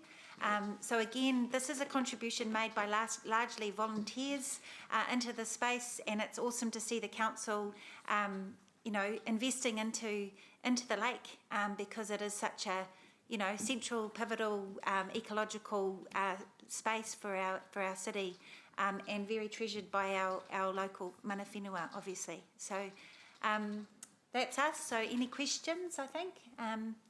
Thank you for the time. Thank you. Councillor Bunting. One on this and one on your previous one. Kia ora. Good to see you. So the wetland, we haven't seen the model, but where are you thinking it should go? So from what I understand, the major, and Maria might be able to help, but the stormwater going into the lake is in the north and south ends. But the north seems like it has more of a possibility around the construction of a wetland there. And I did share some photos, I think, with Ewan at one point that and Sarah and Maxine, highlighting where it could possibly go. Okay. But there's all sorts of possibilities. The idea of a floating wetland is also something that could be explored. So, yeah, that work needs to be done. But it's just great to see that. I think you've got 100,000 for the exploration part, and then the actual construction 900,000 in the plan at the moment. So. Okay. All right, I'll dive into that, Nosy, thank you. Secondly, regarding your first submission, what are your thoughts on a predator-free fence around, predator-proof fence around Waiwhakariki? Do you think it should happen, shouldn't happen?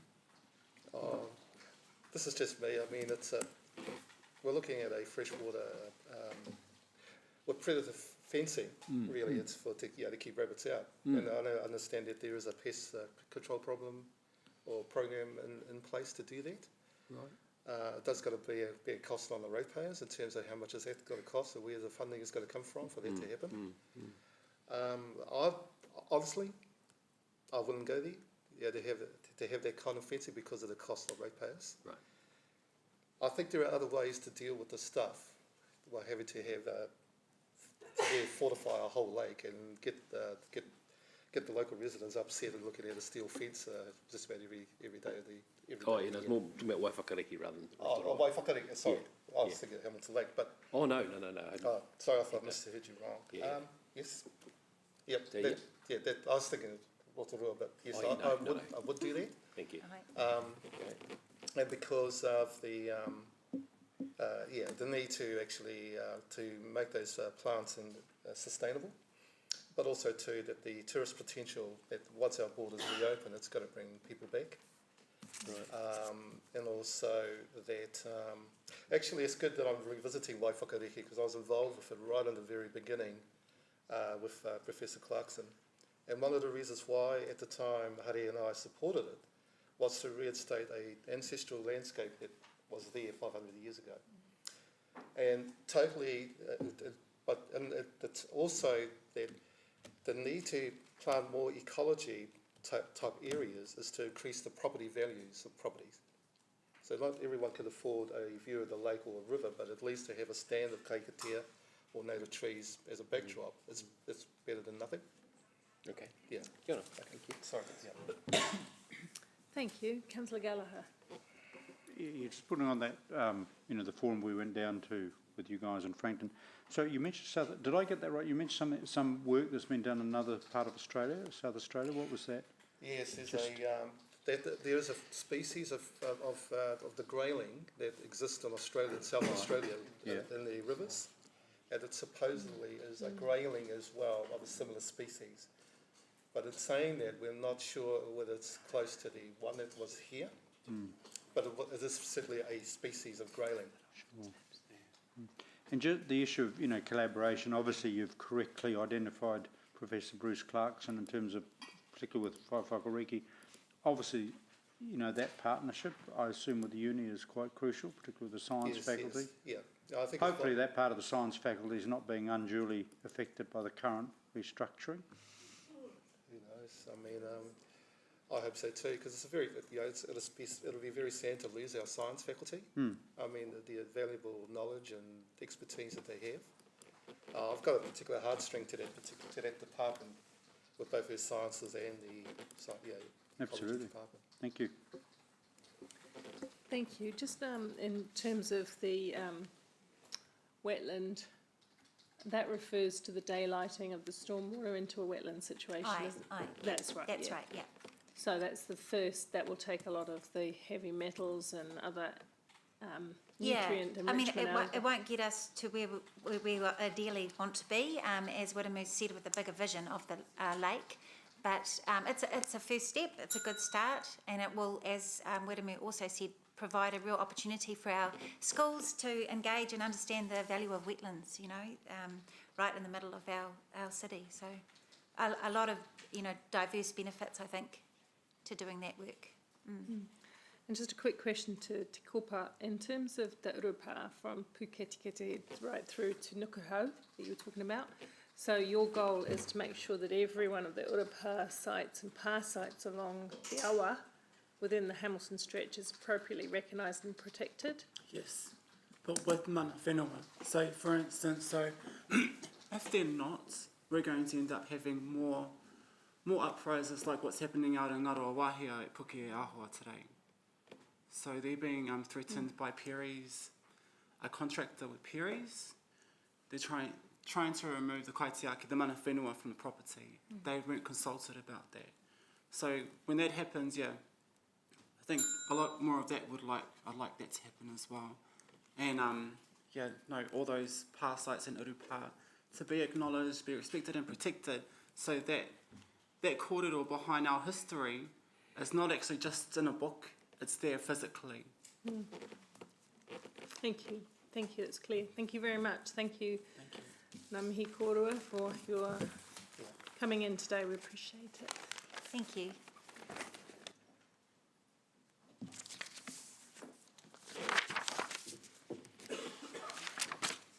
So we still don't have those first two. We're going to assume they're not coming. So we're going to go on to Joe from Go EK. Am I right? Sorry? What? Oh, we are. Sorry. Do you mind if we just take 10 minutes to let councillors have a comfort stop? Please feel free to have a cup of coffee or tea yourself. Some people were giving me very urgent look.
First, we've got a few to get through before the end of the day, and we're already quite late, so apologies for that. But Joe, welcome. No stranger to our committee. Oh, hi, Louise. How are you? Good.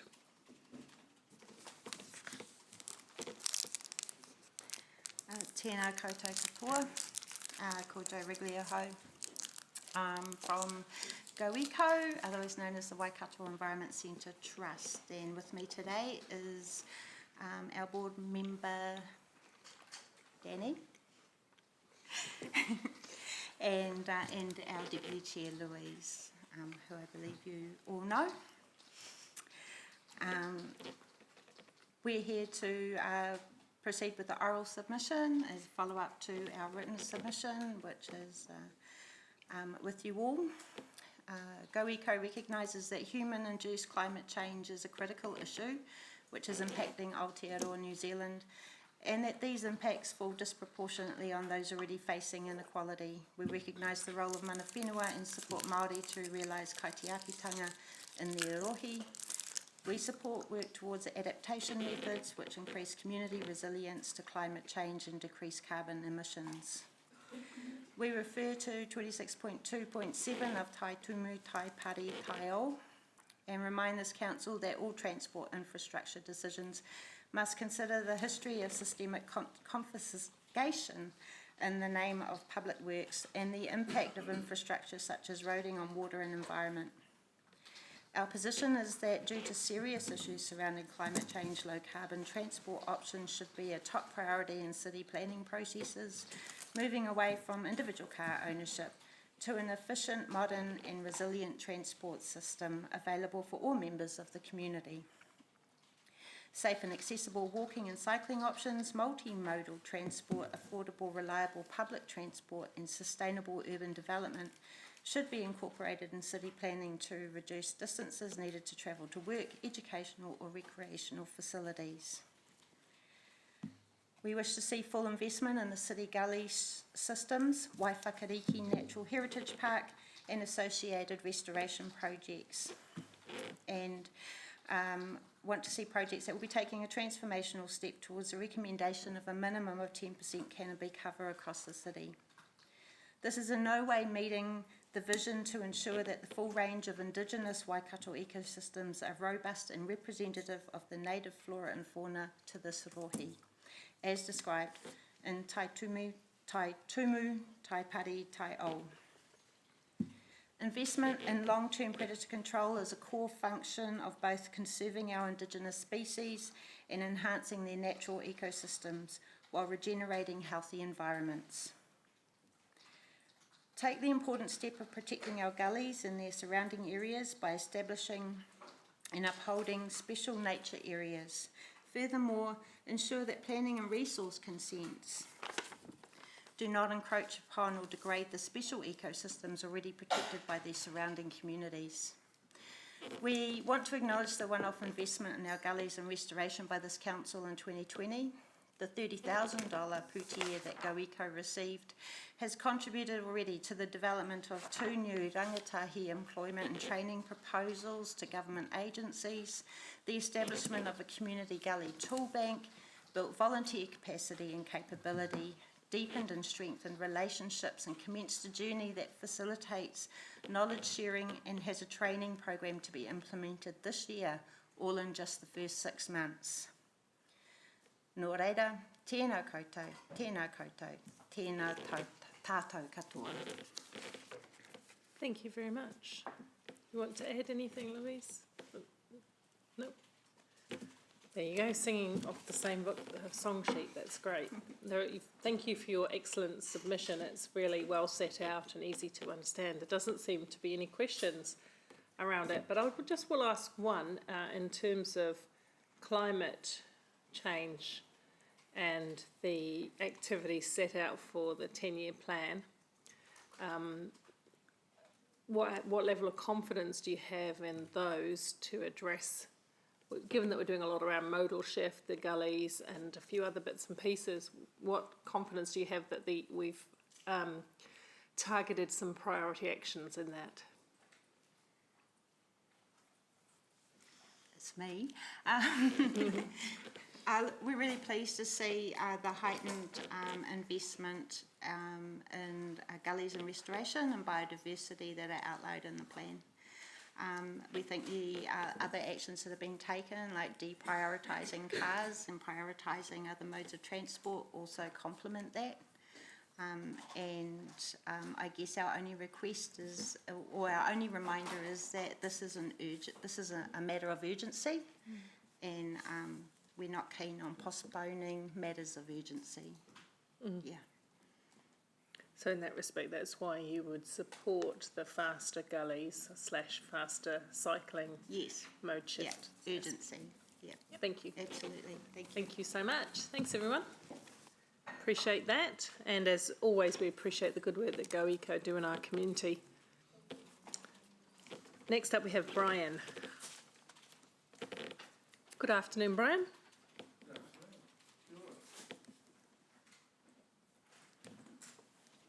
Thank you for the opportunity to speak to you all.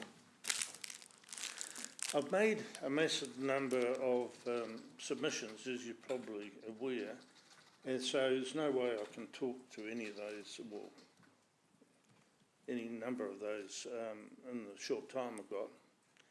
So what I want to do is concentrate on one particular aspect of this, and then the rest of the time you can spend quizzing me about all the other things I've had to say, if you want to.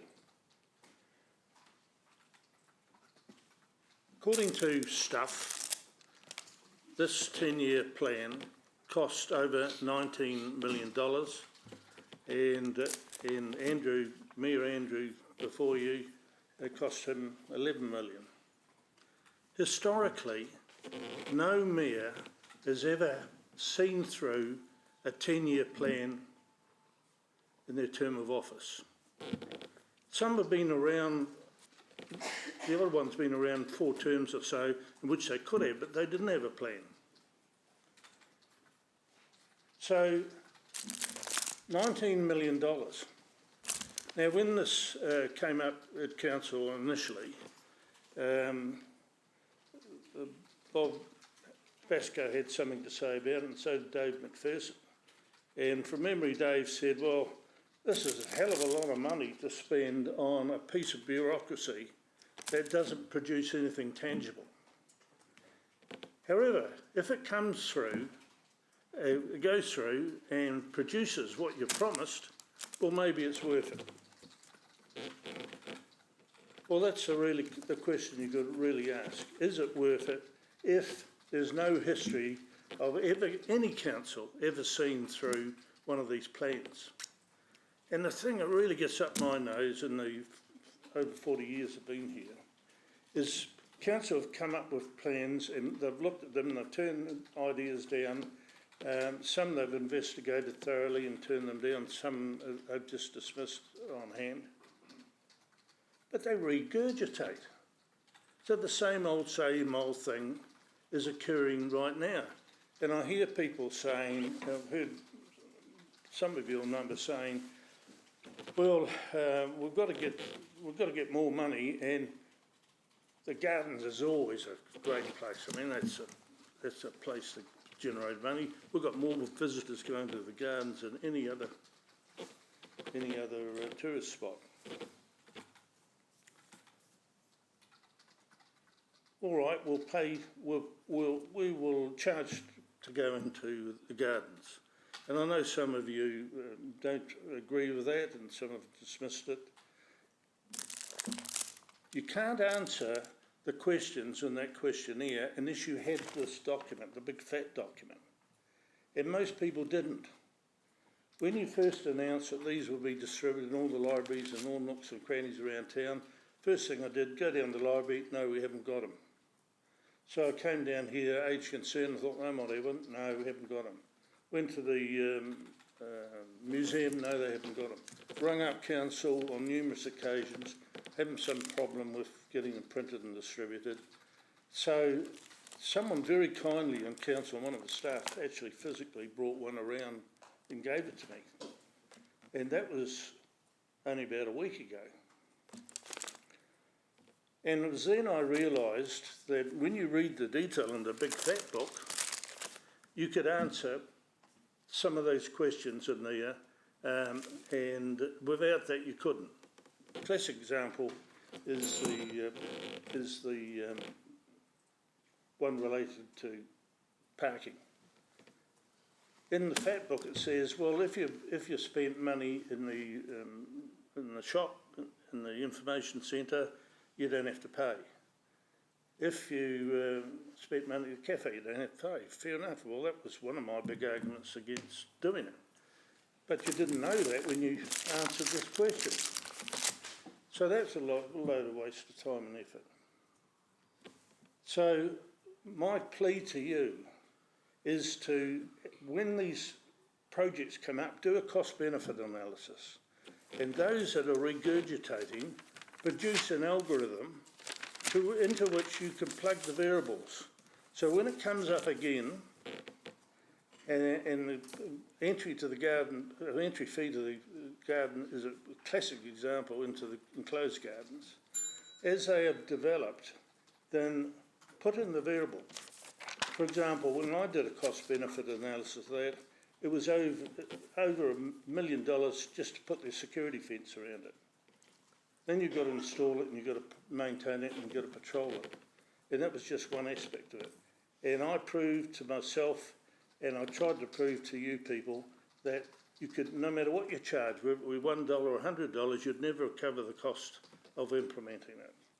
And if you put an algorithm in there, I mean, some of you people weren't involved in the previous decisions, so you don't know what went on. And $19 million is the sort of price we're all paying for this inconsistency and lack of consistency. Thank you. Thank you. Thank you. Thank you for the interest that you do pay for council. We do see a lot of engagement with you throughout the year. So, but you know, that's what we like to have. So thank you for that. I don't see any questions. I do see you had some thoughts on additional alternative revenue for the gardens. So you're suggesting that the cost benefit stacks up more if you were to sell product through the gardens? Yeah, well, my suggestion was how to make $10 a card per card, and given these were cards which currently are produced and sold all around New Zealand, where when you open them it plays a bird song, a native bird song. And I fought very hard to get those introduced into our shop, and although I deeply have a great respect for Peter Sergel, he wasn't interested in bloody birds and native fauna and flora, and eventually I gnawed him to the point where he did introduce some, but they were so poorly advertised and presented that he could put his hand in his heart and said it's a load of rubbish, couldn't sell them. The reason was, you went there, you saw the card, you opened it up and it played the music and thought, that's nice. They left the card open, flattened the battery, and they couldn't sell them. They had to throw them away. Now, I went to the people who produce those cards and I said to them, how much does it cost to produce one? Because I knew they were selling around country between $25 and $30, or $28 and $30 around the country. And they wouldn't tell me because I'm not a retailer.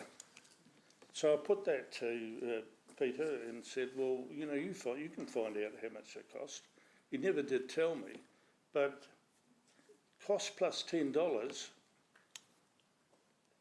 obviously the shops are selling them and making more than $10, and the number of visitors, and more importantly the number of revisitors we have in the gardens, which is not recorded. And I'm a friend of the gardens, I spend a lot of time there, I talk to everyone, I can get my ear and teeth. And what do they use these cards for? Well, they use them as a memento of being there. They use them as a thank you card for someone who's hosting them in Hamilton. They use them as a birthday card or a Christmas card or any sort of greeting card. So you're not just selling one card to the repeat visitors, and we're talking about thousands of them. but you're sending multiple cards and over and over again. Every year they come in. There's a reason to buy one of these wonderful cards that advertise our native bird song. And another very important point is DOC experts will tell you, and I've spoken to them, that the bird song in every location in New Zealand is unique to that location. So we have to record our own bird song so we never get caught up in any, copyrights. Record our own, and we can put our hand out and say, this is our bird song. Not only that, but you can play them in the toilets around here using wireless facilities, and you can play them in various appropriate enclosed gardens. Not only attracts people towards these cards and our native birds. I think we've got the suggestion now. So thank you very much for that. Appreciate it. And we're talking a lot of money, a hell of a lot of money than you would ever get by trying to collect it any other way. Thank you for that idea. Thank you so much. Next up we have Darren, if he's here. Is Darren Anderson here? No? Not Sean's not here, but Bruce is here.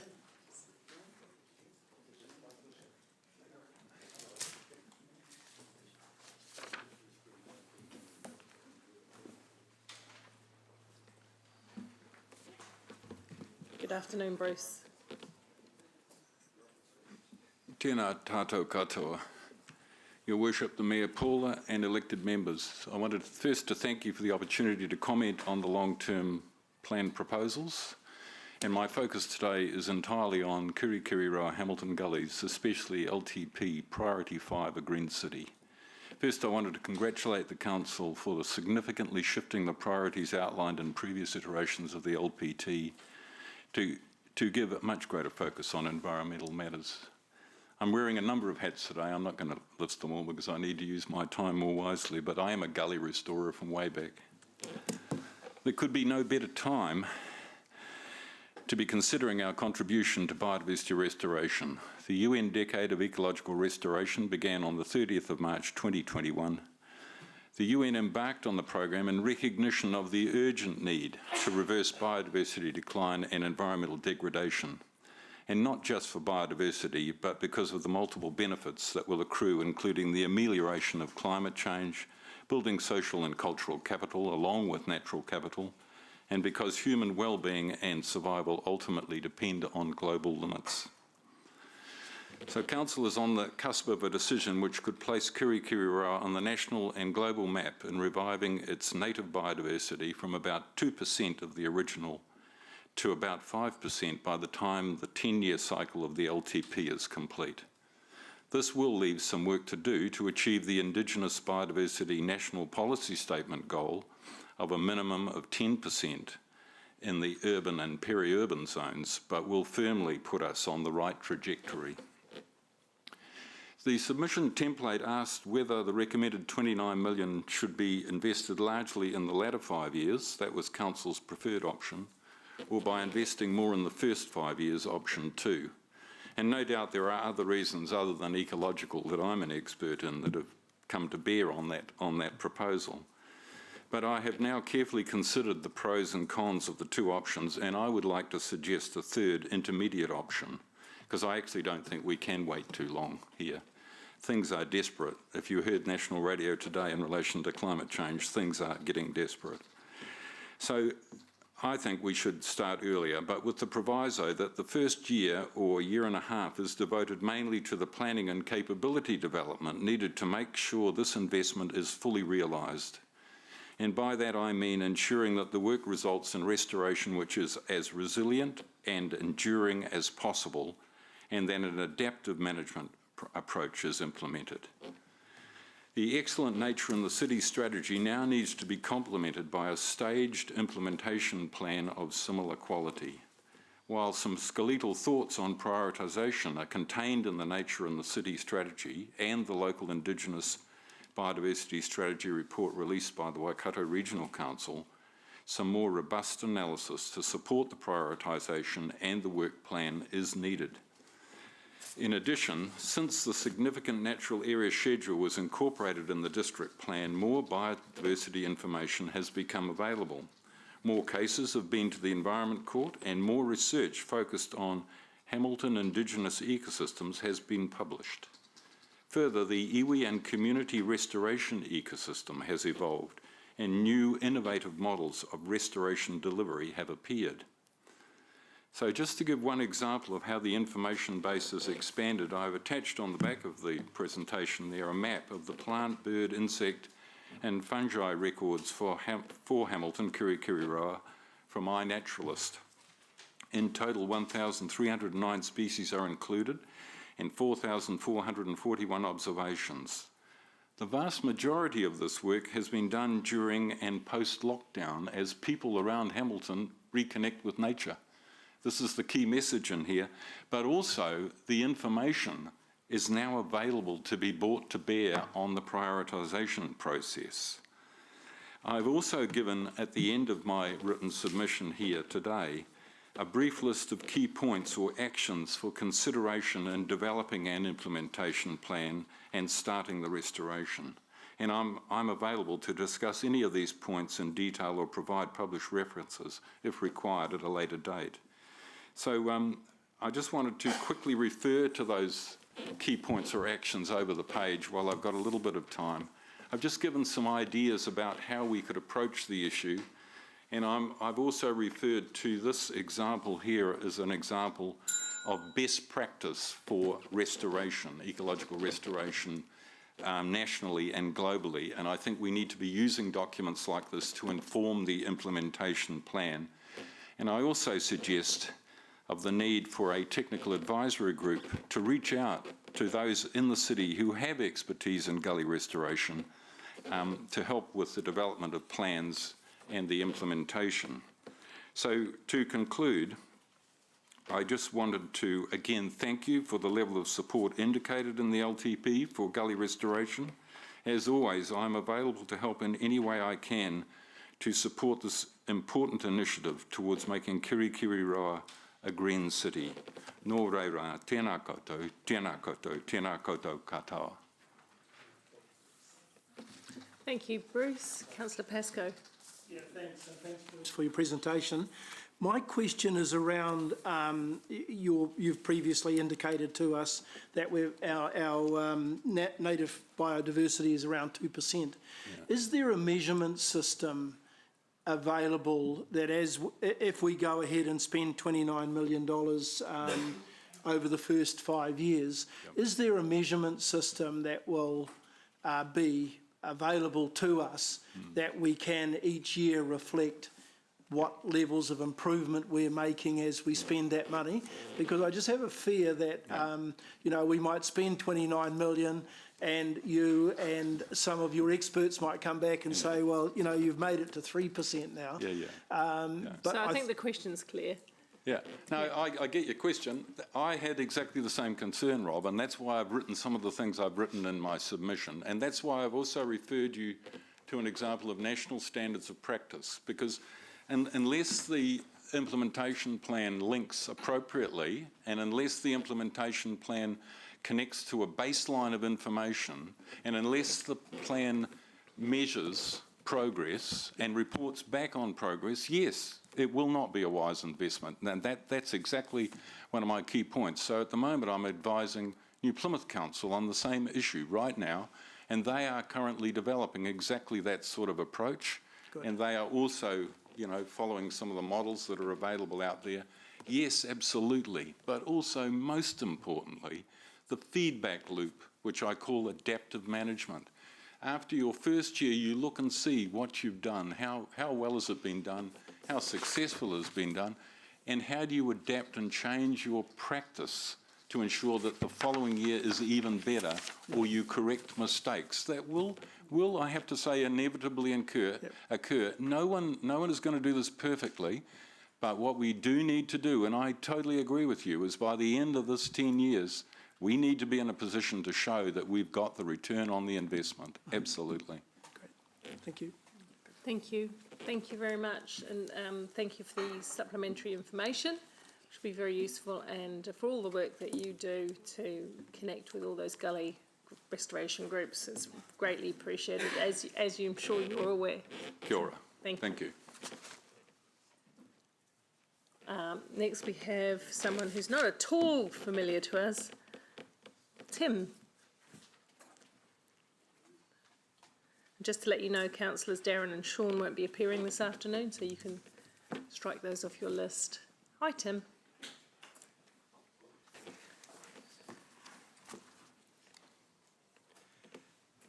I just have a glass of water. Indeed. Thank you.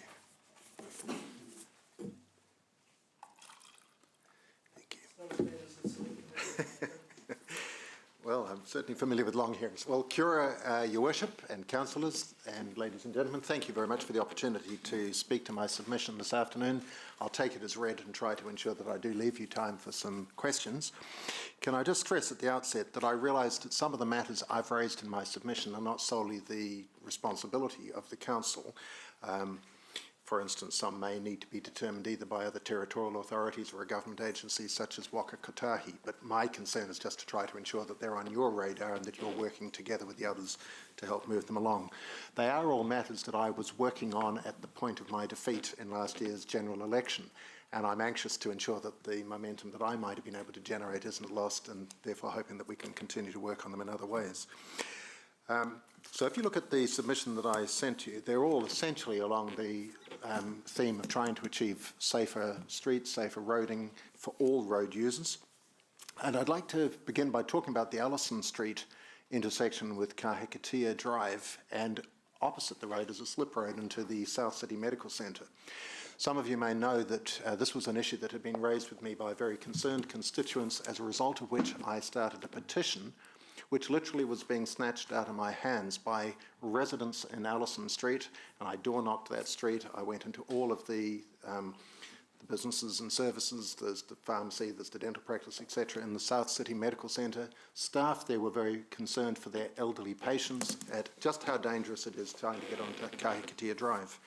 Now, as I say, I'm not a roading engineer. There may be better ways of trying to solve the problem. The key thing is, could I urge you please to understand just how much of a problem it is.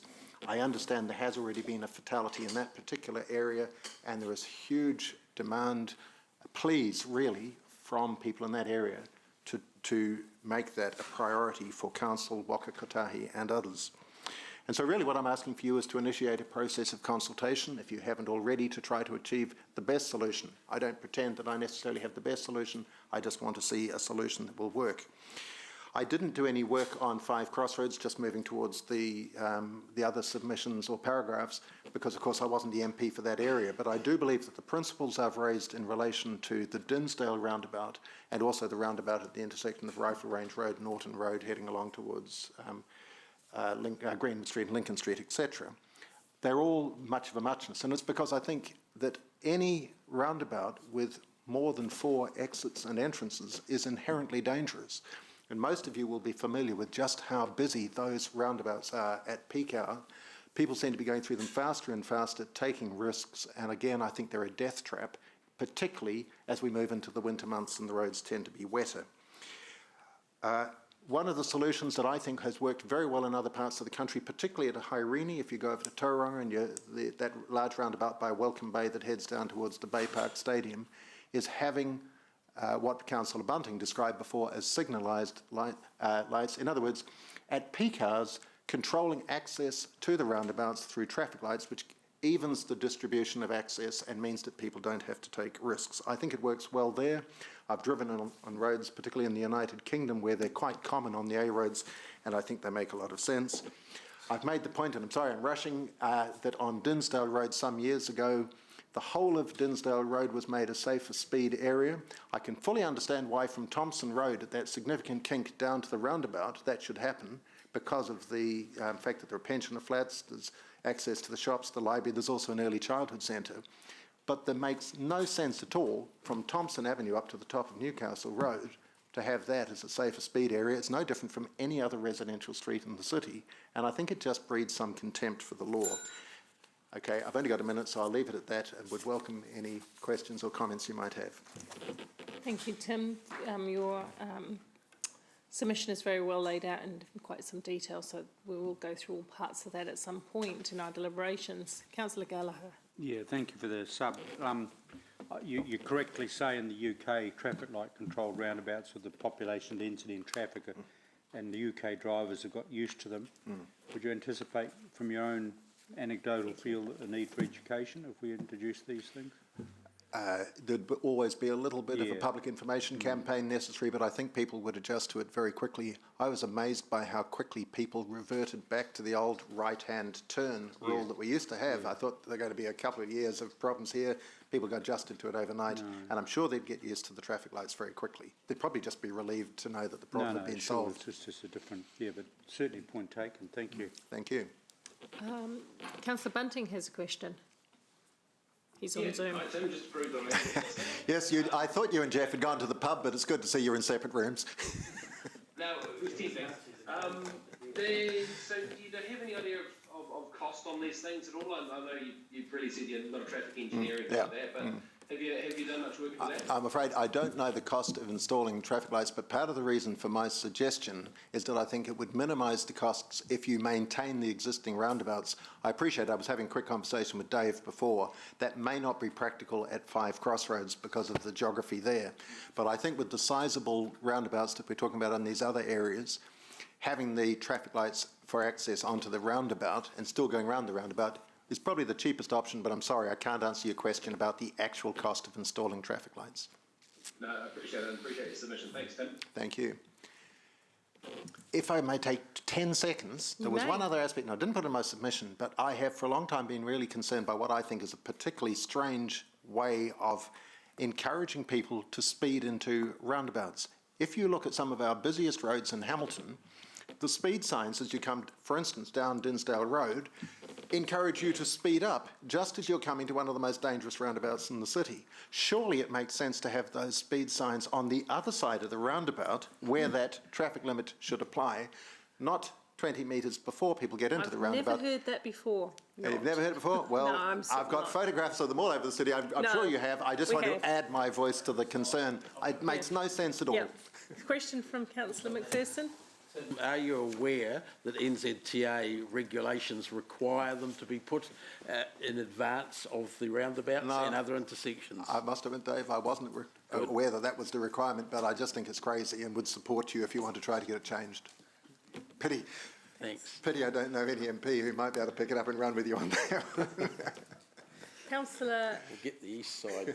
no, sorry, Deputy Mayor Taylor, I think, is next to have a question. Thanks, Tim, Gus. Southgate, and thanks, Tim, for your submission. I totally agree about the lights at roundabouts idea. And possibly there's one up at Wairuri Drive by that pub there as well. Yes. It's a bit scary, that roundabout. What is it, Drunken Parrot or something? What's the pub? But anyway... Only after I think you got half of that right. Do you know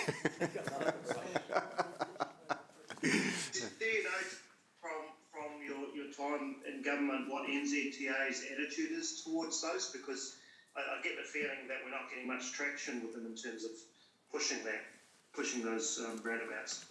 You mean to installing traffic lights on them? Yeah. No, I don't know their approach, but the sooner we show a consistent voice and trying to push for it, the better, I think, but I don't know what their attitude is to it.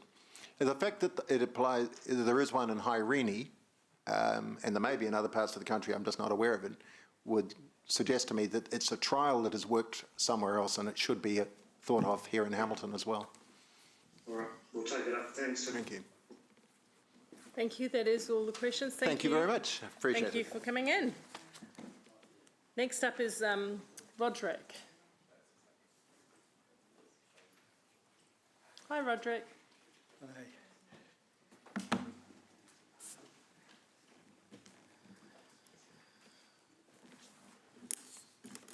Thank you. I'm Roderick Aldridge. I have lived in Hamilton for more than 30 years.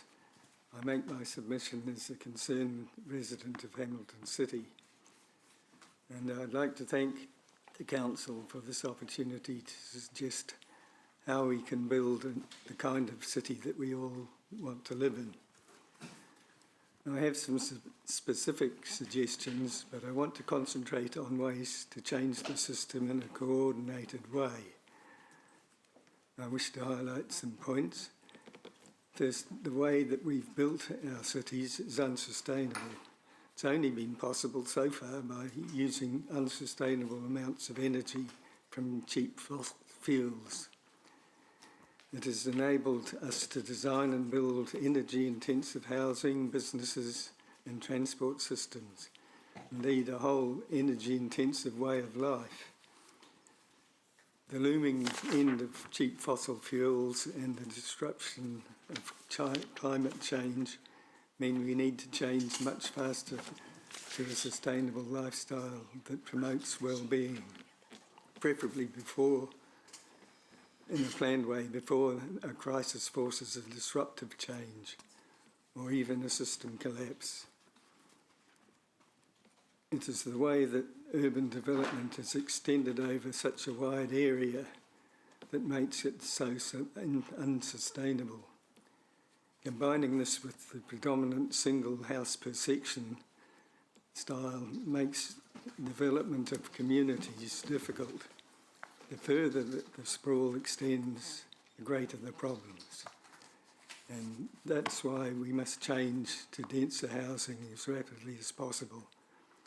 Otherwise, we're just compounding the problems.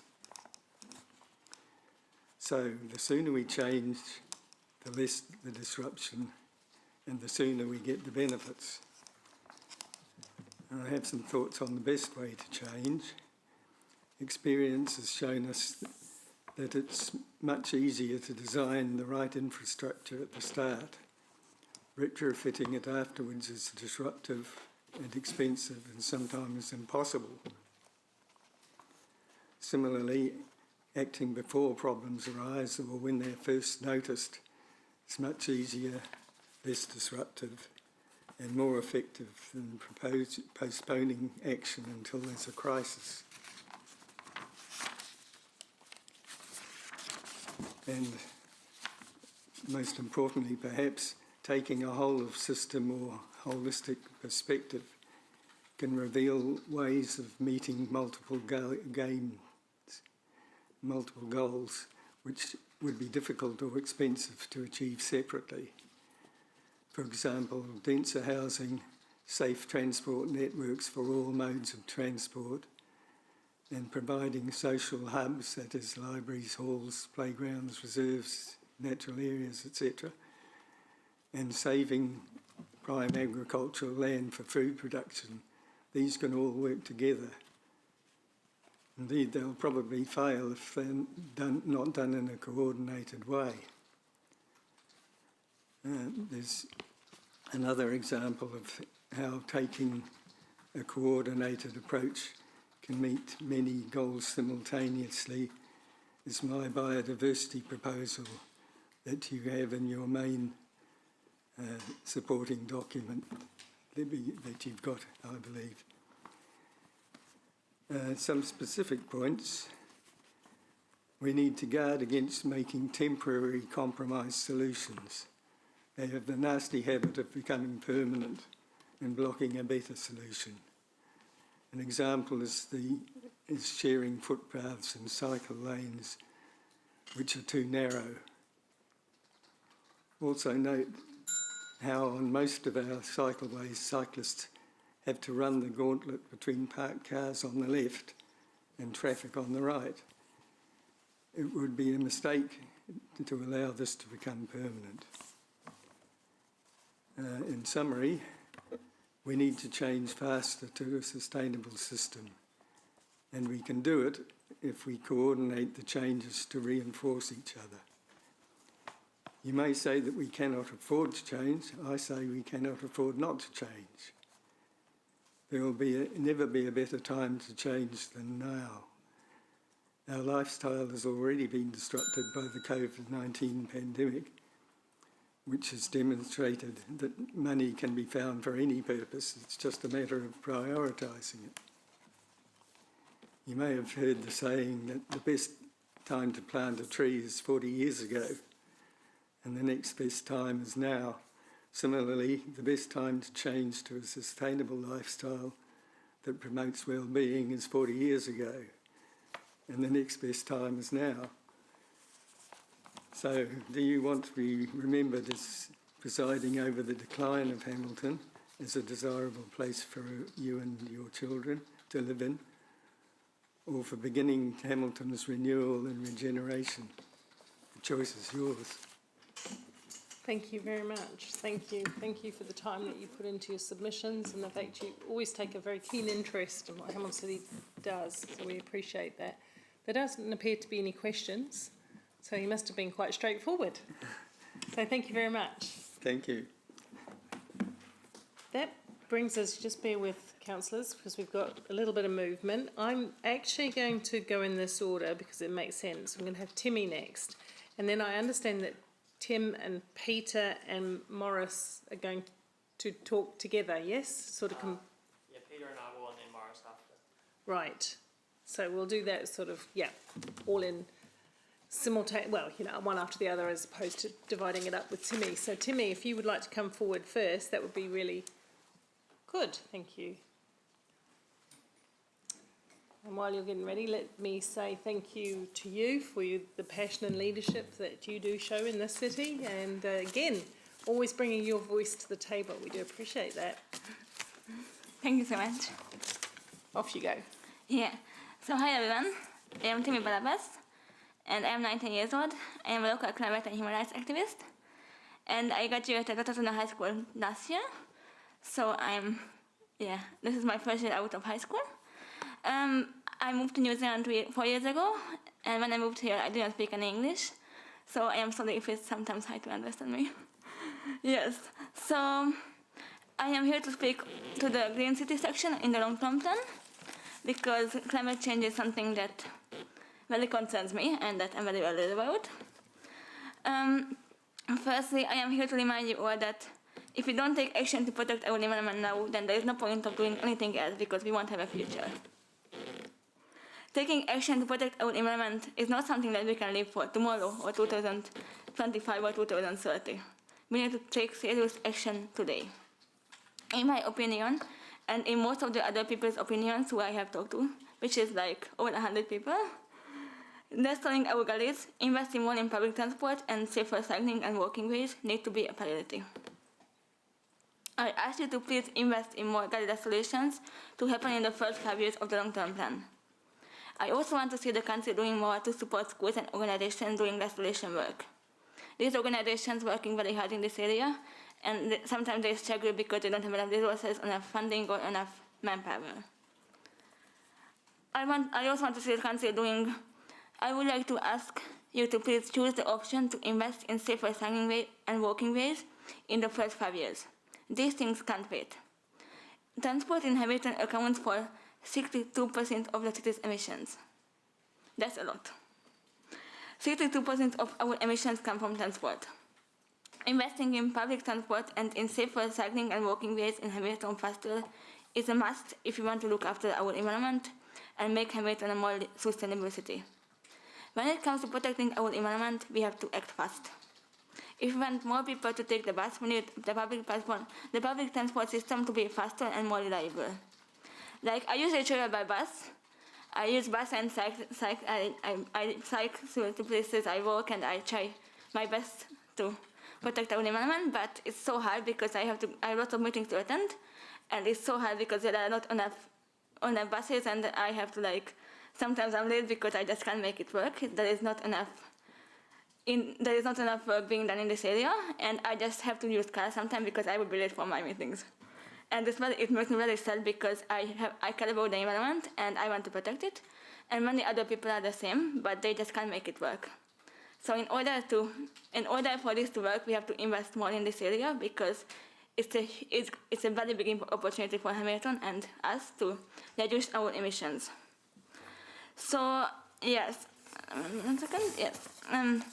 Yes. So it's also creating safer cycling and walking ways is also a must because lots of students, I work with lots of students, and they find it very, very hard to go to school because it's not very safe in many areas. And I feel like this should be, the safety of our kids should be the main priority, because we care about our future and we go to school no matter how dangerous it is. We just go with bike, we go with walking, but it's very hard because we are putting ourselves at risk sometimes, because there are not enough safe cycling ways and safe walking ways to schools in many areas, especially in the city center.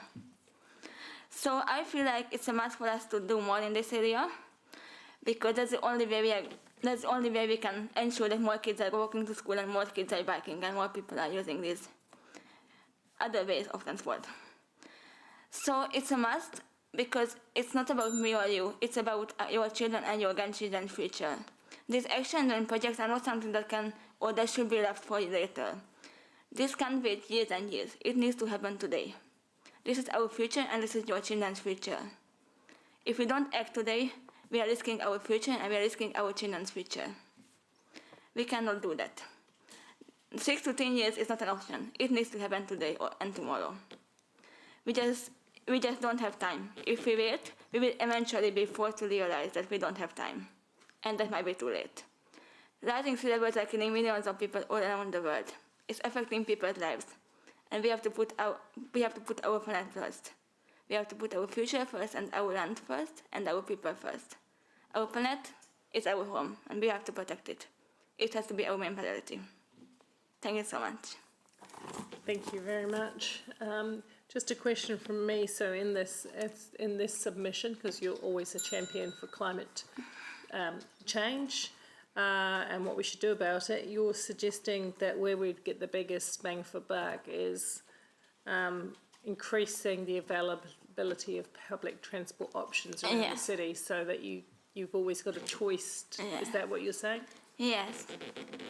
Yes, because like for me, I have to walk like 50 minutes to get to the bus station every time before my meeting, and it's very hard for me, and I'm trying my best, but it's just very hard, I would say.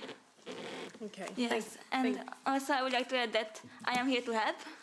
We are here to help. Whenever you need help, tell me and I will be there. I'm not here to preach, I'm here to walk the talk. Thank you, and we appreciate that, and we thank you for your offer to work alongside some of the gully restoration too with students. So we really do appreciate that. Thanks, Thank you Timmy. so much. Thank you, everyone. you. Thank you. Now we're going to have Tim and Peter together, and then after that, Morris. Yeah? Do you want to all come up and we'll just kind of, I know you're going to do separate ones, but you're welcome to come to the table and support each other in that way. So Tim is standing in for Helena, right? There was just, we thought we had a time and there wasn't, but Helena pulled out, so it was lucky because I don't know if we had a time set up before Okay, I was just trying to direct council to the right submission online, but we will find that. Thank you. All right. Cool. Thank you. So Peter and I are here today to make a submission to support two main priorities: collecting data on accessibility features and infrastructure citywide, and ensuring all new playgrounds and playground upgrades include more inclusive playground features. I won't talk as much about the benefits and the need for more data on accessibility features and infrastructure around the city as I have in the past, but I would like to briefly reiterate that without such data, disabled people cannot safely plan safe travel journeys before leaving the house, nor can council staff best prioritise infrastructure upgrades. Considering the huge sums that go into infrastructure spending, I am confident that a citywide audit would pay for itself in the long run by ensuring these vast sums are all well spent, not to mention the massive opportunity costs that will be saved by allowing everyone to participate in society. These costs to society will be the focus of my upcoming PhD in environmental planning this year. After doing an audit recently on some of the areas in Hamilton that have been identified by the census as having a high proportion of people with mobility issues, it was clear that the need to upgrade high priority curb ramps and surface problems is significant, and the money currently allocated to retrofitting accessible features and infrastructure is not enough. I would like to see the council allocate more money in the long-term plan to collect data on which accessibility features need upgrading and more money to upgrading the features that would be identified with such information. I've recently released the Smart Access app to provide any such accessibility data to the public. So far there is all of the data from the Wintec CBD audit, quite a lot from around Hamilton East and Chedworth, and soon there'll be some data from around Wellington City Council. The other main priority I have now that I have a 2-month-old son is to be able to play with him. So I would like to see all the playground upgrades and new builds include more accessibility features. Kia ora koutou, my name is Peter. I am the co-founder of the Magical Bridge Trust along with Tim. I'm also the chair of Parafed Waikato. Playing on playgrounds is advantageous for all ages and abilities, whether it's to play on it yourself or to facilitate the play for someone else. It enhances physical, social, psychosocial, cognitive development and whānau connections, as well as building strong communities. During the consultation process that we've embarked on as part of our Magical Bridge project, we gathered a lot of feedback from various community groups that have a stake in these type of play environments. These groups include the Hillcrest High School Physical Assistance Centre, Joanne Pudney, who runs Jack's Cowshed, Patricia Avenue School, Disabled Persons Assembly, Dementia Waikato, CCS Disability Action, Conductive Education, Mackenzie Centre, Sport NZ and Sport Waikato. So collectively these organisations represent a wide range of people that have both visible and invisible impairments, as well as sport and active recreation advocates, support organisations for the physically and intellectually disabled tamariki and rangatahi, through to adults with cognitive impairments. Some of the feedback we got, and I'm going to quote some people here. Some children at the Physical Assistance Centre in Hillcrest High School were quoted as saying, "Where and when can I use it? I've never been on a playground before." Think about that from a child's perspective. We're very excited. These are just some comments from the PAC. Hamilton has nowhere for my son to play. If you resource the environment, caring comes easy. So that's part of being a caring city. It's a great respite for families in general. They can have a break and their children, regardless of the impairment, can play in a safe environment. It's clearly evident from the support and enthusiasm that we've received from Hamilton's community, as well as some from the greater Waikato, wider whānau and persons with disabilities are all missing out. Introducing more inclusive playground features would be another leveller between themselves and their able-bodied, unimpaired fellow citizens. All playgrounds should therefore have minimum requirements and universal design elements, with a full Magical Bridge playground as the key cornerstone destination.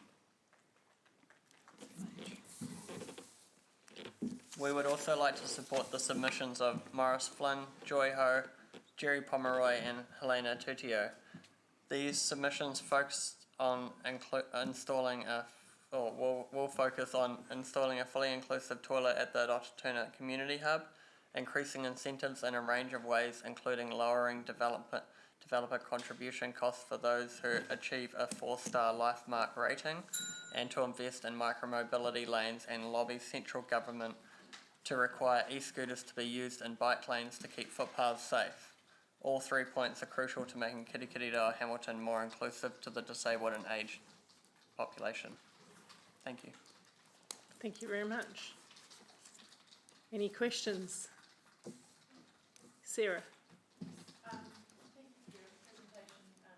Peter and Tim, I'm just interested in the Magical Bridge playground, where you've gotten in terms of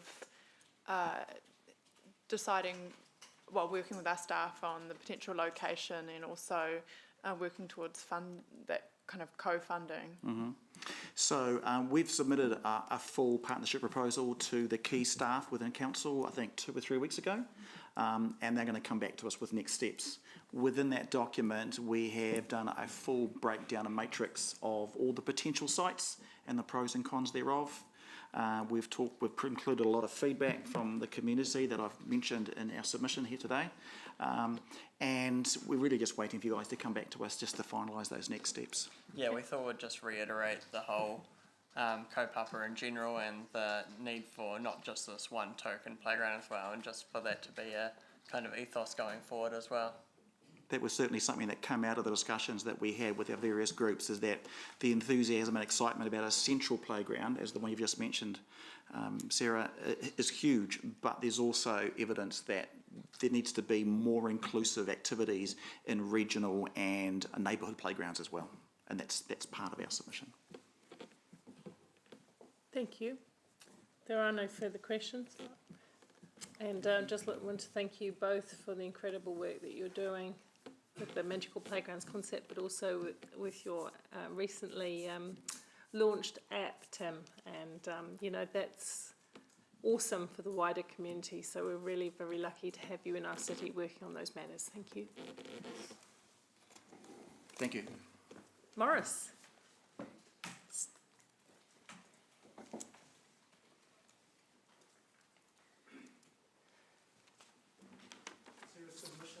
Yeah, there is in the link for today's submitters. It's at the end of the agenda. Yeah. So good afternoon. Right, it's time. Yeah. So kia ora. Firstly, I would like to thank you today for the opportunity to speak. As some of you may know, I am Morris. I work for an organisation called CCS Disability Action. I hold our role as our local access coordinator. With this role, I strongly advocate the need for universal design in all areas of our community so that everyone, no matter of age or ability, can have the best quality of life that we all need the right to. So firstly, I see the positive aspect of bikes, micromobility and other similar devices being a part of our transport system. The choice of alternative transport with smaller climate impact over the use of private vehicle is vital for our city. Our views on alternative modes of transport very much aligns with our biking community. So we support the need to prioritise infrastructure funding for those of people who are on bikes and micromobility users to have their own separate designated area. In most cases, separate from pedestrians and motorists. It is important that this infrastructure supports easy to navigate and better connectivity throughout. This means the whole journey is accounted for and is safe for everyone. If the commuter parking was to go ahead, we ask that the revenue is to be prioritised towards upgrading current bus stops that are not up to scratch for disabled people. For example, many of our local bus stops are not currently designed to allow the bus ramp to be at a safe gradient for people to get in and out safely. Also, getting to and from your nearest bus stop may be challenging if your local footpaths and crossings are hard to navigate. Better accessibility at bus stops will only encourage the accessibility concession, which has been a huge win for Hamilton City and our surrounding districts. On the subject of local infrastructure, we would like to support the need of an accessibility infrastructure audit of our CBD to highlight priorities of concern. This can be done with Tim Young and his app Smart Access. I would like to also highlight our need to do more in the space of accessible housing. I would like to support a remission on developments within the CBD, but only if they were to meet the high quality standards of accessibility and universal design. So this can be achieved by following the LifeMark standards of universal design. So for those who don't know what LifeMark is an identity of CCS, Disability Action, the organisation I work for, that works in the residential sector supporting government identities, councils, developers and individuals to build homes to a universal standard to ensure living is easier regardless of age or ability. The LifeMark design and guiding principles far exceed anything else we have in New Zealand in the residential space. I would like to advocate this to be also followed in areas of Peacocks, Ruakura, Rotokauri, Greenhill and Rototuna. In relation to Rototuna, I would like to advocate the need and a shift of priorities of funding to allow more flexibility of the Rototuna Village public toilet facilities. By my understanding, the current budget for these, correct me if this has been updated since I've written this, but the current facilities are only providing for, the only facilities that are provided for our disabled community is the standard toilets that are to the required NZ 4121 standards. So these, which are your generic public toilets, the disabled toilets, they don't work for everybody. I believe that the Rototuna Hub is an area that should have a fully accessible bathroom that has features such as a height adjustable adult size changing bench, a tracking hoist system that is, and a larger footprint within the bathroom to meet these to meet needs of people with more restricted impairments. In return, Hamilton City Council will have a community hub that is future-proof and truly accessible to everybody's needs. So to conclude, I would like to again acknowledge the opportunity to speak today, and also the continual support of Hamilton City Council, who are truly helping to build a strong voice of our disabled community in Hamilton. Thank you. Thank you. Thank you very much for your clear submission and also, clearly articulating some actions that you'd like to take. I've just got one question. When you're talking about ramps up to bus stops, you're talking about, and the higher curb, you're talking the Kirsty curb approach. Yes, yep, exactly that. Do we have any data on, do you know if we have any data on how many Kirsty curbs there are at? Does that exist? Anyway, I might ask staff if you're not aware. Okay, I'm not fully aware of, I'm pretty sure that will exist, but that could again be supported by smart access though. Okay, Yeah. Cool, thank you very much. Councillor Hamilton. Thanks, Maurice, for your submission. Thank you. I was just making some notes based on it.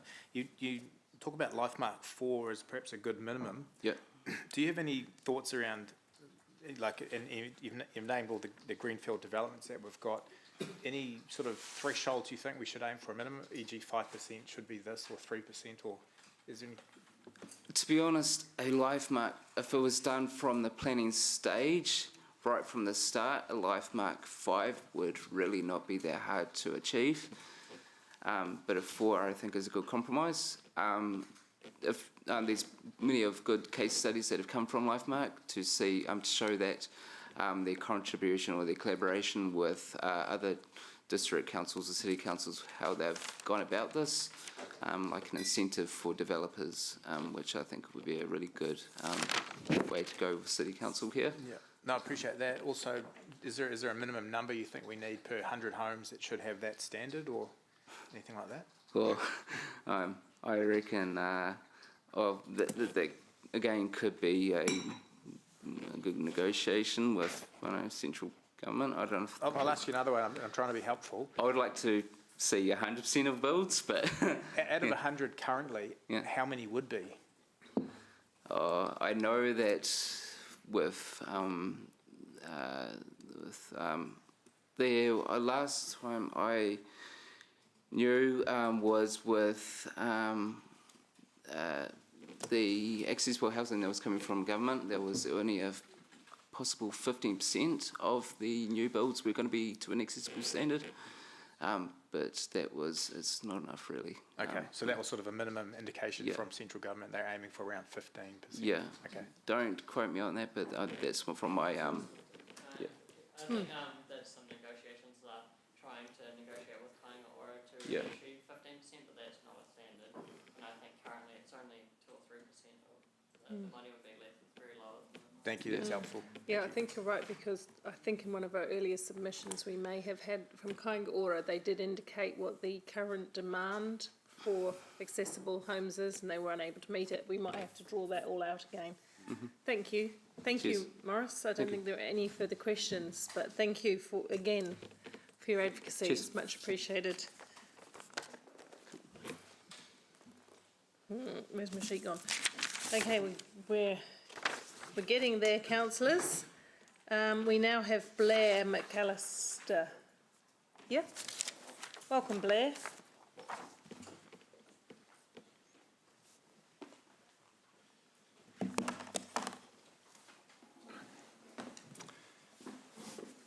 Thank you. I'm Blair McAllister. I've lived in Hamilton for 20 years, just over, and I've been and still am, a professional firefighter for over 35 years. I get that people want to spend money on everything. I get that. My concern is, and I'm speaking on behalf of myself, my partner, and quite a few friends, some colleagues, about the cost of all this, that the council wants to spend upwards of $690 million. The debt, I believe, at the moment of the Hamilton City Council is over $600 million. And I believe, and I'm no mathematician, I got my partner to check my figures, and she said I'm reasonably accurate. We're paying around about $12 million a year in interest. That's just an interest, $12 million.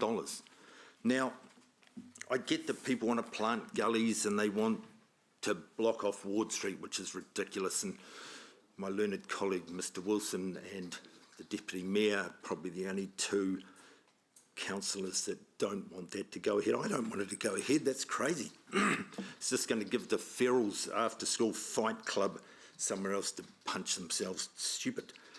Now, if I was running my house at the budget the council is running currently, which is 210% to 216% of debt to revenue.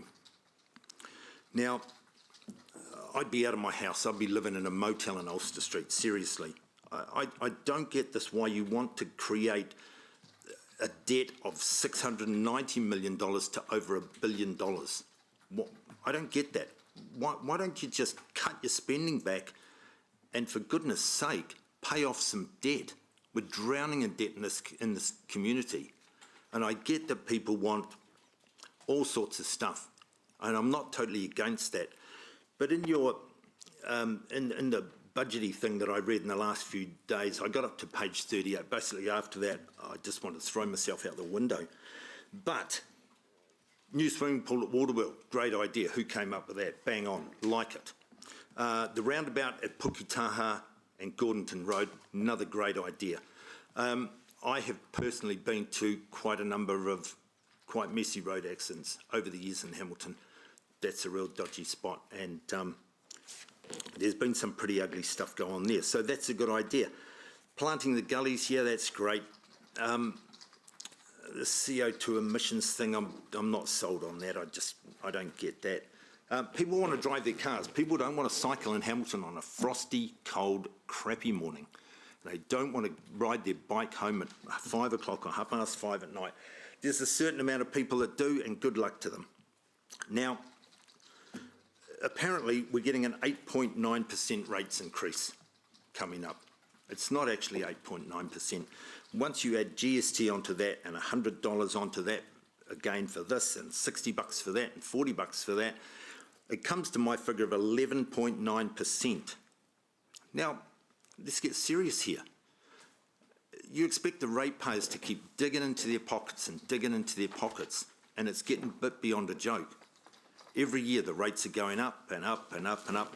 My salary has not gone up more than 1% in 3 years. Now, blame the fire service for that, but that's the situation. I dare say many more households are in the same boat as I am.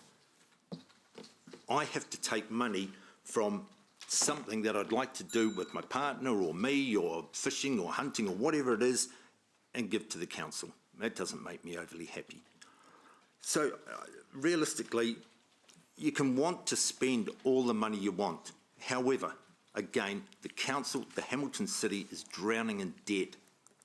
So one would suggest that let's can some of this debt, forget about these great big 10-year projects, forget about the walkway across the river that you want people to walk on and cycle on for $11 million, which will actually probably blow out to about $15 to $18 million, going on council's previous things they've built, like the Claudelands Event Centre for $35 million, which actually cost 60. So it's stuff like that, and that's just one example. So that's my problem, is the debt and having to fork out continuously for more and more rates every single year. And I thank you for your time. and appreciate it. Thank you. Councillor McPherson has a question for you. Yeah, look, there's a bit of redacted language in here, so I don't actually know what you fully said, but there's one in the middle there where you're talking about paid commuter parking, or the thing is there. But yeah, I want a translation because I don't understand where it says FFS, anything you useless bunch of idiots can do to fleece another dollar out of the working class. You lot are a damn disgrace. What's the FFS stand for? Oh, No, let's not, no. I'm not I saying. thought if Surely, there was a problem, I thought they would be No. redacted surely too. you've been around a wee bit, you would know what No, that we means. don't need to answer that Crikey. question. Thank you. Well, simply, I would have but thought that if the furthermore staff to your, staff furthermore left to it your in, question. Why not?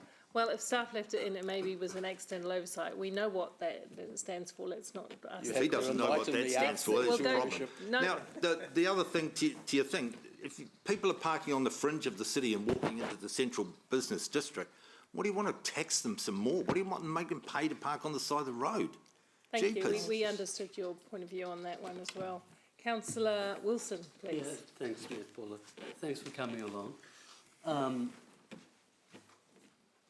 Do you agree at times when an asset has an intergenerational life, it makes sense that we borrow to enable that? For example, if we're renewing a water plant or a sewerage plant that may be $100 to $200 million and has a lifespan of 50 to 80 years,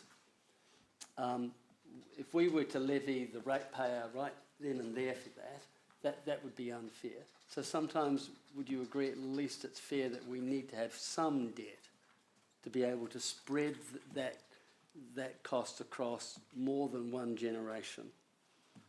Well, yes, I do agree with you on that, Mr Wilson, certainly, because we need that infrastructure. But we don't need a walkway across the flipping river. Again, there's 3 or 4 bridges already that people can walk or cycle across. Right, okay, thank you. All right, thank you.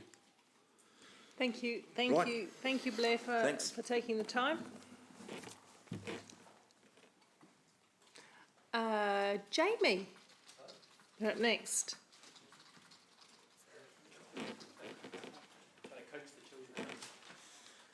Right. The children found the hot chocolate machine before, which they appreciated greatly. Good on you, I say, and this is just a shame that there aren't any marshmallows, isn't it? That's what I say. Indeed. Although they have enough sugar anyway, but kia ora koutou katoa, Your Worship the Mayor, councillors. Thank you for the opportunity to submit on the LTP. And one of the reasons my children are here is because all 4 of them made written submissions on the LTP. And so, yeah, they will be in the system there as well. So I'll take my submission as read, and I'll just touch on a couple of points, and then open up for questions. So the key point, that I'd like to begin by iterating is the fact that as a central government member of Parliament, I'm very keen to continue working with you all in terms of Hamilton City Council on a range of projects, right across the city. I've been working hard to do that over the past 3 years, and I look forward to continue to do that. I think it's absolutely vital that we have good, strong relationships between local and central government. So, yeah, looking forward to doing that. Our city is certainly growing very quickly, which creates both opportunities and challenges. And I acknowledge the fact that it is quite difficult to juggle that. And it is great when we can have the partnerships between local and central, because the reality is it's very difficult for rates alone to pay for growth, particularly in fast-growing cities like we have here in Hamilton. In terms of my specific submission, I'll just touch on 5 areas just at a very high level, and then open up for a discussion. So the first one, as you'll see on my submission, is the aspect around lights on sports fields. I think this is very important. We're working hard to create healthy communities, and encouraging people to play both organised and social sports, I think is really important. And I know that in the draft LTP, you've got some money set aside for lights. I want to speak in support of that. I think that's an excellent idea. Second point is around the Eastlink and School Link. And to be honest, cycleways in general, we've got a flat city where we've got some wide roads that can be converted to cycling, and the more people we can get out of cars onto bikes, the better it is. And certainly, from a government point of view, yes, while we do take a multimodal approach, we also recognise some of the challenges around climate change. So while roads are important, rail is important, cycling is important, walking is important, we have to put a climate change lens across all that we do within the transport area. The third point is a pedestrian bridge in the CBD. I'm fully supportive of that. Obviously links into what I was saying before about the cycling and around the aspect around the mode shift. But also it's part of the CBD really experiencing quite a renaissance over the past few years, and I can see that increasing with some of the key employers who have moved to the CBD recently, and the encouragement of apartment building in the CBD. And I think we'll see as people sell their buildings, particularly in the northern part of the CBD, I fully expect that we'll see developers purchase those and turn them into apartments, which would be really great for our city. The fourth one is northern corridors. So the northeast of the city is growing very quickly. In particular, we got Rotorua High School growing quickly, with government's just investing another 16 million for a second stage for that school. The Hamilton Christian School has become state integrated, and they are growing quite quickly. So I guess just to acknowledge the key transport links up there. I believe around 70% of students at Rotorua High School cycle to school, which is really great. And just to highlight another point around the Bournemouth Road extension, I've had a number of constituents ask me to raise that with you, and you received an email previously, so raising that. And the final point is just to encourage you all to continue to work with schools around the potential for various community facilities like we've seen at the Peak. I think there is potential within other schools in Hamilton, particularly the high schools, for similar models. The Housing Acceleration Fund, obviously really looking forward to working with you on that, and I believe that you are in a very strong position in terms of alignment with the GPS on that. So so look forward to seeing what happens there. And obviously the water reforms as well. We'll be working closely with you on that. And just to signal, there's a cabinet paper going to cabinet from Minister Nanaia Mahuta in June, which will talk, which will start to outline the government investment in water moving forward. So open for questions. Thank you. Thank you, Councillor Wilson. Thanks, Mayor Paula. Thanks, Jamie. Acknowledge and shout out the support we've had from your government in regarding Te Hui and the train. Greatly appreciated. My question is in regards to the current rate level we're having to rate our ratepayers, and a lot of that is stemming from significant additional costs that have come to bear from central government in terms of meeting new compliance requirements. Furthermore, I note with interest, historically, things like the Ministry of Education would proactively fund things like gyms, swimming facilities, and somehow, amazingly, that has now fallen very much in the lap of local government. And I also note the government is enjoying leveraging GST on an existing tax such as rates. And I'm wondering if your government is willing to be bold and at least reimburse the city the GST that you place or enjoy from rates to help us meet some of these funding burdens that have somehow landed in our lap. Right. Thank you for your question. Look, I will pass that on to ministers, particularly the Minister of Local Government, and even better if you could pop it in writing. I'm happy to forward that through around that policy discussion that you raised there. In terms of the aspect, if I could pick up on the aspect you said around the schools, it is certainly the intention of the Minister of Education to see school facilities used outside of school hours for the community.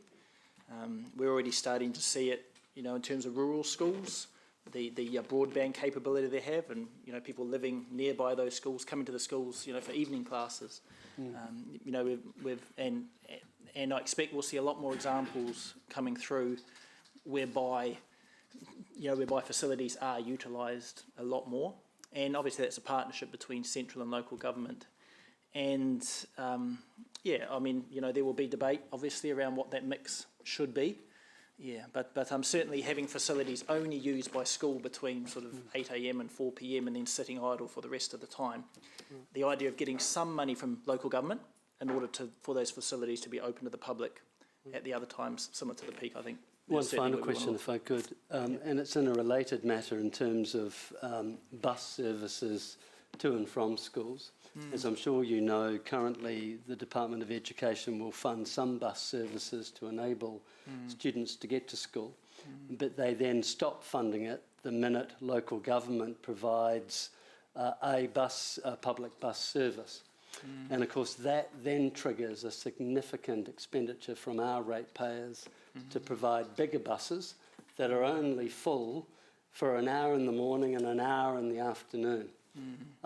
I note other countries do it better, and I wonder if your government would start to look at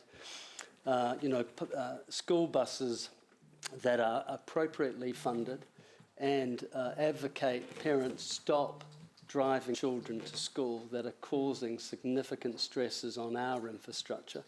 I wonder if that could also be an area of focus for your government. Yeah, thank you for raising that, and again, certainly very happy to to pass that on. The aspect around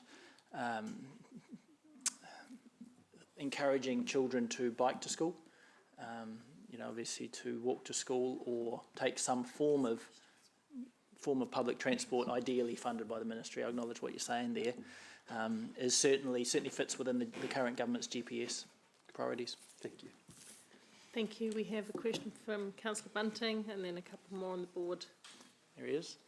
Great stuff. G'day, Jamie. G'day. Hey, mate. Thank you for all your support over the years with regards to cycling, and in particular with your submission on the Puketaha roundabout, so I'm grateful for that. Need to ask you a question you probably get asked quite a bit, but I do need to ask you, what are you doing on a day-to-day basis to lobby on our behalf with the likes of NZTA, Wakatahi, for our particularly our multimodal program? What are you doing there? Yeah, thank you. So my level of lobbying is specifically with the minister.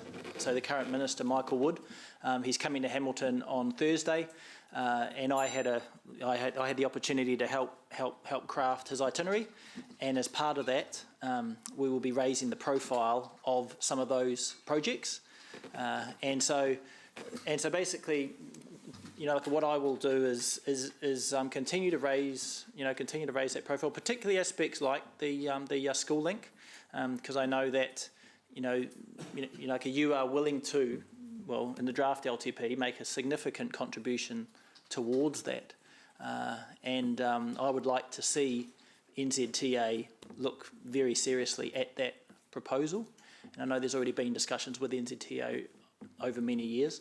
So certainly I will continue to raise the profile of these multimodal projects with Minister Michael Wood, and also at the appropriate time, happy to provide specific support letters and have conversations with NZTA as well. Yeah. Okay, so would you, bearing in mind that I know it's a very crude story that we're getting, is that the money's been spent on motorways and highways, and there's very little left for the multimodal thing. We've got to get rated our ratepayers for it already. Would you support potentially the idea of a separate fund for multimodal coming from central government that we could apply to? Yeah, look, I know that work is currently being done at NZTA to see how much money is available, and they are thinking creatively around whether or not more money may be available for that to fit with the GPS. The challenge they have is projects like Transmission Gully, which have gone well over budget, and other large roading projects which have gone well over budget. Look, those projects will come off eventually, which will free money up. But I certainly acknowledge at the moment that it is challenging in that space.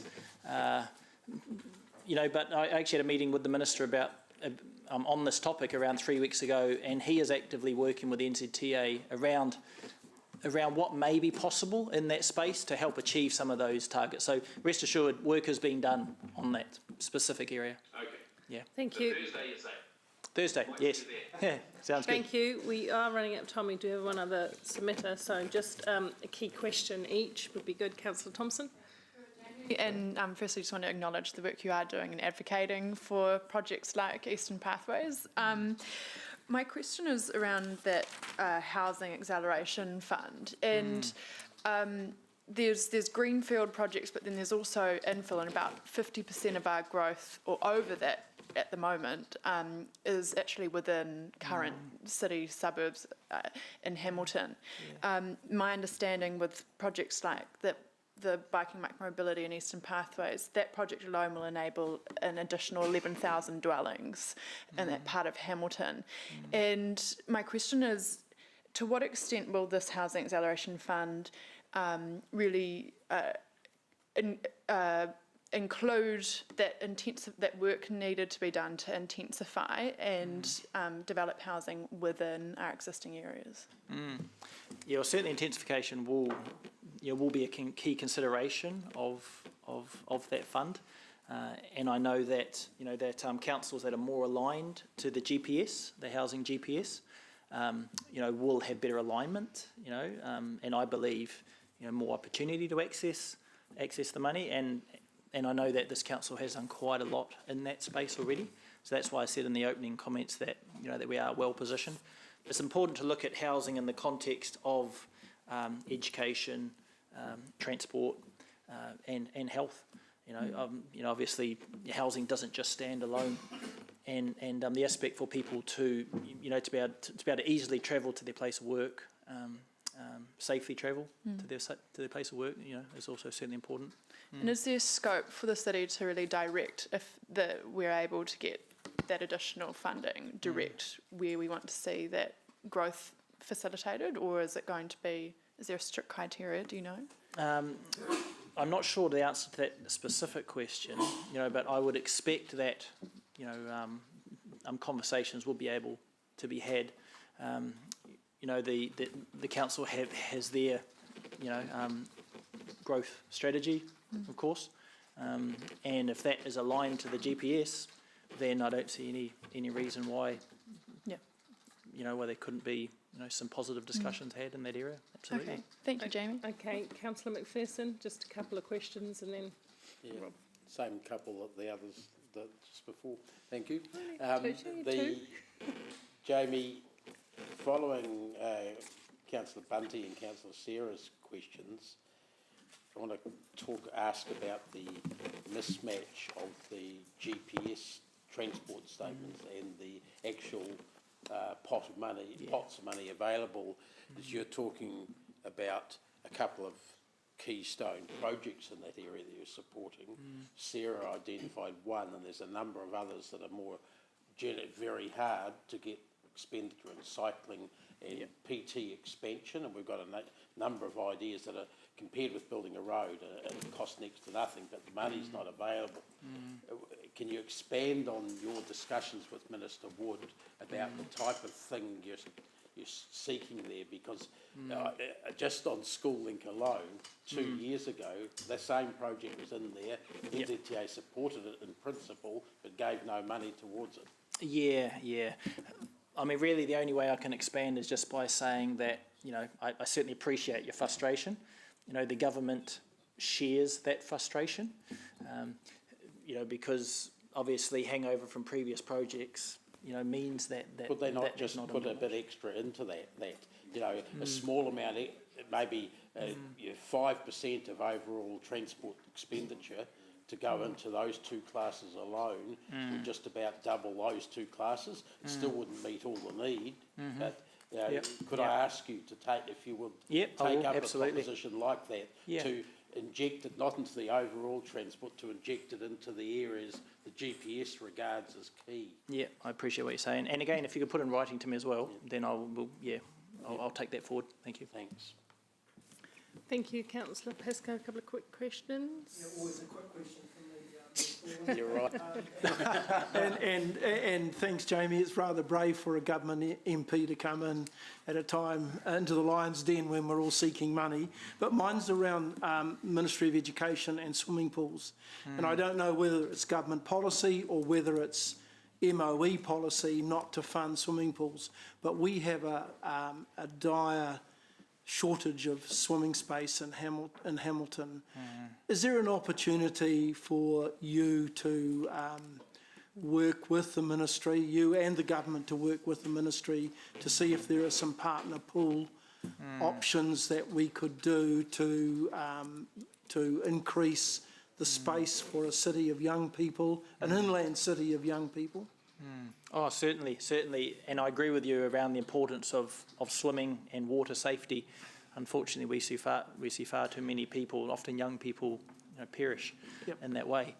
I think just to highlight a live example, which is coming on board soon, we hope, is Hamilton Girls High School, and their aspirations around some government money, and working, in terms of opening their pool up to the general community. And I think that'll be a good model moving forward, if we can be successful on that over the next little, the next period of time. Then I see no reason why we can't then use it as a model to start working with some of the other schools. Yeah. In terms of, I'm not aware of any policy. I think it's more just the schools themselves are finding it quite difficult, to pay the upkeep for those pools. And I'd have to dig in, to see if there is a ministry policy. There's certainly, I wouldn't expect there to be any policy to effectively close them down.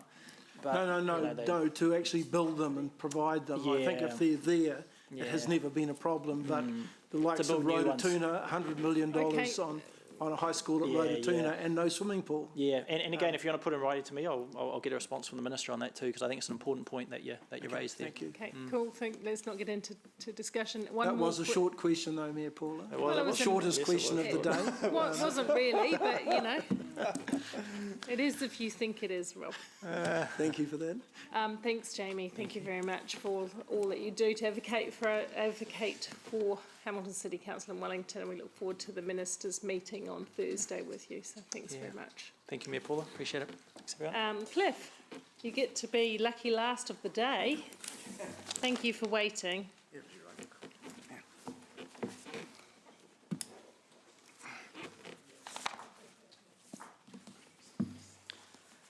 Right, first of all, introduce myself, Mayor, Councillors.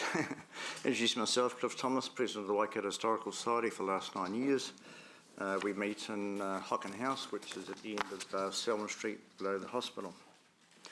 One of our guest speakers recently was Peter Gibbons, who was author of Astride the River.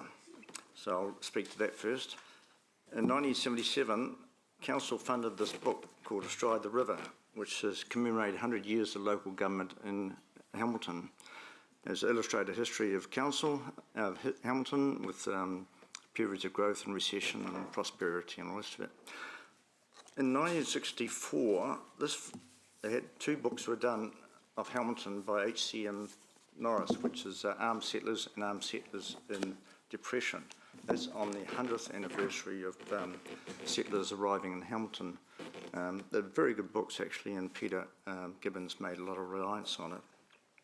The appendices of this, of course, include things like members of the town boards, mayors of Hamilton, every single councillor, town clerks, MPs, population growth, and the opening of all the schools.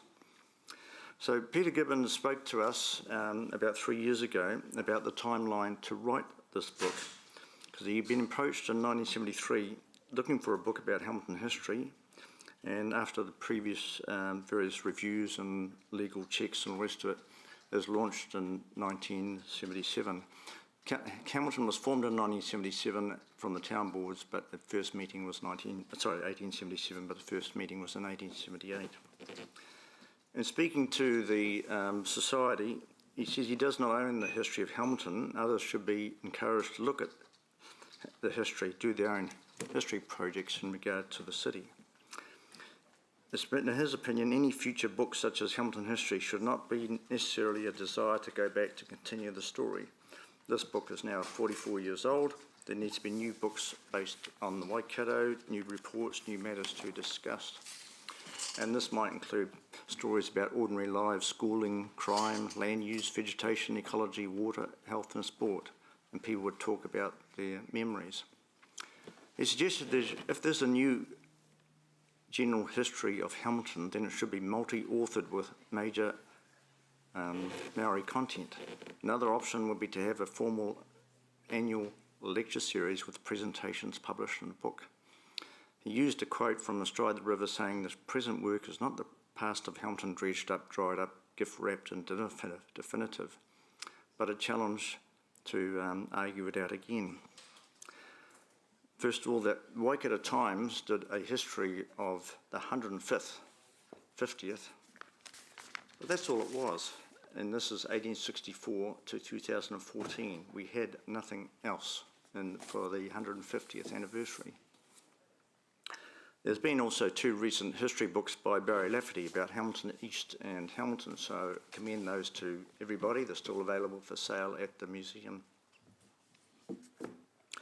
So the purpose of the submission really is for Council to consider the need about making a new book, such as Astride the River. The year 2027 of the 150th anniversary of local government in Hamilton. As noted by Peter Gibbons, the timeline for completing this sort of project is almost 4 years. The year 2027 is within the time period of this long-term plan. Therefore, I think consideration now should be thought about this project, whether we buy a book or a series of lectures published in a booklet. It's not something that's going to happen as an afterthought and completed in urgency. Thank you. Thank you very much. It's a very clear submission. So any questions, Councillor Gallagher?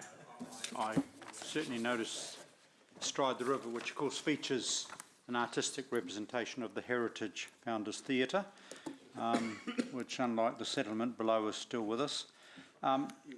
Were you? No, I wasn't there, but I want to broaden the question, if I may. There's 2 things, I think, which the Historic Society, I would expect to have a view on, is the digitisation of records and some of the treasures at the library, because obviously, part of any research, you've got to have the documents, and I don't know if you have a view that we should be... Yeah, we should do, but also one of the things that I'm aware of is the old survey plans, which actually we've got copies on microfilm in council. So I just hope somebody gets around some time to copy these old survey plans, the old ones which did the soldiers' settlements and also the central city. One of I know off by heart is SO 2217, which is one of the survey plans. And there are others, very interesting one, held by council, but they're just sitting in the cabinet upstairs on the first floor. I guess to a degree turning, we've got the other major work, which is the pillars of well-being, which looks at our relationship with Maori, but also the totality of Waikato history. Do you have a view as to what we're, with incredible expertise at the library yourselves, how you should be working with the Ministry of Education in terms of that new history syllabus, particularly with the localised component? No, I haven't even thought about that. Since Astride the River and the rest of it, obviously the library's taken over a lot of Hamilton history, and they're fantastic people up there on the 3rd floor. But obviously they're collecting material, but should something like this be done for the 150th anniversary? As I said, the only thing was done for 150th anniversary for 1864, 2014, is just this newspaper supplement. Who knows whether the Waikato Times will be able to do something like that in 2027, the way it's going. What's the approximate cost of developing a historic book like that one, similar? I don't know, it's a long time ago. Peter got approached, he was a lecturer at Varsity, and he got approached to do it, and it took most of his life for the next 3.5 years. Cool. Everybody should get one. There's still one copy at the Browsers Bookshop this afternoon, and I think she's got some more.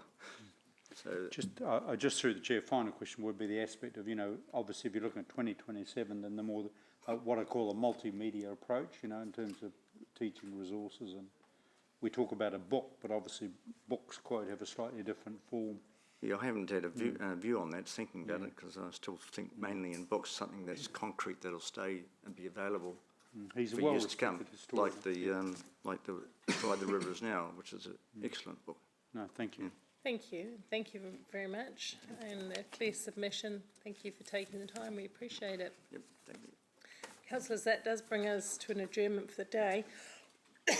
I personally do not have time because I've got a 5:30 one to stay and do the usual wrap up. So we've got two choices. Someone else can run that process. Or we can email in and we can do it tomorrow. And that seems to be the preference from the nodding. So we are adjourned until tomorrow. See you then. Sorry, we emailed it to Julie. Julie and CC and councillors, so we can Councillors, yep, so we can all see. Huh? Tomorrow's what? Excuse me, can you copy me into that as well? Julie's away today and tomorrow, so I or one of my team will process those questions. Oh, come on, Sean, we thought you were going to do it. Thank you, everyone, and we hope to get through tomorrow, and we will try and do a wrap up tomorrow or the following day of everything. So is Thursday off the list now?